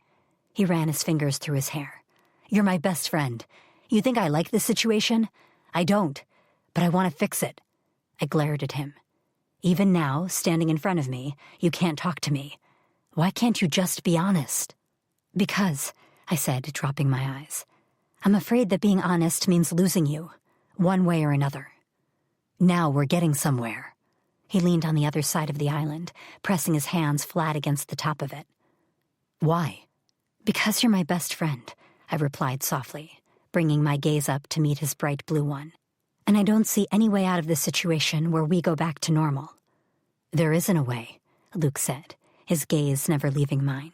There is no way we can go back to before we had sex, Aspen. Not unless one of us suddenly acquires a time machine. You got one of those? If I did, we wouldn't be having this conversation. I put the cap back on the tequila bottle and replaced it on the other counter. His lips tugged to one side, lighting his eyes up. Same. We just can't ignore this. I know what I want to do, but I need you to tell me where you want to go from here. I bit the inside of my lower lip, darting my gaze away from him. Truth be told, I hadn't stopped thinking about kissing him since he'd kissed me. I wanted to do it again, but the implications of it terrified me. We had an easy relationship. We took each other to family weddings. We hung out all the time. We bailed each other out of bad dates. 20 years of being friends had put us in a status quo that was comfortable. Kissing again would be a twist that I didn't know if we could unravel from. Well, I wrung my fingers in front of me. I don't want things to change, I said slowly and quietly. But that doesn't mean it doesn't feel like it is changing. It is changing. I mean, 3 weeks ago you were still the little chubby-cheeked kid who I protected from boys. I smiled. Now, he sighed and dropped his chin. Yep, that just about summed it up. Maybe it's just an itch. I bit my lip.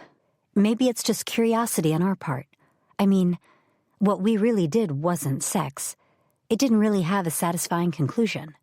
Not for you, he pointed out. Really? You think that was satisfying? He held his hands up. Never mind. Carry on. Thank you. I crossed to the fridge and got a bottle of water. It's a loose end. We didn't tie it up. Like, most times when you have sex, you're either in a relationship or it's clearly a one-night stand. Slowly, Luke nodded. It makes sense. Ours was a drunken hookup that, honestly, barely even qualifies as that. What are you saying? What was I saying? Excellent question. I wasn't quite sure. I don't know. I shifted to the side a little.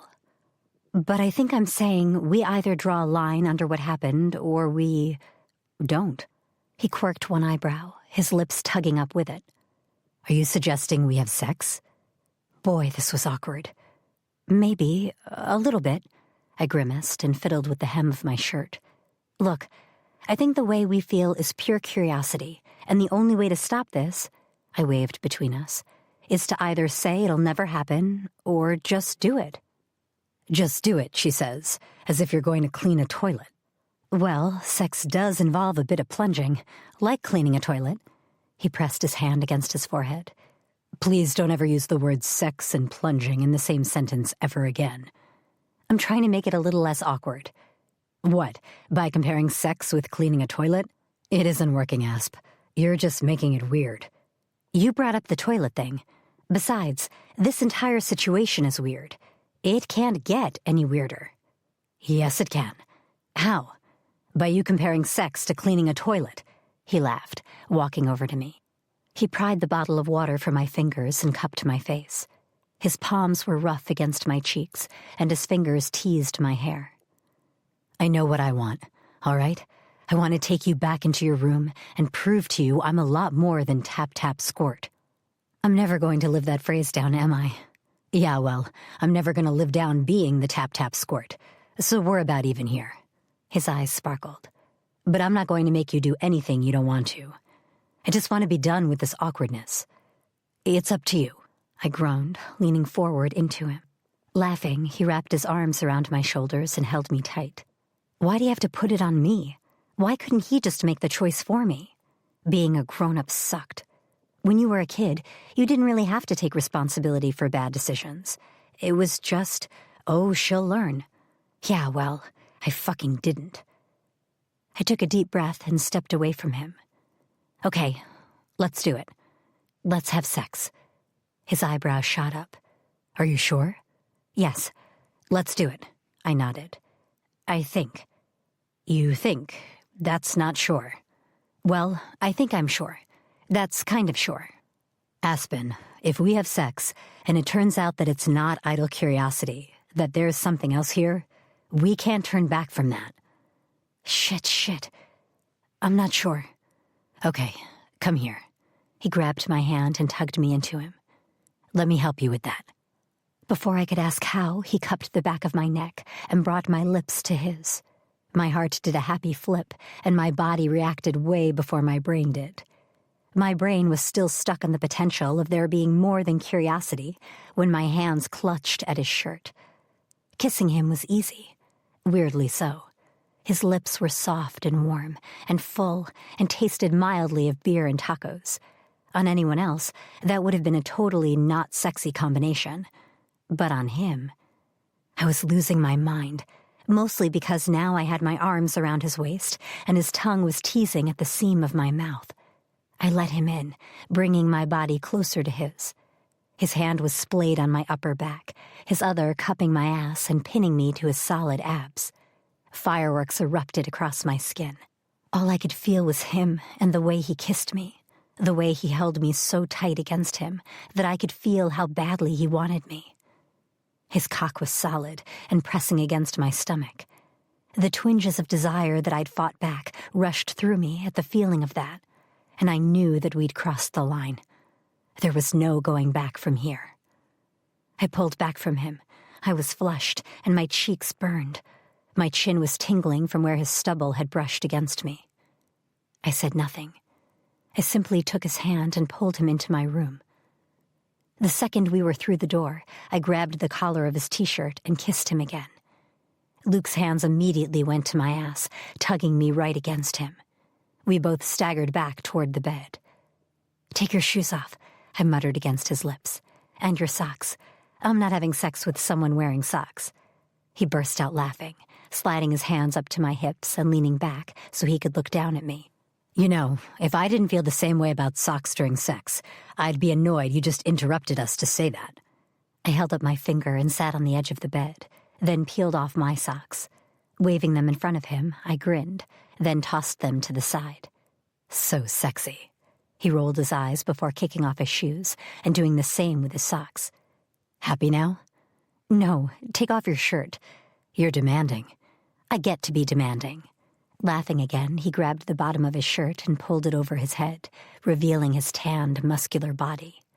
Seriously, was it sculpted? Shouldn't he be in a museum? Aspen, can you stop staring? I've got 8 inches of cock getting impatient. My gaze dropped to his erection. Really? 8 inches? Isn't the average like 5? He smirked. I'm above average. Yeah, well, we'll see about that pretty soon. Jesus, you talk a lot for a woman who just dragged me into her bedroom. He grabbed my hands and pulled me up off the bed. Yeah, well, He kissed me to shut me up. Shut up and take off your shirt. Before I could move, he grabbed the bottom of my tank top and pulled it up, forcing me to lift my arms so he could remove it. Now, for real, stop talking. He kissed me again, then pushed me back onto the bed. I squeaked as I landed on the mattress and bounced, but any protest was silenced by him leaning over me, slipping one leg between mine and covering my mouth with his. My fingers drew patterns up and down his back as we kissed, and when he moved his mouth down the side of my neck, it felt like the most natural thing ever. I let go of the weirdness of this being Luke, my best friend, and gave myself over to the moment. It took him no time at all to make his way down my body and grab the waistband of my shorts. I was breathing short and sharp by this point, so I didn't question when he pulled them over my ankles and went back for my underwear. Then, holy crap, I was naked, and his face was between my legs. I gasped at the first contact between his tongue and my clit. It was like someone had lit a spark inside me. And by the time he'd fully parted my legs with his hands, I could hear the blood pumping inside my ears. He took his time, wielding his tongue like a weapon, toying with me over and over. He knew exactly what he was doing, and I squirmed in delight as he slid one finger inside me, adjusting his head so he had room. My hips bucked.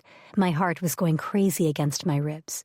I could barely control my breathing as he worked me up to the edge, adding more and more pressure with his tongue until I lost control. I clawed at the sheets, arching my back as the pleasure rushed through me. I knew I was trembling. I was hot all over. I couldn't think. It was a hazy fog descending over my mind, and as I threw one arm over my eyes, I vaguely heard the opening and closing of a drawer and something swishing. I was oblivious to everything until Luke leaned over me, slipping easily between my legs. He chuckled low, bringing his lips to mine. They tasted a little like me, but I still wrapped my legs around his hips to force him inside me. My brain was mush, but my body was wide awake. He reached down between us, his thumb brushing my clit as he did, and guided himself inside me. I was so wet it wasn't exactly hard, but he still took his time as he eased into me, and my hips angled up. He kissed me as he moved inside me, long, slow strokes that were both infuriating and sexy at the same time. His tongue battled mine in time with his thrusts, and as the first moan left my lips, I felt him smile. Smug little bastard. One of his hands trailed down my body, sliding right down over my thigh and back up. His touch was red hot, and it wasn't long before I was victim to another orgasm as it built inside me. The faster Luke fucked me, the faster it came. My nails were in his back as I gripped at him for dear life. I didn't want him to stop.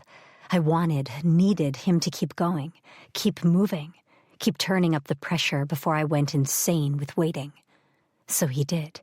He sat up, gripping my hips, and fucked me even deeper that way. I knew his eyes were on me, blazing with desire, but I couldn't hold on any longer. The orgasm came at me, much like the first, slamming through me with an intense pleasure I'd rarely ever felt before. Luke's groan cut through my own, and he thrust into me really hard, then stopped, loosening his grip on my ass to lean forward and rest his forehead on my shoulder. We lay there like that for a minute, catching our breath, with him still inside me, and me covering my eyes while I recovered. "Thanks for maiming my shoulders," he breathed, lifting his head slightly. "You're welcome," I whispered back. "Thanks for turning out to be above average in bed." He laughed, the sound thick and husky as he pressed his face into my neck. "Well, now you know I wasn't lying." He kissed the side of my neck and got up, slowly pulling out of me. "Do you want to shower first, or should I?" Chapter 17. Aspen. Grinches and Banshees, and a Morning After. I tied the band around the bottom of my wet braid and shook my head from my perch on the kitchen island. I was sitting in the middle of it, legs crossed, surrounded by food. There's absolutely no way Voldemort would beat Harry. Luke raised his eyebrow and grabbed a handful of fries. "How do you know?" There are literally 7 books and 8 movies about how Voldemort could not kill Harry Potter. All right, but if Harry wasn't the master of death... Now you're just clutching at straws. I shook my head again and grabbed a slice of pizza. Your argument has no merit. Give up. I never give up. Not against you. I know. You're an idiot.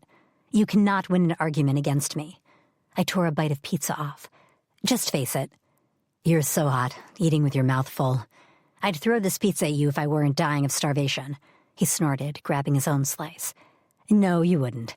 I've never seen you throw food. Ever. Food is sacred. It should never touch the ground. It wouldn't.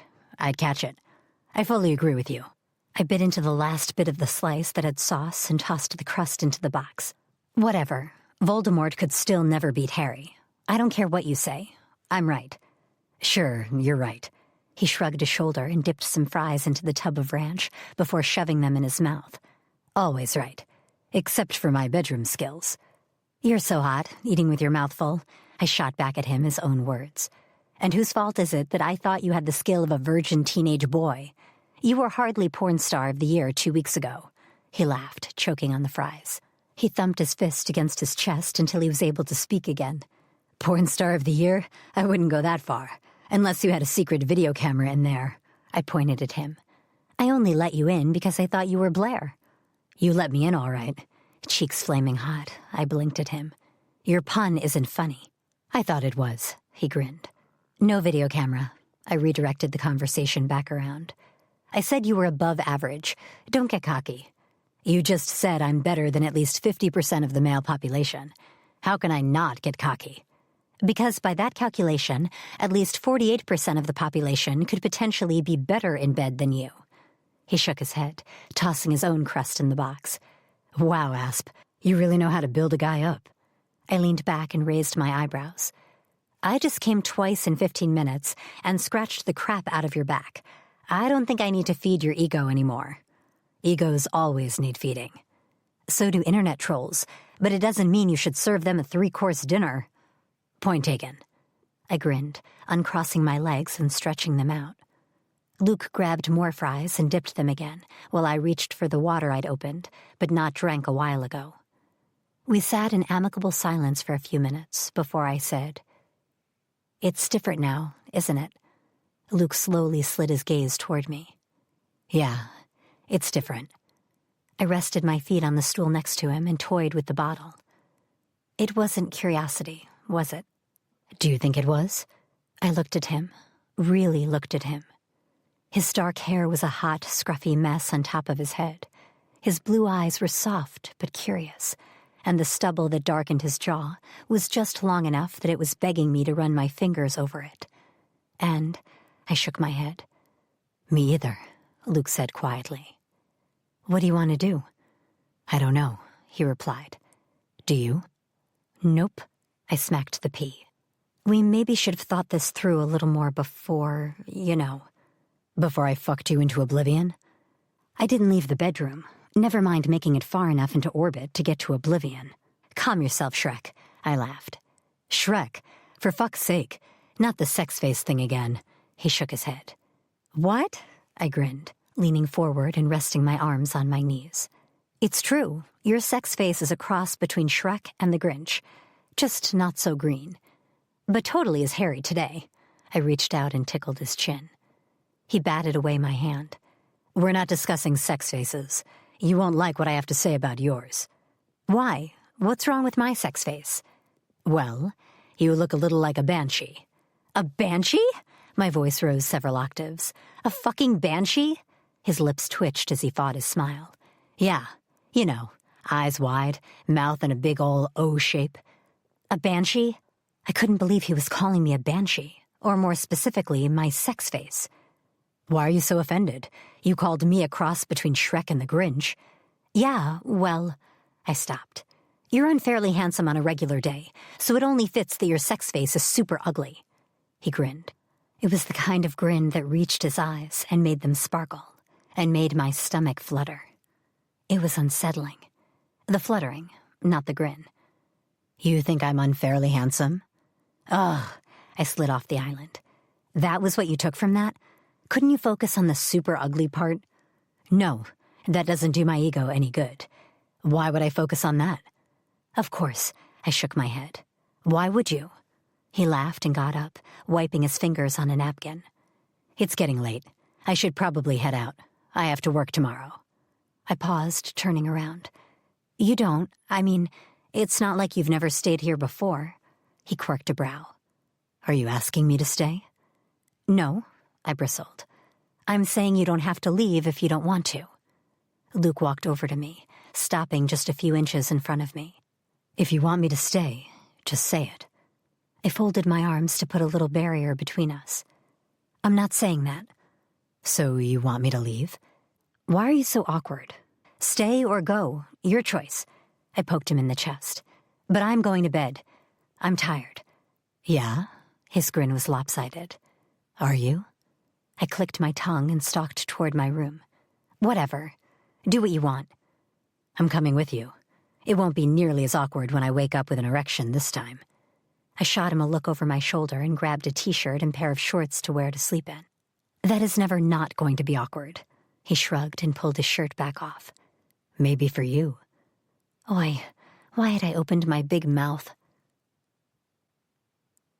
Remember how Abuelita said I needed to marry a woman who can cook? I eyed Luke, pausing with my pancake on my spatula. Tread very carefully. I think I might marry you, he said, grabbing the syrup bottle. You're hot, good in bed, and you can cook. That's like the magic trifecta. Plus, we already know each other. That's not superficial at all. I slid my pancake onto my plate and joined him at the island. What? Looks, sex, and food? That's all a man needs in a wife. Wrong. He also needs her to have the patience of a saint if that's the kind of bullshit she has to listen to. Ah, shit. Yeah. He paused. Well, that puts you out of the running. I flipped him the bird and shoved a slice of bacon into my mouth. Such an ass. Not that I knew how we'd gone from having sex to him deciding he was going to marry me. Clearly, he was thinking with both his dick and his stomach. It wasn't a very intelligent combination. For that, you can make your own coffee, I said, getting up to go to the coffee machine. For what? The trifecta comment, or the part where I said you have no patience? Both, you dick. I hit the button on the coffee machine. And no, you can't use one of my to-go coffee cups just because you're late for work. Ah, look, who needs to get married? We've been acting like it for years. It's good to know that blowing your mind hasn't changed your attitude toward me. Jesus, Luke, if I knew that having sex with you would turn you into a high school jerk, I'd have kept my legs shut. He choked on his juice. I forgot how nice you are in the morning. Cradling my cup of coffee, I turned around, glaring at him over the rim. You're also very pretty on a morning. Stop sucking up to me. I hid my smile behind the cup. It's not working. He folded a pancake in two and tore off a bite. Then why are you smiling? Don't eat with your mouth full. It's gross. You did it last night. It's my apartment. I can do what I want. I poked my tongue out at him and walked to the front door to answer the knock. I twisted the key and pulled it open. Shit. You can fuck off, I said to Blair. Traitor. Yeah, whatever. She pushed me to the side, storming her way into my apartment. I barely had a chance to steady myself before she stopped. A large grin broke out on her face when she saw Luke sitting at my island. Let's see. Wet hair, yesterday's clothes, enough food to feed the 500. Hello, slut. Sup, Luke said, nodding his head while reaching for another slice of bacon.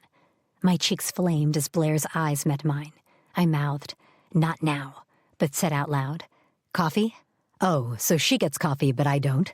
Luke pointed his piece of bacon at me with an annoyed look on his face. Yes, she's not thinking with her dick and her stomach. I snatched the bacon from him and put it in my mouth.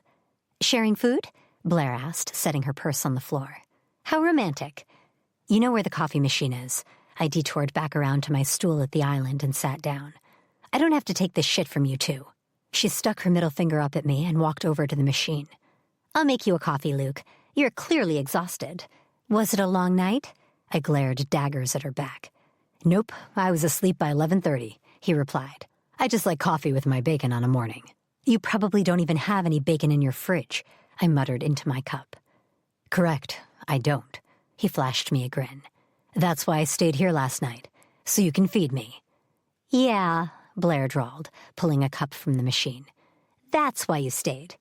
I glared at her some more. Luke drained his juice and stood up. "Don't worry about my coffee, Blair. I've got to go home and get changed before work. I'll grab a cup there." He was smarter than I gave him credit for. He clearly saw I would be more comfortable sitting on a cactus than I was in this conversation. "Leaving so soon?" My best friend's eyes sparkled as she turned around. "She's going to punch someone if I don't, and since I'm not being an ass, I'd rather it were you." He grinned, grabbing his phone and keys off the island and turning to me. "I'll call you later?" "Working," I said. "All right, so I'll see you later?" "Given your habit for showing up, you probably will." I half smiled. "See you later." He winked, tugged my hair, and threw Blair a wave as he left. The door shut, and the sound of it closing against the frame seemed to echo through my silent apartment. Blair said nothing for a good minute. She simply stood there, leaning against the counter, cradling her coffee cup in front of her so she could blow into it. She watched me like a hawk who wanted to be punched in the face. I chewed on my bacon, waiting for her to say the first word.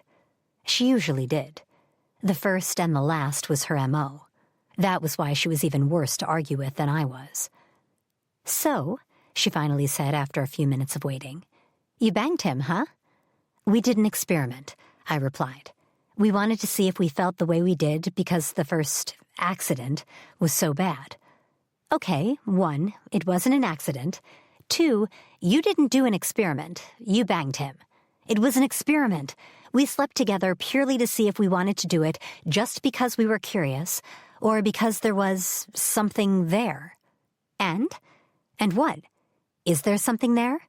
I paused. "I think so. Either that or the 2 orgasms were given to me by witchcraft." "2? Hold up." Blair put down her cup. "He couldn't even get your motor running the first time. Yet this time you're coming like you have an orgasm button on your ass?" I shrugged. "I don't know, but I'm not going to complain." "Wise, you've probably moaned enough in the last 12 hours. I spat my coffee all over the leftover pancakes while she laughed. "Whatever." "What happens now?" Shrugging again, I stood up and took the plate of pancakes to the trash can. "We don't know." "You don't know?"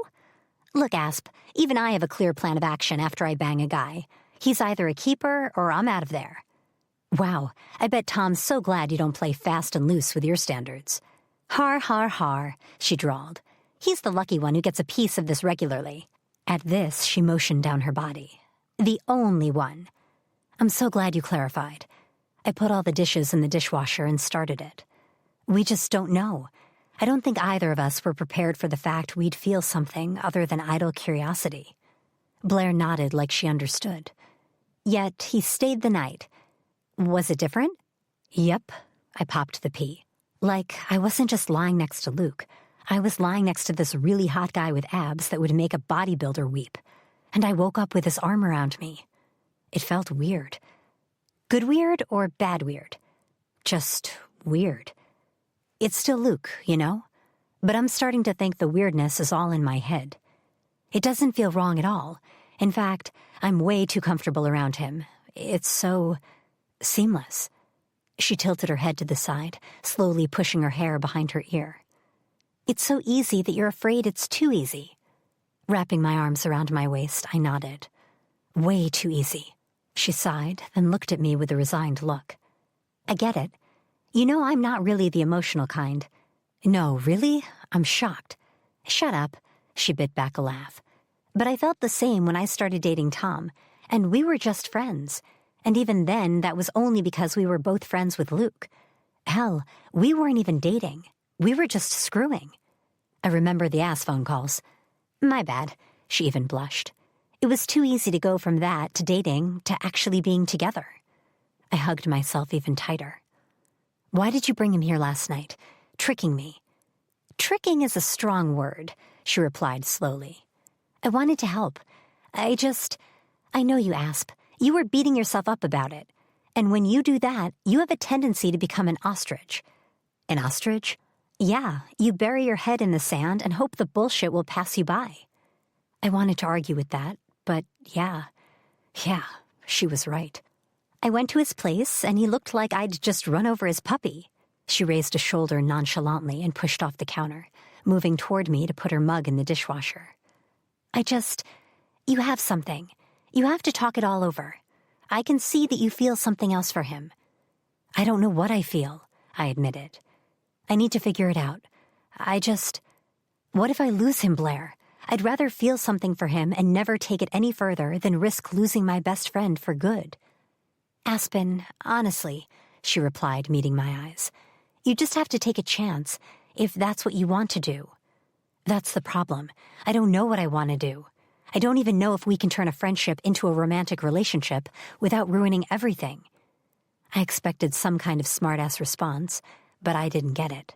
Instead, Blair wrapped her arms around me and hugged me tightly. Blair didn't hug. Ever.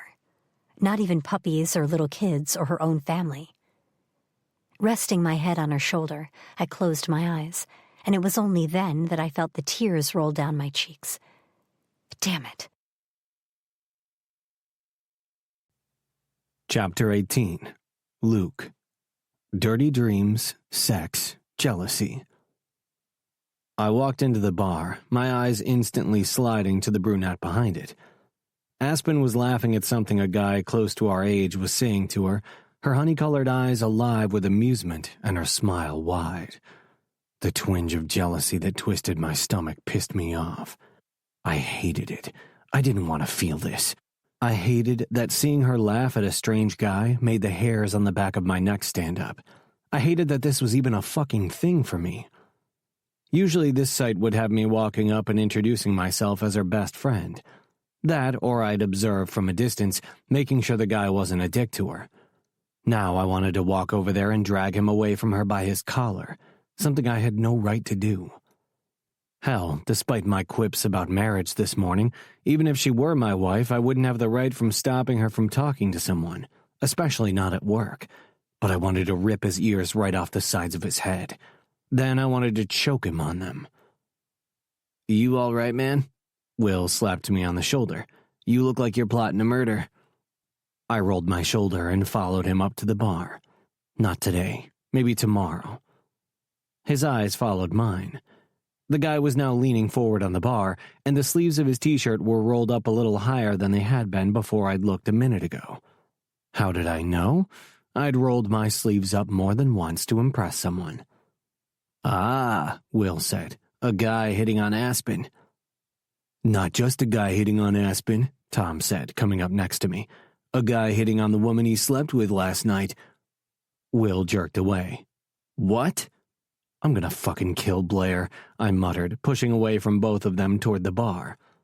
I smelled like sawdust and sweat with a little sea air mixed in from the build we'd been working on just a few feet from the beach, but it was probably better than anything that pretty boy she was talking to smelled like. Fuck. This was getting worse. You slept with Aspen? Will hissed in my ear, grabbing my arm. It's a long story, but yeah, I replied. I reached up behind me and grabbed the back of my neck, tipping my head forward so I didn't have to watch the asshole at the end of the bar flirting with her. Fuck. This was so different. Where the hell had this come from? Not from having sex with her. This was more than me just being protective of her. This was me wanting to protect her. Hide her away from fucktards who just wanted to have sex with her and discard her. Because fuck what I'd told her last night. It hadn't been curiosity for me. I knew I wanted her. I knew I wanted more. I didn't know when it had happened, and I didn't know why, and I couldn't put my finger on anything at all. I just knew that I wanted Aspen Camden more than I'd ever wanted anyone in my life. I wanted my best friend more than I'd ever wanted another woman. Shit, Tom muttered, leaning forward next to me. His elbow nudged mine. He gave her his number on the back of his receipt, Will continued. I ran my fingers through my hair.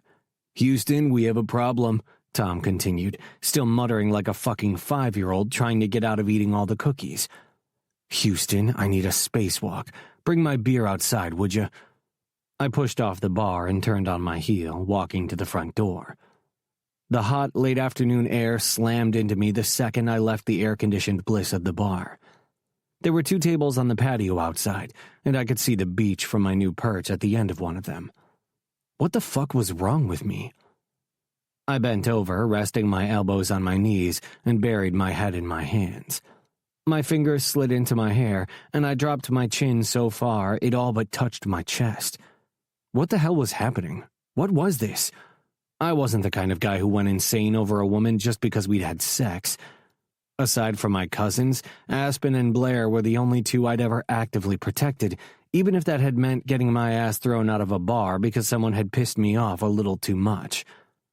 That had happened once or twice, maybe 3 times.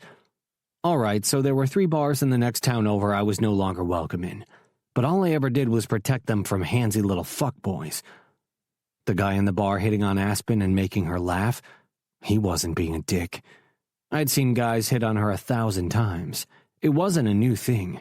I was no rookie in being the guy best friend. I knew my role. Sit back, bite my tongue, drag the guy away when he got too much, maybe throw him a right hook if he got a little cocky with me. This was not my role. Sitting outside the fucking bar, my head in my hands, feeling sorry for myself, was not what I did. Not over Blair, not over any woman, not over Aspen. But here I was, sitting outside, head in my hands, feeling sorry for myself over a guy hitting on Aspen. Fuck me sideways and call me daddy. I was screwed. Here. Tom put a bottle down on the table next to me. Drink that. I did. Most of it anyway. My lips formed a seal around the top of the bottle that popped when I pulled it away. Thanks. Will met my eyes from the opposite table. She threw his number away. What? I jerked my head up. Yep, she smiled until he finally turned away. She swept that piece of paper under the bar and tossed it in the trash as she came to us. A sick kind of satisfaction flooded through me, even though I had little reason to believe it was because of me. We hadn't exactly discussed what we were doing with our weird situation, but that didn't mean I didn't like what I'd heard. Fuck, I loved it. Screw you, pretty boy. Not that I wasn't one. No, fuck that, I wasn't. I was not a pretty boy who spent hours on my hair or who wore pants tighter than my girls. Not that I had a girl. Nope, not me. I grabbed the beer and took a long drink. Fuck this shit. She wasn't mine. She was my best friend, but that was it right now. No matter how much I wanted to take the guy's number out of her hand and shove it up his nostril, at this point, she was still just Aspen, my best friend, the girl I'd slept with last night, the girl who was sending me mixed messages because she was just as lost as I was about this. She was fucking Aspen, goddammit. She was not just Aspen. She was Aspen. Aspen. All right, Deck's giving me 10 minutes to sit with y'all, so shift over. I'm coming through. Aspen scooted over to our table and sat down a tray full of beer and chips and salsa. The queso and sour cream are coming right out, mostly because I reminded him that if he didn't give me them in 10 minutes, he owed me another 5. She stepped up onto the bench next to me and perched on the table. Her thigh brushed against my upper arm. Her skirt was skin-tight, and while sitting down, barely reached her knees. It hugged her figure like it was made for it. The white tank she had tucked into the skirt was just as tight and form-fitting, and fuck did it show off her tits. When did I notice this? Shit. Aspen ran her ponytail through her fist, pausing to tease out a knot. How's work going? Great, Tom replied. Luke hasn't been catcalled for an entire 3 days. Her lips pulled to the side into a smirk. The women y'all been whistling at have great taste, she said. How many flipped you off? All of them, Will admitted, except the one who waved at Luke. Aspen's gaze slid to me, darkening as they did. Color me surprised, she said. I'd love to hang with y'all, but my break is over. She slid off the bench, wiping her hands over her ass. That was the fastest 10 minutes ever, Tom said. Yeah, well, time flies when you're having fun. She smiled tightly and turned to walk back into the bar. That wasn't awkward at all, Will said, watching her go. So you gonna tell us how you ended up having sex with her? No. I pulled my beer toward me and swigged from the bottle. Tom raised his eyebrows. You know Blair already told me. You tell the story then. Or not, he finished. I rubbed my forehead and rested my arms on the table. This whole situation was weird. I was feeling jealous over a guy giving her his number, and she disappeared the second Will said someone had waved at me. And nobody had.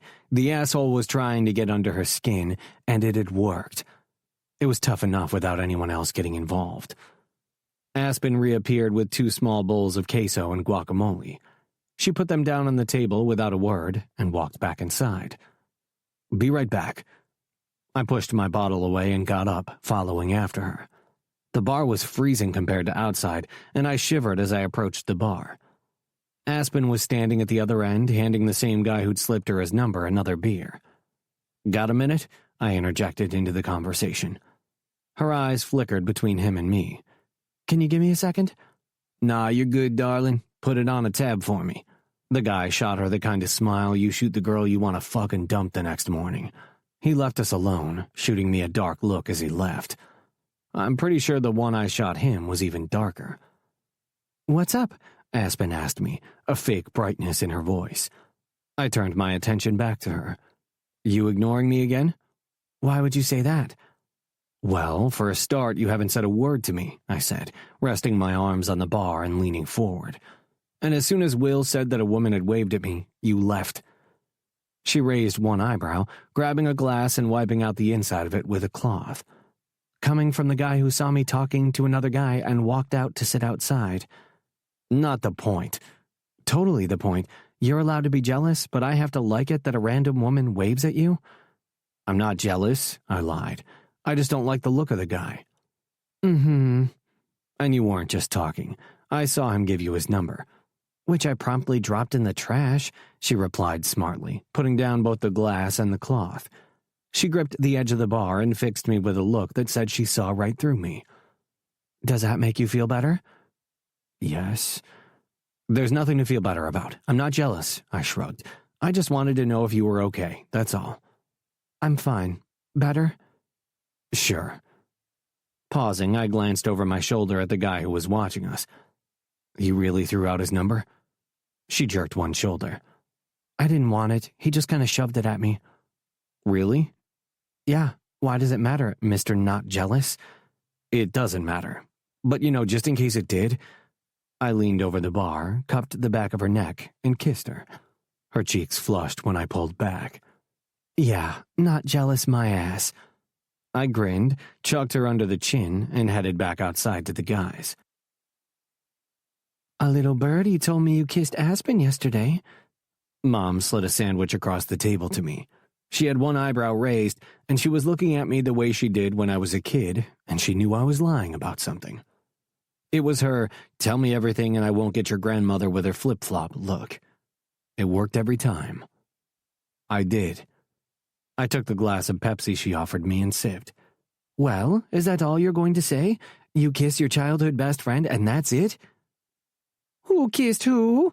Abuelita demanded in Spanish, shuffling through to the kitchen in today's bright outfit, a purple skirt with a green t-shirt and a yellow sweater.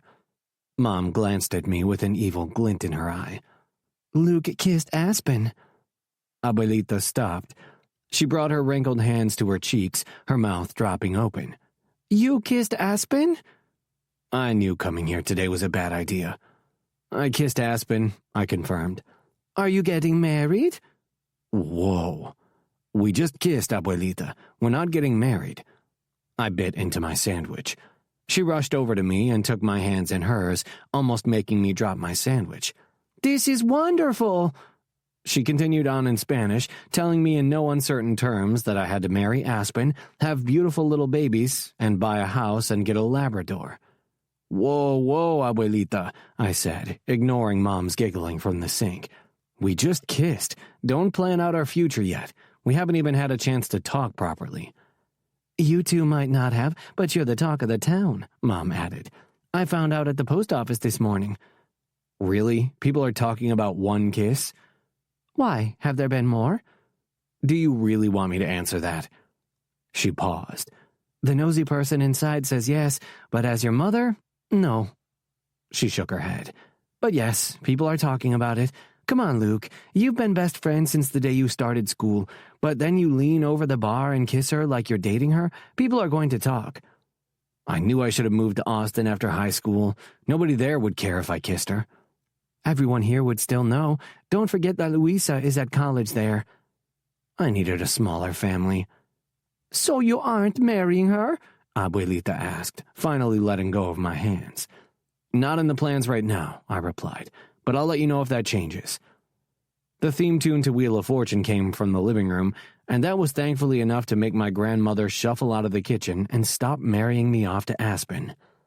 I blew out a long breath and reached for my drink.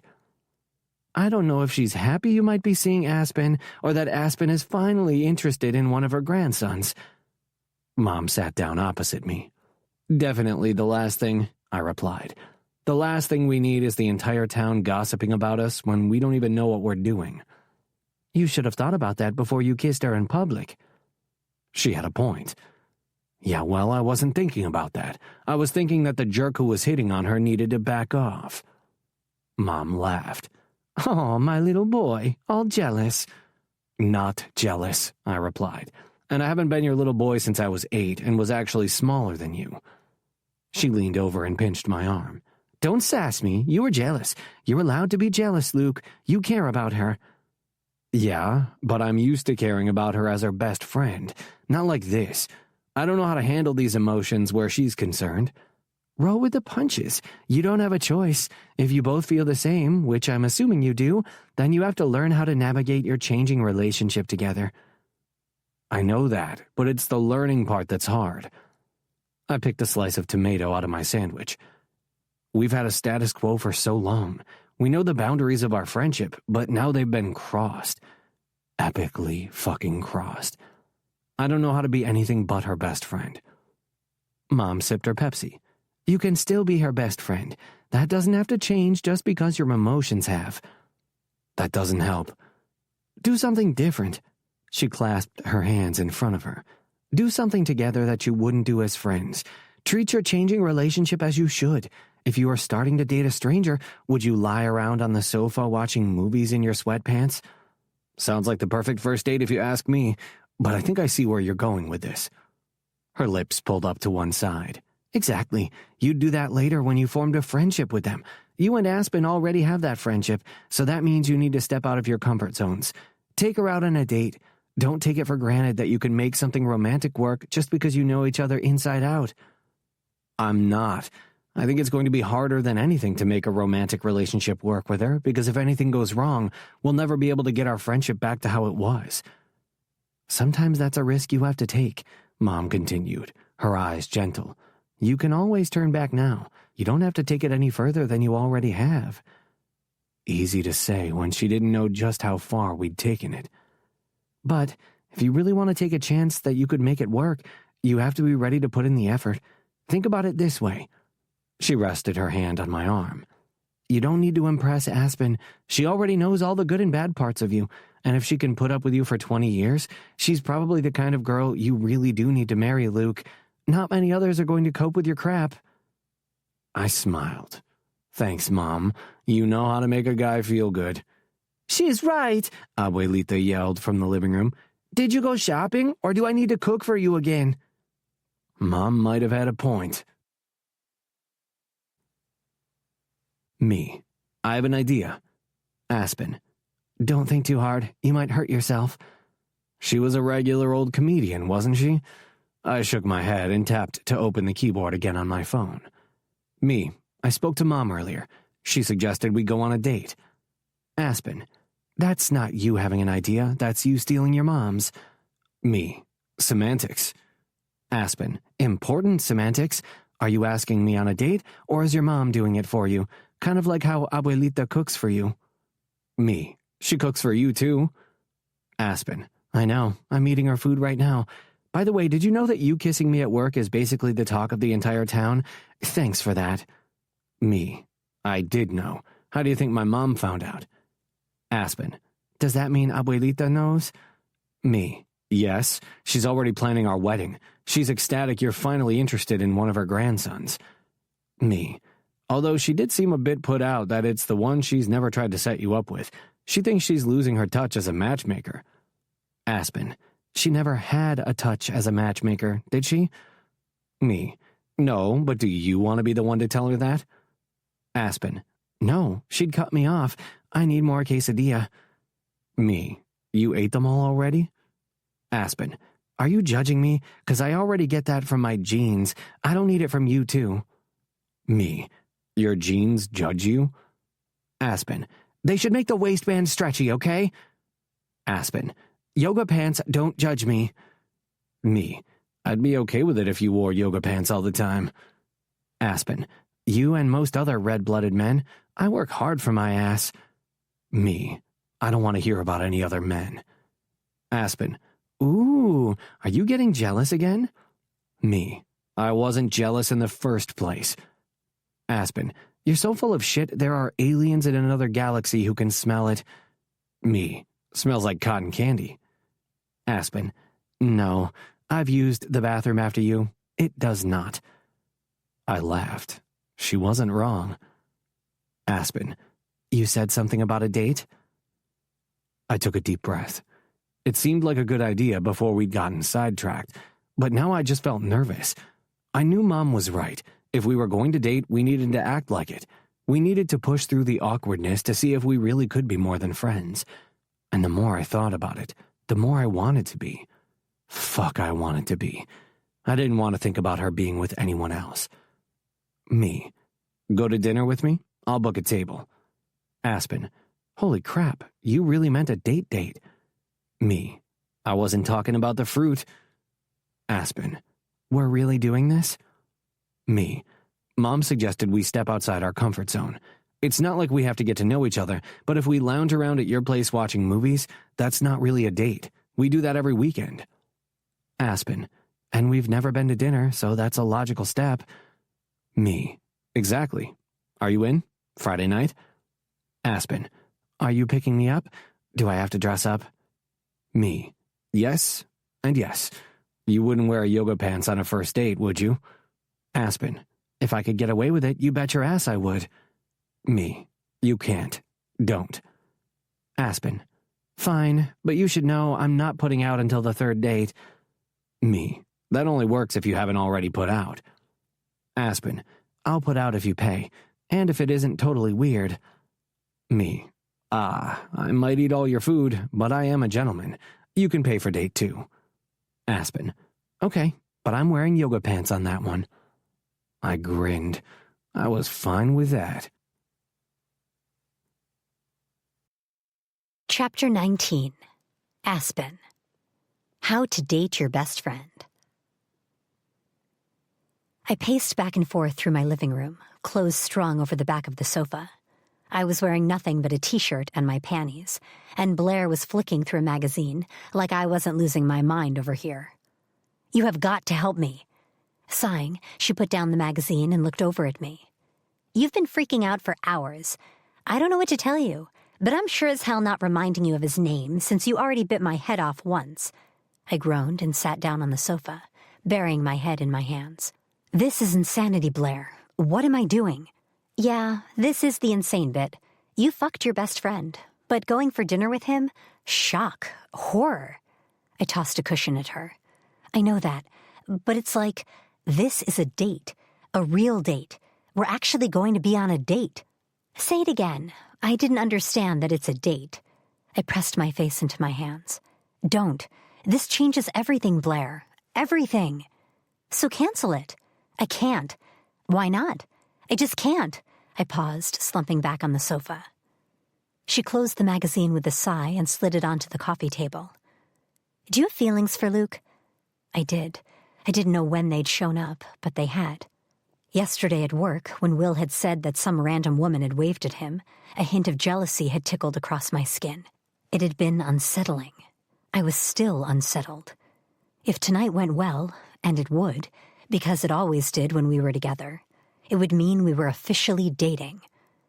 It was one thing to have feelings for your best friend. It was another thing entirely to date him.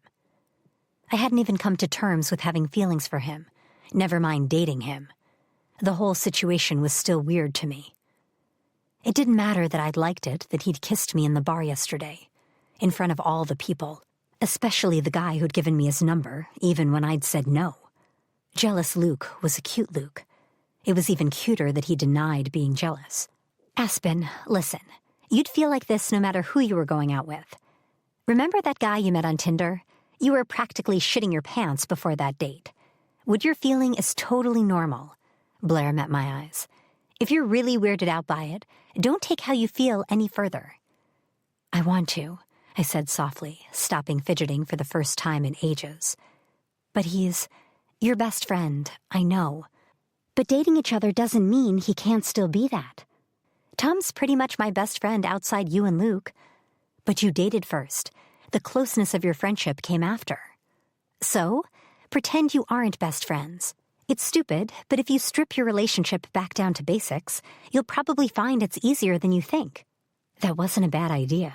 As dumb as it felt to pretend that we didn't know each other, it would remove that element of our relationship that we relied on so heavily. It was ironic. The thing we were most comfortable with in our relationship was the thing making us so uncomfortable moving forward. We could do that, I said slowly. That would make it feel more like a real first date and not two best friends playing relationships. See? I'm not just a pretty face. I have good ideas, too. She got up off the sofa. Now, let's find a dress that will simultaneously knock his socks off and get his cock hard.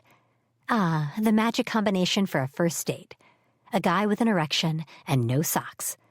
I grabbed a red dress from next to me. Actually, that's pretty much how my last first date went. Yes, but at least this time, you know you won't be accidentally having dinner with a 19-year-old student pretending to be 25. Score 1 for dating your best friend. I was going to throw up. I was so certain of that fact that I'd put money on it. No doubt about it. I'd never felt my stomach roll like this before a date. Not ever. It felt unnatural. In fact, if it weren't for the fact that my makeup was perfect, I'd probably run to the bathroom preemptively. I wiggled my toes inside my shoes, not an easy thing in heels, and stared at my front door. He was late. Why was he late? Had he changed his mind? Had he decided that dating his best friend was too much after all? I wouldn't blame him. We could go back to normal. Let's face it, if we dated, I'd have to feed him on a semi-regular basis, and I did that anyway. He stayed over. We'd even had bad drunk sex. We'd basically been dating for years, just without the physical or emotional side. Just, if we went back to normal, I'd probably compare every guy to him and use his kiss as the top level for kissing. I'd never date again, because there was no way anyone could compare to him. He'd move on easily. Look at him. He was perfection in a slightly lazy package. He'd get married to someone who would feed him and who his grandmother would love, and he'd forget all about me. Oh, Jesus, he'd forget about me. That was why he was late. He'd changed his mind, and he was already forgetting about me. I needed a drink. I moved as quickly as my shoes allowed me to over to the corner where the tequila bottle was. 30 seconds later, I had the tiny glass full of liquid in my hand and was throwing it back like it was a magic potion that could cure all my problems. Ironic, considering it was the root cause of all my current problems. 3 knocks thundered against my door, and I almost dropped the shot glass in shock.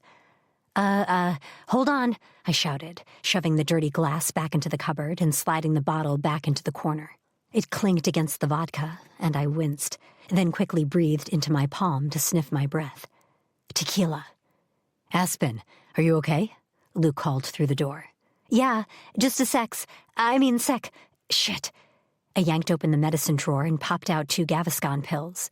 I had no mints and no time to brush my teeth, so these would have to do. I chewed like my life depended on it, and, when I'd swallowed the last chalky bit of mush, went to the front door. But not before I did another quick breath test. Gaviscon, but better than before.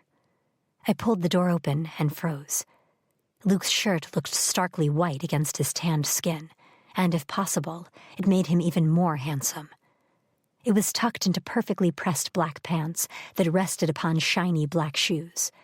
His dark hair was swept to the side, and his blue eyes shone brightly as they looked me up and down.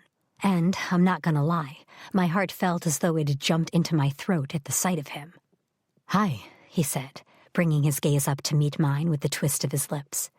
Hi, I whispered, my own lips twitching into a tiny smile. You look beautiful. He took a step toward me, smiling a little wider. Thank you. I dipped my head, smiling. You don't look so bad yourself. He reached out and cupped my chin, tilting my head up. You ready to go? I nodded. Hold on. He leaned in and softly kissed me, brushing his lips over mine and making my stomach flip. Is that Gaviscon? I put on my sweetest smile. Yes. I really shouldn't be surprised, should I? Nobody wants trapped gas on their first date, I shrugged, taking a step back and grabbing my purse. Should we go? Laughing, he stepped back into the hall so I could lock the door, then took my hand with a wink. Let's go. I peered at Luke over the top of the menu. We'd had more than a few people stare at us when we'd walked into the restaurant. That was the problem with Port Wynne. There was only one fancy restaurant in the whole town, so we had no escape unless we left town, and we'd both agreed that was too much effort when we both lived right here. People are staring at us, I whispered into the crease of the menu. It's because they saw your ass in that dress as you walked in. He met my eyes. His were twinkling with laughter. Don't worry about it. It's not like it's a secret there's something going on with us. I got stopped at the grocery store earlier by Lorna Raleigh, and... Wait, what? I got stopped at the grocery store by Lorna Raleigh, who asked me about us. I'm hung up on the fact you were at the grocery store. I put the menu down. Are you kidding? He slowly shook his head. See, it started when I went to get a snack after work, and I realized that if my date decided to go home with me tonight, I had nothing to feed her. Not even Abuelita's cooking? No, I ate it all. Are y'all ready to order? Our server interrupted our conversation, looking directly at Luke, even though she directed the question at us both. Luke nodded, not even looking at her. Are you ready? Yeah, I'll have the shrimp tagliatelle, please. I folded the menu. Luke placed his order and handed the server both of our menus. She shot him a stunning grin as she took them from him and spun on her heels. I sipped my wine, glaring a hole in her back. Luke picked up his glass, smirking. What's up, Asp? You jealous? I jerked my head around so our eyes met. No. If looks could kill, she'd be 6 foot under right now. I'm not jealous, I said firmly. I just think she was a little too flirtatious for a girl at work. She's supposed to be professional. He scratched his top lip, his hand hiding his smile. You flirt with people all the time at work, I gasped. I do not. You do. I've seen you pull your shirt down a little bit to get people to buy more drinks. And you do this girly little hair flip whenever you're talking to someone who's clearly attracted to you. Now who's jealous? You. Because you won't be flirting with anyone anymore, or I'll kiss you even harder in public. My eyebrows shot up. It's my job to flirt with people. Aspen, you're a bartender, not a hooker. I ran my tongue over my lower lip. You're right. I'm so in the wrong profession. His eyes darkened, but he took a sip of his wine instead of talking straight away. By the way, you just contradicted yourself. You said you didn't flirt, then said you did. Which one is it? I'm friendly, I said quickly. That's all. I have to be nice to people, even when I don't like them. That's why you and Blair get along so well. You bond over your mutual hatred of most people. No, I tilted my glass toward him. We bond over our mutual hatred of Justin. He choked on his drink, putting the glass down. By the way, he asked me today what I'd do if he asked you for your number again. What did you say? I told him I'd shove him into a cement mixer and feed him to some chickens if he even thought about it. I tilted my head to the side. I thought you weren't jealous. I'm not. I've been telling him something similar for years. I just accompanied it with a punch this time. He grinned. What? We're dating now. I get to do that. I don't think we agreed to dating. We're on a date. Dating would imply more than one. We can count the other as our first date. Right. If you counted sex as a first date, Blair would be a serial dater. Instead of a serial slut? I tell you not to call her that, but I'm pretty sure that's her email address for the dating websites she used to be on. Ah, Luke nodded. That explains the numerous first dates until Tom. I laughed, propping my chin up on my hand. No, I think Tom was like lightning for her. She had a crush on him the moment she laid eyes on him. I didn't know she was capable of human emotion. She is capable of surprising people every now and then. He laughed, sitting back in his chair. We can talk about her anytime. Let's talk about something different. I raised my eyebrows. Something different? Yeah, this is about us pushing our boundaries of friendship. So, let's do that. Okay, I spun my wine glass by the stem. Any ideas? Nope, none. He clicked his tongue a few times. You? Well, Blair had an idea. Oh, God. I dipped my head to hide my laugh. It's actually not that bad. She suggested that we pretend this is a first date where we don't know each other the way we do. Luke frowned. You mean we go back to basics and tell each other about ourselves? I guess, yeah. But we already know everything about each other. I know you can't use hair ties with the little metal clasp because your hair is too thick. I know you can't stand pantyhose because they never make them for long legs, and the crotch constantly falls down. I know you can't stand to have the TV volume over 15, 20 if it's music, because it's just too loud for you to be able to concentrate. A shiver danced over my arms. 20 years was a long time to be friends with someone, but it wasn't until it was in front of you that you realized just how well you knew a person. You know all those things? I said softly. Even the hair tie thing? Yeah. You say it catches on your hair, and those ties always break because the metal clasp is weak. He shrugged a shoulder. I've heard you complain about it so many times. I never thought it would be something that would amaze you. I guess I don't think about it like that. It's just something that is for me. It's not something I ever thought you would have retained. Why? Because I forgot your birthday one year? I told you. I got my dates mixed up. No. I covered my mouth while I laughed. I forgave you for that when you showed up the next day with pizza, wine, and ice cream. We're practically already dating. That's exactly how I'd show up if I was your boyfriend and we fought.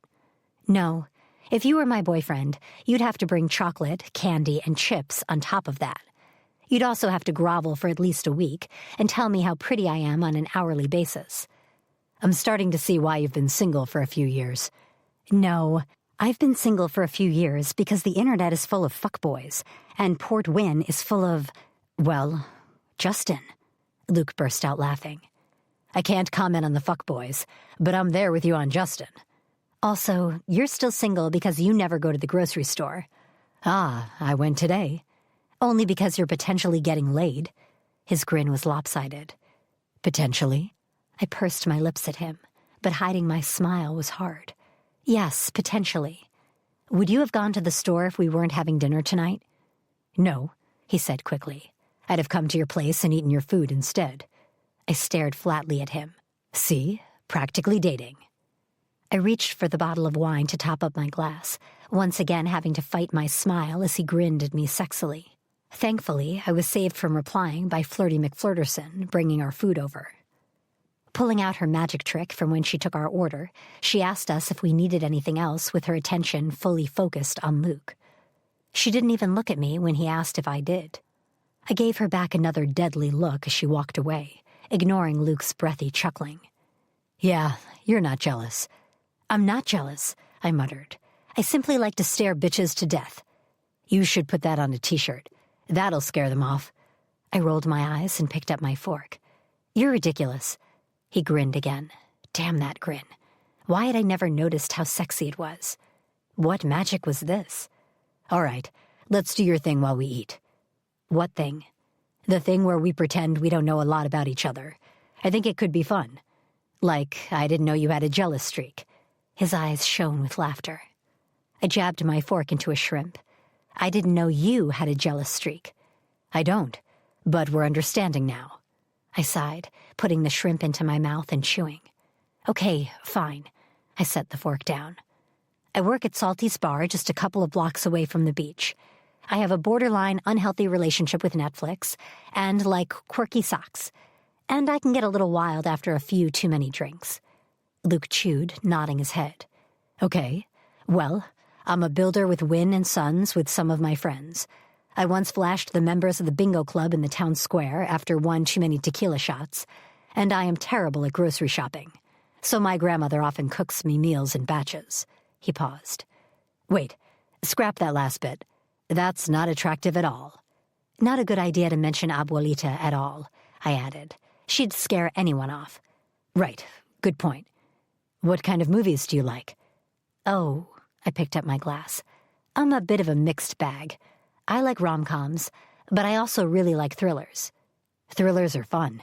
They're a favorite of mine, too. Do you have any hobbies? Judging others and drinking wine. I tilted my glass from side to side to punctuate it. You? I watch a lot of sports. Ooh, that might be a deal breaker. I'm not really into sports. I can make a deal not to watch it around you. I can cope with it. What happens if you need feeding on a Sunday? He grimaced. Do you do a delivery service? Do I look like Uber Eats? No, you're very pretty. I laughed and twirled some pasta onto my fork. You'll just have to make sure you go and see your grandmother before a long day of watching sports. Ah, my totally not crazy grandmother, he nodded. That sounds like a good idea. I smiled, putting the pasta into my mouth. Luke winked, sticking his fork into his lasagna. I held his gaze for a second before dropping my eyes to the condensation on the table from our cold water glasses. This wasn't so bad after all. Chapter 20. Aspen. Thrillers and Thrills. Okay, no, I don't believe you. Luke laughed, nudging me with his elbow as we walked across the sand. I swear, when she found out we were having dinner tonight, she sat down and told me all the excuses you told her about why you couldn't date any of my cousins, then asked me why I was so much better than all of them. I shook my head and swung my shoes at my side. I don't even remember why I turned them all down. I don't think I even gave her valid reasons half the time. He shrugged, sticking his hands in his pockets. She told me that I'm not allowed to fuck this up because she's tried to marry you into this family for years, and this is the first promising sign that her plans are finally coming to fruition. She's insane. Now I know why y'all made a promise to each other to elope whenever you planned to get married. You know she's insane. It's not like it's a secret for you. The only question is whether or not you think you can deal with her if we started dating for real. I snorted, stopping. If we started dating? I think we've both come to the conclusion that, until this point, we've been dating without any kind of romantic feelings. It's not that much of a stretch, is it? Does this mean we're finally over the whole best friend thing being an issue? No, absolutely not. I shook my head. It's going to be weird. You know that, right? Luke reached over and took my hand, then pulled me down to the sand with him. I set my shoes on the sand next to me and tucked my feet under my butt. I know it's going to be weird, he said. No matter how much we joke about it, we're still always going to have been best friends first. Adjusting from our normal relationship is going to be hard. But I don't want to lie. I want to try it. Do you think we can do it? Go from best friends to more? He nodded slowly, meeting my eyes and smiling. I do. I think we'll need to work hard at it. But then again, tonight has been easy. Except for that bitch server who gave you her number. The audacity of the woman. We were clearly on a date, yet she'd had the balls to scrawl her number on the back of his receipt. I'd wanted to go after her. Luke had wrapped one arm around my waist and all but carried me out of the restaurant. I was still a little annoyed about that. I know what you're thinking, and no, I do not regret hauling you out of the building. He kept his gaze focused on mine. I've seen you get in a fight. It's not pretty. I held up one finger. I was 9, and Tammy Rosenthal had stolen my project and turned it in as her own. I'd spent 2 weeks on that damn solar system. Yes, and you slapped her like you were a seal trying to get someone's attention. Well, it worked, because she had to admit she'd stolen my solar system. Luke rolled his eyes. Still, I can't let anyone else witness that. Just as well, I'd have ripped her extensions right off her head. For giving me her number? Did you or did you not have a hissy fit this week because some guy gave me his number, and we hadn't even agreed to go on a date? He opened his mouth, then stopped. Totally different. I'm a guy. I was marking my territory. Okay, first, you're not a dog, and I'm not a tree trunk. Second, why can't I mark my territory? Because you fight like a drunken seal. I should slap you for that. But you won't. You're a little too sure about that, don't you think? Aspen, if you try to slap me, I'll grab your wrist and kiss you till you calm down. I raised one eyebrow. Try it, and I'll slap you even harder. He grabbed me, pushing me to lie down on the sand. I laughed as I fell backward, and he leaned over me. His blue eyes sparkled as he looked down, his gaze easily finding mine. His body blocked out the setting sun, means shadows danced across his face, illuminating his strong features. What? He asked, lips curving to one side. Nothing, I smiled back. I'm just thinking it's weird that I've known for years how handsome you are. but the desire to sit on your face is totally new. His lips twitched. For what it's worth, you've always been hot, but the desire to have you sit on my face is also new. It's always nice to be on the same page, I grinned. I thought you were kissing me. I was going to, but Mrs. Doncaster is walking her dog, and she's taking a pee break by the tree up there. If I kiss you right now, the next thing she'll do is call all her friends at the bingo hall and tell them the guy who mooned them was kissing you. That is a valid reason to not kiss me, I laughed and pushed at him, making him sit up. Why don't you take me home and kiss me there instead? Are you inviting me in? No, I told you, I'm not putting out on the first date. Fine, he sighed. You'll regret that later tonight when you're having another dirty dream about me. I cannot possibly regret it as much as the first time. I got up and pulled my dress down, then grabbed my shoes. The first time? I don't know whether to ask you if that means there's been more, or why the first one was the worst. Luke stood and brushed the sand off his hands. Oh God, the first one didn't reflect that night, did it? I shook my head with a laugh. No, it didn't. Thank God. No offense, but I don't think I could relive that again. I'd be offended if I didn't feel the same. He unlocked his car and held open the passenger door for me. So, the first time, huh? I got in and tugged the door shut until he joined me. There may have been one more dirty dream, but I don't need to go into details. Yeah, you do. Were you sitting on my face? I was sitting on the grave I just buried you in for asking me stupid questions. He laughed and pulled away, turning toward my house. Is the grave marked at least? No, you don't deserve a marker. More laughter. You're a delight. Why has Abuelita been so keen to marry you into my family again? I'm gonna say the number one reason is that she loves me. Yes, but why? Same reason you love me. I love you because you feed me and didn't punch me for not giving you an orgasm the first time we had sex. He flashed me a grin. I side-eyed him as we pulled into my apartment parking lot. I didn't know why we couldn't walk.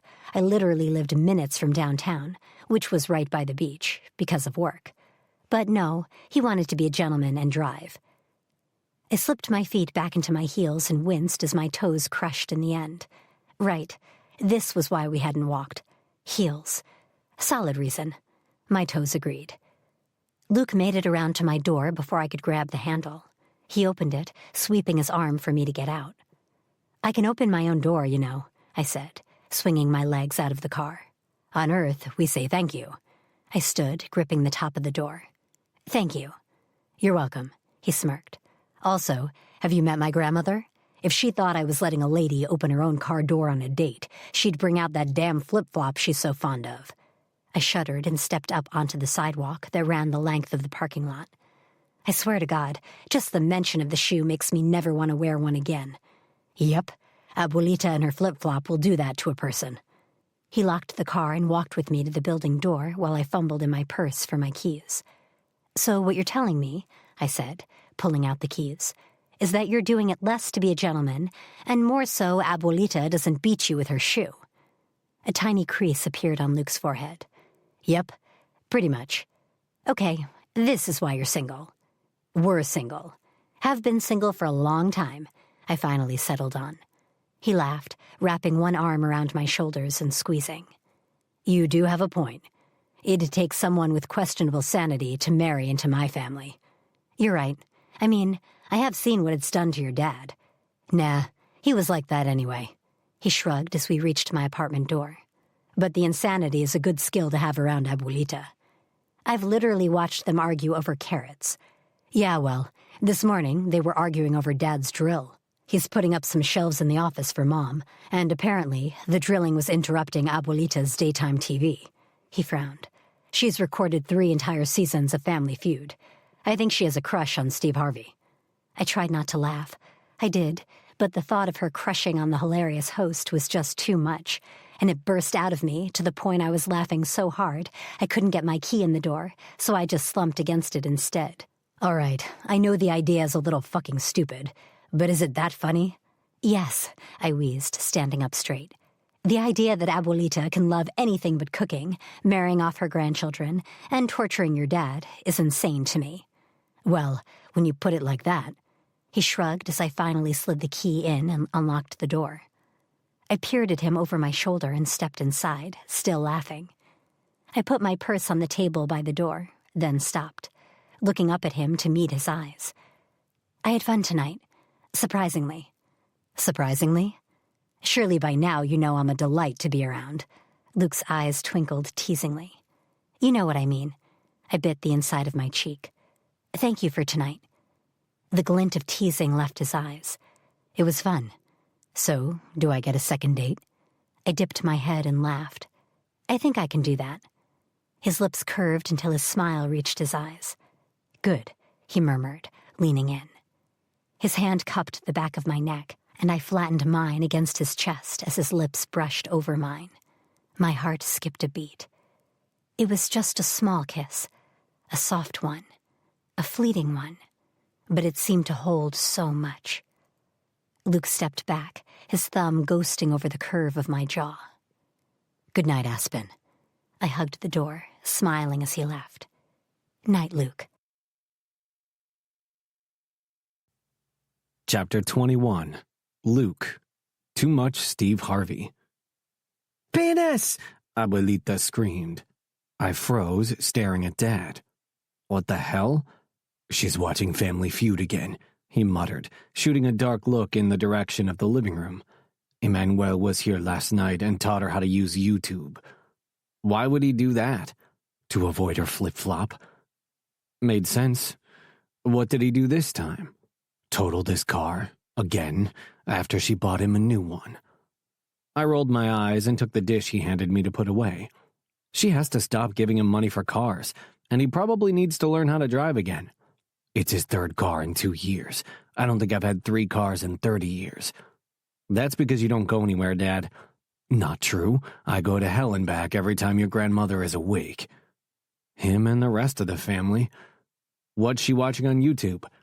Cuts from the funniest bits of Family Feud, but I'm not sure she understood entirely what she was watching, so I've had a morning of her shouting inappropriate things at the TV. I wrinkled my face up right as she shouted, "Nipples!" Does she even know what she's yelling? I asked. Dad fixed me with a withering look. I doubt it. I tried to ask, but she's taken to hiding her flip-flops around the house. She got a suspicious package from Amazon this week that I suspect is full of them. Is there no escaping it? No, but I'm about to take up cleaning the house. He snorted. Anyway, how did your date go last night? My date?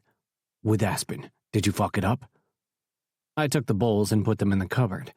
No, I didn't fuck it up. It went well. Good.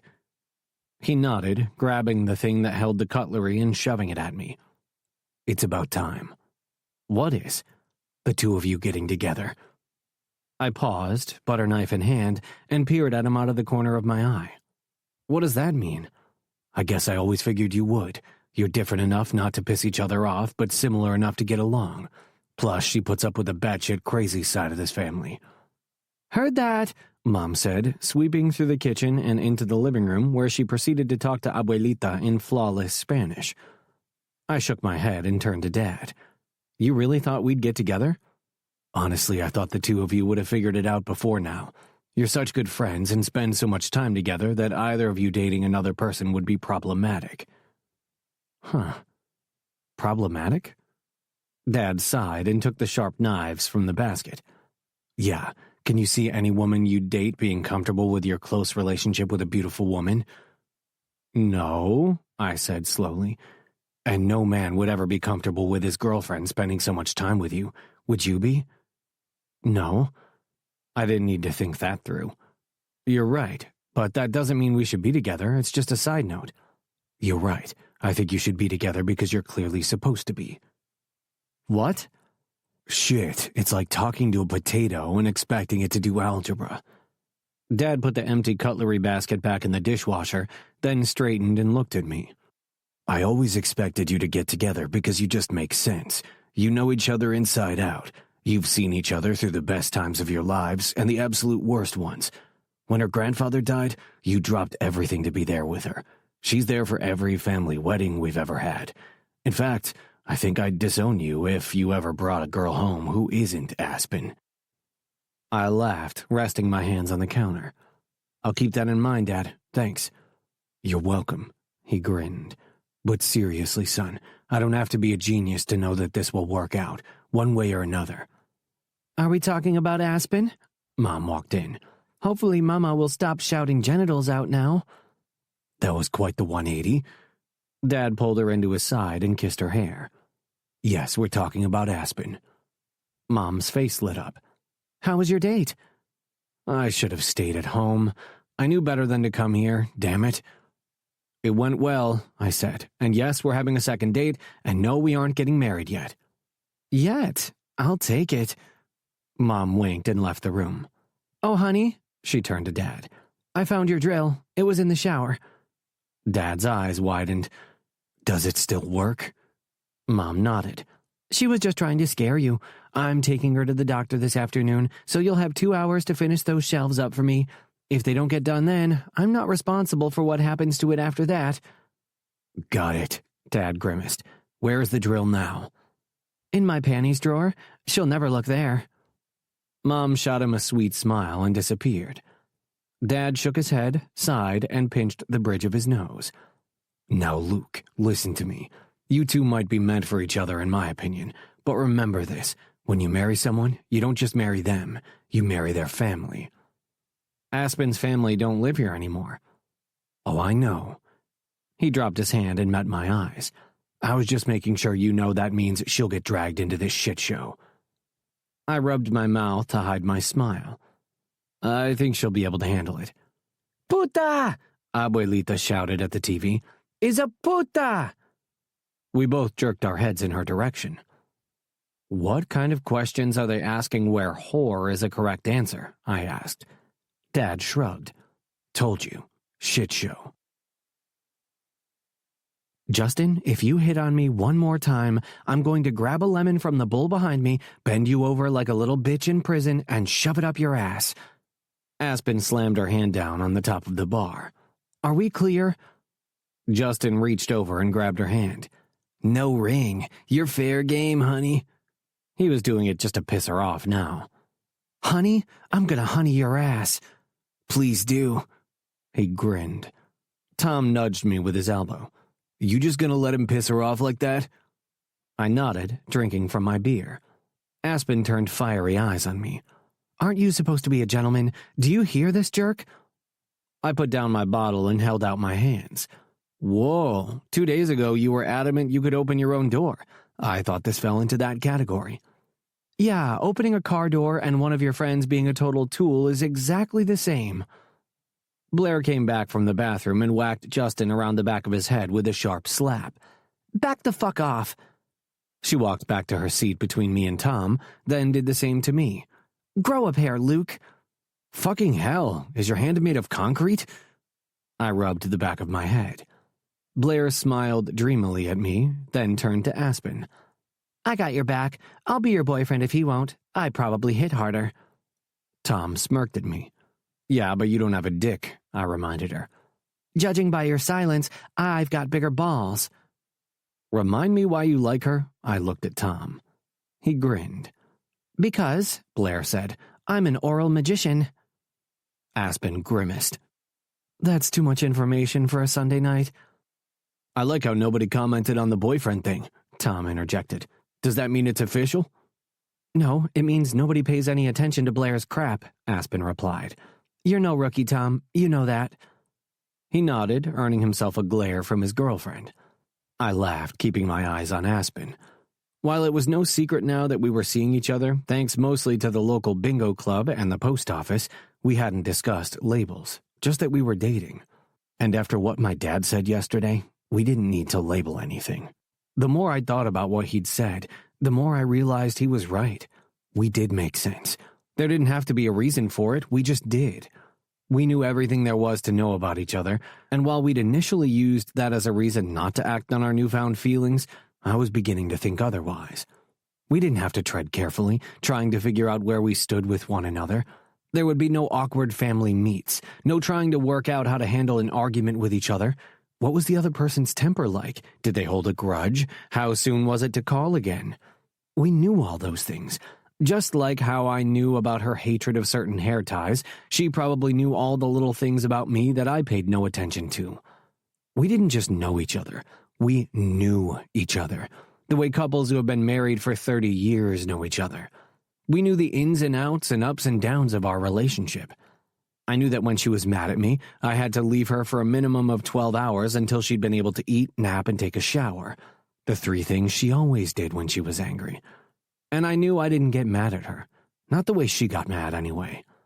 Then again, I didn't think anyone got mad the way Aspen got mad, so Justin was really pushing his luck tonight.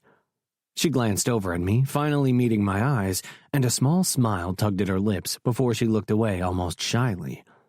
What we had was the perfect basis to build a relationship on. All we needed to do was figure out how to fall in love, and given that 2 minutes of bad, drunken sex had kick-started other feelings inside us, I didn't think that would be too hard. I'd never thought about falling in love with her until now. It had never been a blip on my radar until now, and now it was blaring at me. Falling in love with Aspen Camden would be so easy, like flicking a light switch. After all, I didn't need to uncover all the things I love about her. I already knew them, and I already loved them. "So what's on the cards for tonight's second date?" Blair asked, looking between me and Aspen. "She got to pick this one," I replied. "Ah, so you're watching a movie in yoga pants." "Nailed it," Aspen called from the other end of the bar. "I'm not wearing yoga pants." I twisted my bottle. "Not in a million years." Blair smiled shyly. "I bet you won't be wearing any pants by the end of it." Tom choked on a laugh, and I just about did the same because, hey, I wouldn't complain if that was how it ended. "Pants will be staying firmly on," Aspen added, rejoining us. "No putting out until the third date." "Doesn't count." Blair shook her head. "The third date rule only applies if you didn't put out already, and since you did that—" "Told you," I muttered. "Carry on." Aspen met my eyes, her face expressionless. "And the only thing putting out is going to be your right hand." "Yeah, I'll be putting it across your backside." Blair grinned. "This is fun. I didn't think I'd like you two dating, but I take it back. You're kind of frisky." "What's wrong with us dating?" Aspen said. "You're the one who shoved me into it." "Nice to know you did it of your own accord," I snorted. "Shh." She held up a finger and focused on Blair. "What the hell?" Blair held up her hands. "You're both my best friends. Whose side do I take in a fight? Is it automatic? Does my opinion matter?" "Mine." Aspen stared at her, open-mouthed. "You always take my side." "What did I do?" I asked. "What if it's your fault?" "Doesn't matter. I'm going to win anyway." "See?" Blair interjected, waving her hands.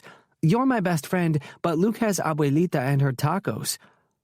It was nice to know my friends were only here for my grandmother's cooking. "I have her tacos," Aspen replied. "I practically have her home restaurant in my kitchen." "That is a good point," Blair mused. "But if y'all break up, you don't have Abuelita's anything." I sighed. "Sadly, Abuelita will probably assume it's all my fault, beat me with her flip-flop, and move Aspen in so she can heal her broken heart with tacos and salsa." "I'd be okay with that for the record," Aspen nodded. "Actually, Blair, you take Luke's side. I'll have Abuelita on mine." "Yeah, that's what you want," Tom said, barely able to contain his laughter. "A 5-foot-tall, crazy Mexican woman with way too many flip-flops and a bit of a temper. That's how you win arguments." Actually, it was, at least in my family. Aspen looked at me. "Clearly, he's not familiar with La Chancla." "The world would be a better place if nobody was, including Abuelita," I snorted. Blair nodded, wincing. "That thing hurts. Remember that night we camped in your backyard and snuck out to a party? She waited in the tent for us to come back and beat us all." "That was the first and only time I ever snuck out." I shook my head. "Same," Aspen added. "I was so afraid that she'd just know, even though I grew up on the opposite side of town. I had nightmares for a month after that night." "I still have them," Blair shuddered. "I don't think I've worn flip-flops since." "Speak for yourself," Aspen said. "Sandals are nothing for me." She checked the time on her phone under the bar. "Oh, I'm done." She looked at me with a smile. "Let me go get Deck, and we can go, okay?" "Sure." I nodded while she disappeared to the back. Blair nudged me. "You're really doing it. I'm a little surprised."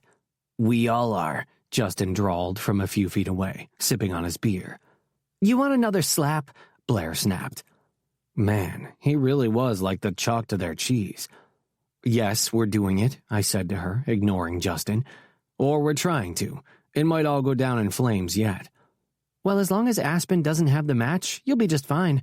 With her hidden temper, she'd burn the whole town down. Tom frowned. Aspen has a hidden temper? Blair and I nodded. It takes a lot to get her there, but when she does, I blew out a breath. Blair, however, smirked. It's why she'll fit in perfectly in Luke's family. They've all got tempers. I wanted to deny it. Couldn't. My family was a shit show. Ready? Aspen came bouncing out of the staff door, her phone in one hand and her purse in the other. Ready? I finished my beer and stood up. Although I should warn you, I forgot to bring my sweatpants. She sighed and met my eyes with a knowing glint in hers. Of course you did. Chapter 22. Aspen. Trick or treat. Or both. I knew you didn't forget them deliberately, I muttered into Luke's shoulder. My heart was still racing because, yes, I put out. And I didn't even wait until the end of the date. In my defense, it wasn't my fault that my yoga pants turned him on. It was all his fault, really, for forgetting his sweats. I didn't have any of his stuff here, so it wasn't even as if I could pull a pair out of one of my drawers. And no, if you were wondering, the sex last time was not a fluke. I swear it was an accident, he murmured, trailing his fingertip in little circles on my shoulder. A happy one. Full of shit, I moved and pushed up so I could prop my head on my hand and look down at him. It was a deliberate move, and you know it. Can you blame me? It's not like sweatpants could hide my erection anyway. I'd turn them into a tent. I get it. You have a big magic cock. You don't need to keep trying to convince me you're good in bed anymore. I patted his chest and sat up, swinging my legs to the side. I'd moved too fast. The blood rushed to my head, and I set my hand out to steady myself while I blinked the pressure away. Yeah, you're right. I don't. He laughed and got up, leaving the room with his cock in his hand. Damn it. He was going to beat me to the bathroom. I pushed up and ran after him. I knew I couldn't beat him, but it was all right for him. Gravity worked in his favor after sex. It did not work in mine. Grabbing a wad of tissue, I stuck it between my legs. That's hot, Luke said, turning on my shower. Why can't I shower first? You want to share? Are you normally like this on second dates? No, but we've already established we're not a normal couple. So, you want to share? No, I want to go first. Gravity is not my friend right now. He looked at the tissue between my legs and smirked. That's the sign of good sex. It's the sign I'm about to rip the shower head off the wall and beat you with it. Luke laughed, stepping aside for me. Thank you. I jumped under the water and screamed. It was ice cold, and it was beating down on me like torrential rain. I stepped immediately out of the shower and almost slipped, the small rug on the floor being the only thing saving me from an almost certain trip to the emergency room. Luke was laughing, hard. This relationship isn't starting well, Luke. Oh, it's a relationship now, is it? It's about to be your death, I shot back. I hate you. Nah, you don't. Try me. It's impossible to hate anyone who can make you orgasm as hard as I just did. I sighed and turned the dial so hot water came through instead, making sure to test the water before I got in. I stuck my hand under the stream and waited for it to get just right. It only took a couple of minutes to rinse off my body. I left the water running for Luke while I dried off and wrapped my robe around me. All I needed was some panties, and I'd be set. To finish the movie we interrupted, I didn't even know what we'd been watching. Leaving him in the shower singing Sex Bomb to himself, I went back to my room for my panties. I'd just pulled them up over my knees when there was a knock at my door. I tugged my underwear up properly and walked toward the door. Who is it? It's me! Oh no, no. Just a sec. I darted back to the bathroom, panic racing through me. It's Abuelita. She's at the door. Luke jerked around so fast he almost slipped himself. What? What the fuck is she doing here? I shook my head quickly. I didn't know. I couldn't just ask her through the door, could I? He quickly got out of the shower, soap still on the side of his neck, and wrapped a towel around his waist. Go answer it. Like this? I hissed. She'll know what we've been doing. Asp, she's been yelling genital and cuss words at Steve Harvey for 3 days. What? Long story. Just answer the door before she starts yelling genitals at us. This was it. This was where my life ended. This was the beginning of the end. I was going to die of embarrassment. At least I was wearing panties. I took a deep breath while Luke chickened out and ran into the bedroom. Oh, God. I unlocked the front door and smiled. Abuelita, what a nice surprise. She lifted up a brown paper bag, and the smell of food hit me in the face, making my stomach rumble. I bring food for date. Oh, we were going to order some... Nonsense. I cook. I bring. You eat. She pushed her way past me and took herself into my kitchen. Excellent. This couldn't get worse. Luke walked out of my room wearing his jeans and not his t-shirt. Abuelita, what are you doing here? I bring food, she said, looking over at him. She froze. Her eyes ran up and down his half-naked body. Then she turned her head so she could look at me, in my llama robe, with my messy hair. A slow, knowing smile spread across her face. Ah, you need food. Oh, hell, my cheeks burned.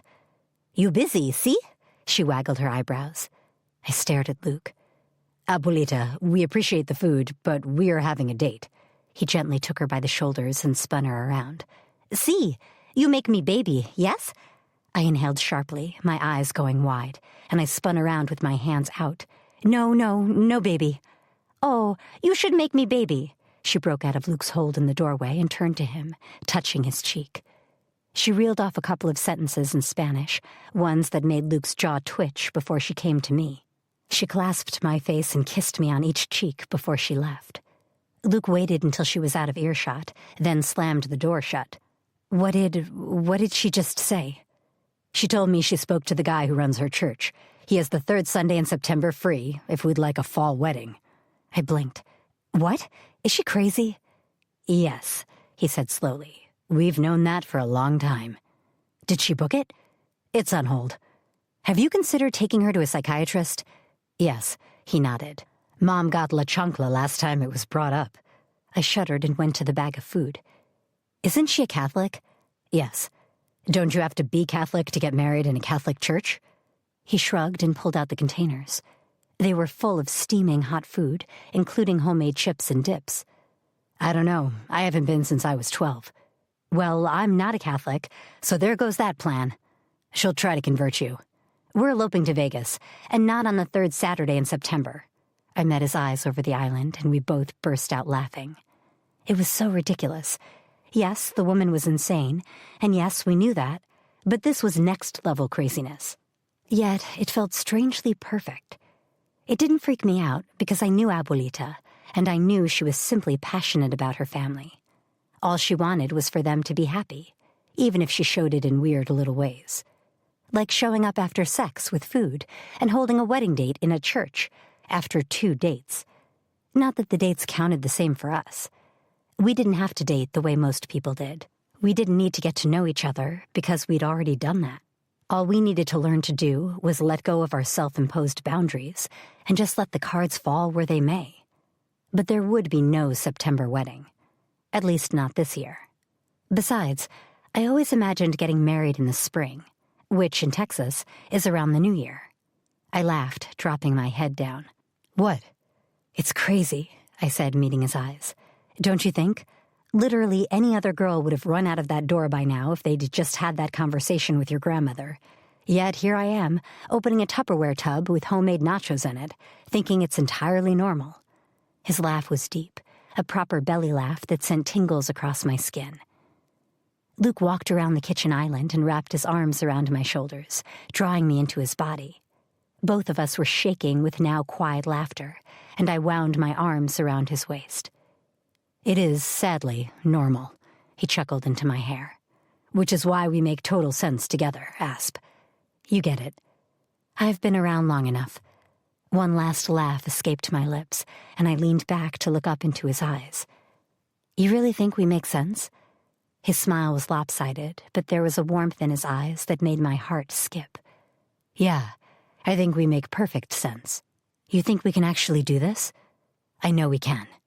He leaned his head down and brushed his nose against mine. As long as you can put up with Abuelita. Well, I've done it for 20 years already. At least she won't be setting me up with your cousins anymore. He laughed, tilting his head so his lips brushed over mine. "There is always that. Now she'll just be marrying you off to me instead." "I can cope with that," I whispered against his lips. "Good." He kissed me once, twice, 3 times. "Can I tell you something?" "Sure." "I think you'd be pretty easy to fall in love with, Aspen Camden." I blushed, smiling. "Can I tell you something?" "Sure." "Our food is getting cold." He slapped my ass as I darted away, laughing. I snatched a chip from one of the tubs, grinning as I bit down into it. "Here, I thought you were going to say something nice to me back," Luke grumbled, opening the tub with burritos in. "I could fall in love with you," I said, tilting my head to the side. "Maybe on the 3rd Sunday in September."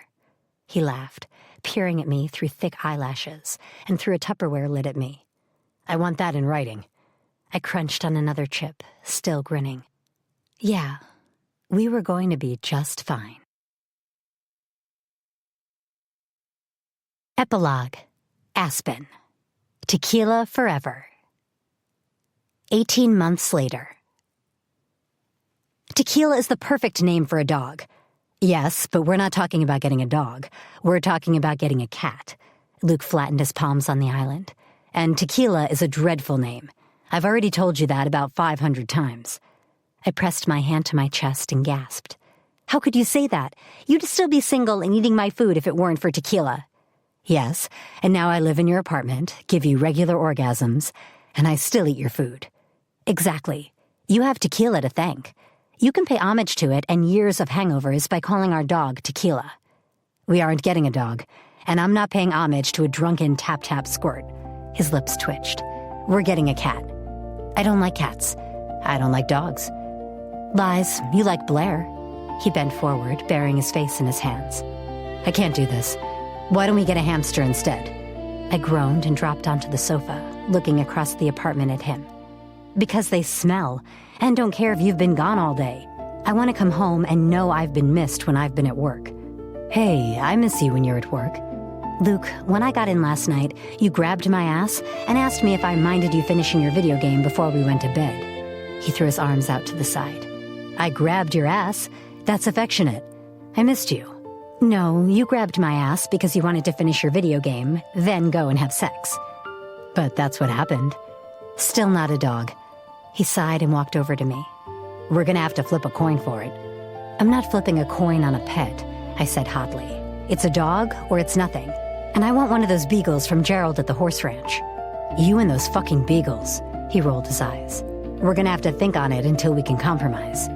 "Fine," I sighed and propped my elbow on the back of the sofa so I could rest my head on my hand. "We'll put it to bed to just come back to it next week. There's my girl." He kissed the top of my head. "By the way, a package arrived for you today. Were you expecting something?" I sat up. "Ooh, my new hairdryer." "Exciting," he muttered. "It's in the bedroom. I'll get it." I bounced on the sofa until he returned with the box. "That's a big box for a hairdryer." "I told you to stop shopping online. It's 5% your order, 95% packaging." "Yes, but online shopping means I don't have to speak to people." "Why is the box open?" He shrugged, putting his hands in his pockets. "I wanted to see what it was, but I couldn't get past the packaging, so I gave up." I rolled my eyes and scooted to the edge of the cushion. The box moved. "The box moved." I looked at Luke. "Why did it move?" His lips twitched. Eyeing him, I reached to open the box and looked inside, and squealed. "What did you do?" I breathed, reaching in and pulling out the tiny beagle puppy. "Oh, hello, beautiful." "Meet Tequila," he said dryly. I was thinking Patches, but whatever. I held the tiny puppy close to my chest, looking at him in wonder. "But what? How? You just told me you hate dogs." "Yeah, well, Gerald needed some work doing on one of his barns 2 weeks ago. I went out there to see him, and he let me take a look at the puppies. She wouldn't leave me alone and cried when I left, so I pretty much handed him the money there and then." He raised his shoulders and dropped them again. "What can I say? She won me over." "Oh, you are my favorite." I held the puppy at arm's length to look at her. "Me or Tequila?" "I haven't decided yet." She was so cute, so tiny. Like you could put her in your purse tiny. And you got her a collar. It was pink, leather, and glinting. I froze as my eyes zeroed in on the glint. "Luke," I said, "what did you do?" Slowly, I turned my head, and he was on the floor, on one knee, in front of me. I brought the puppy down to my lap before I dropped her. My hands were shaking as he leaned forward and took off her collar. He fiddled with it for a second and pulled the ring off. I stared at him. Oh my God. I figured she'd break the ice. His lips pulled to one side, and potentially work in my favor. I pressed my hand to my mouth.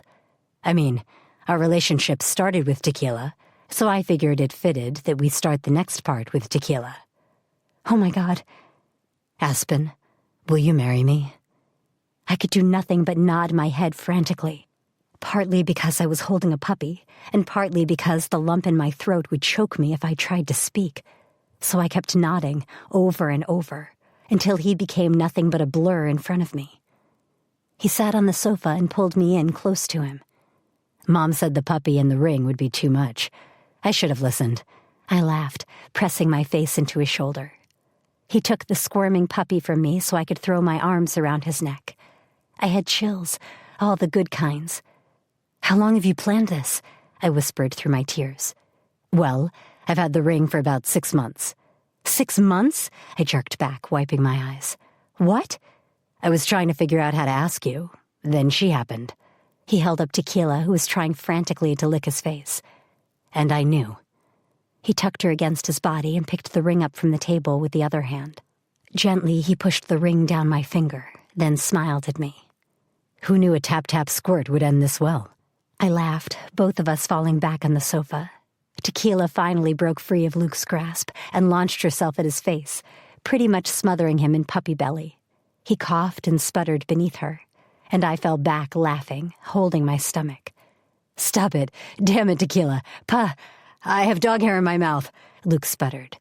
I laughed even harder, reaching and removing the tiny creature from his head. "This is why I wanted a cat," he said, pointing at me, then sticking out his tongue to remove a hair. I grinned, lifting my chin so Tequila could lick my neck. Luke stalked into the kitchen to get water. He washed his mouth out once and looked over at me, trying to frown, but he couldn't. He smiled, eyes bright and happy, and I couldn't help but grin back as Tequila took my shoulders for a climbing frame. It was a universally accepted truth that sleeping with your best friend was a very, very bad idea. But spending forever with him? Now that was a damn good idea.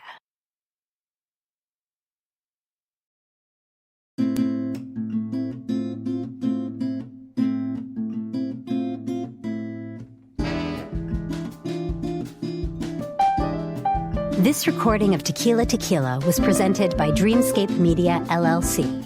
Text copyright 2018 by Emma Hart. Sound recording copyright 2020, Dreamscape Media, LLC. Thank you for listening.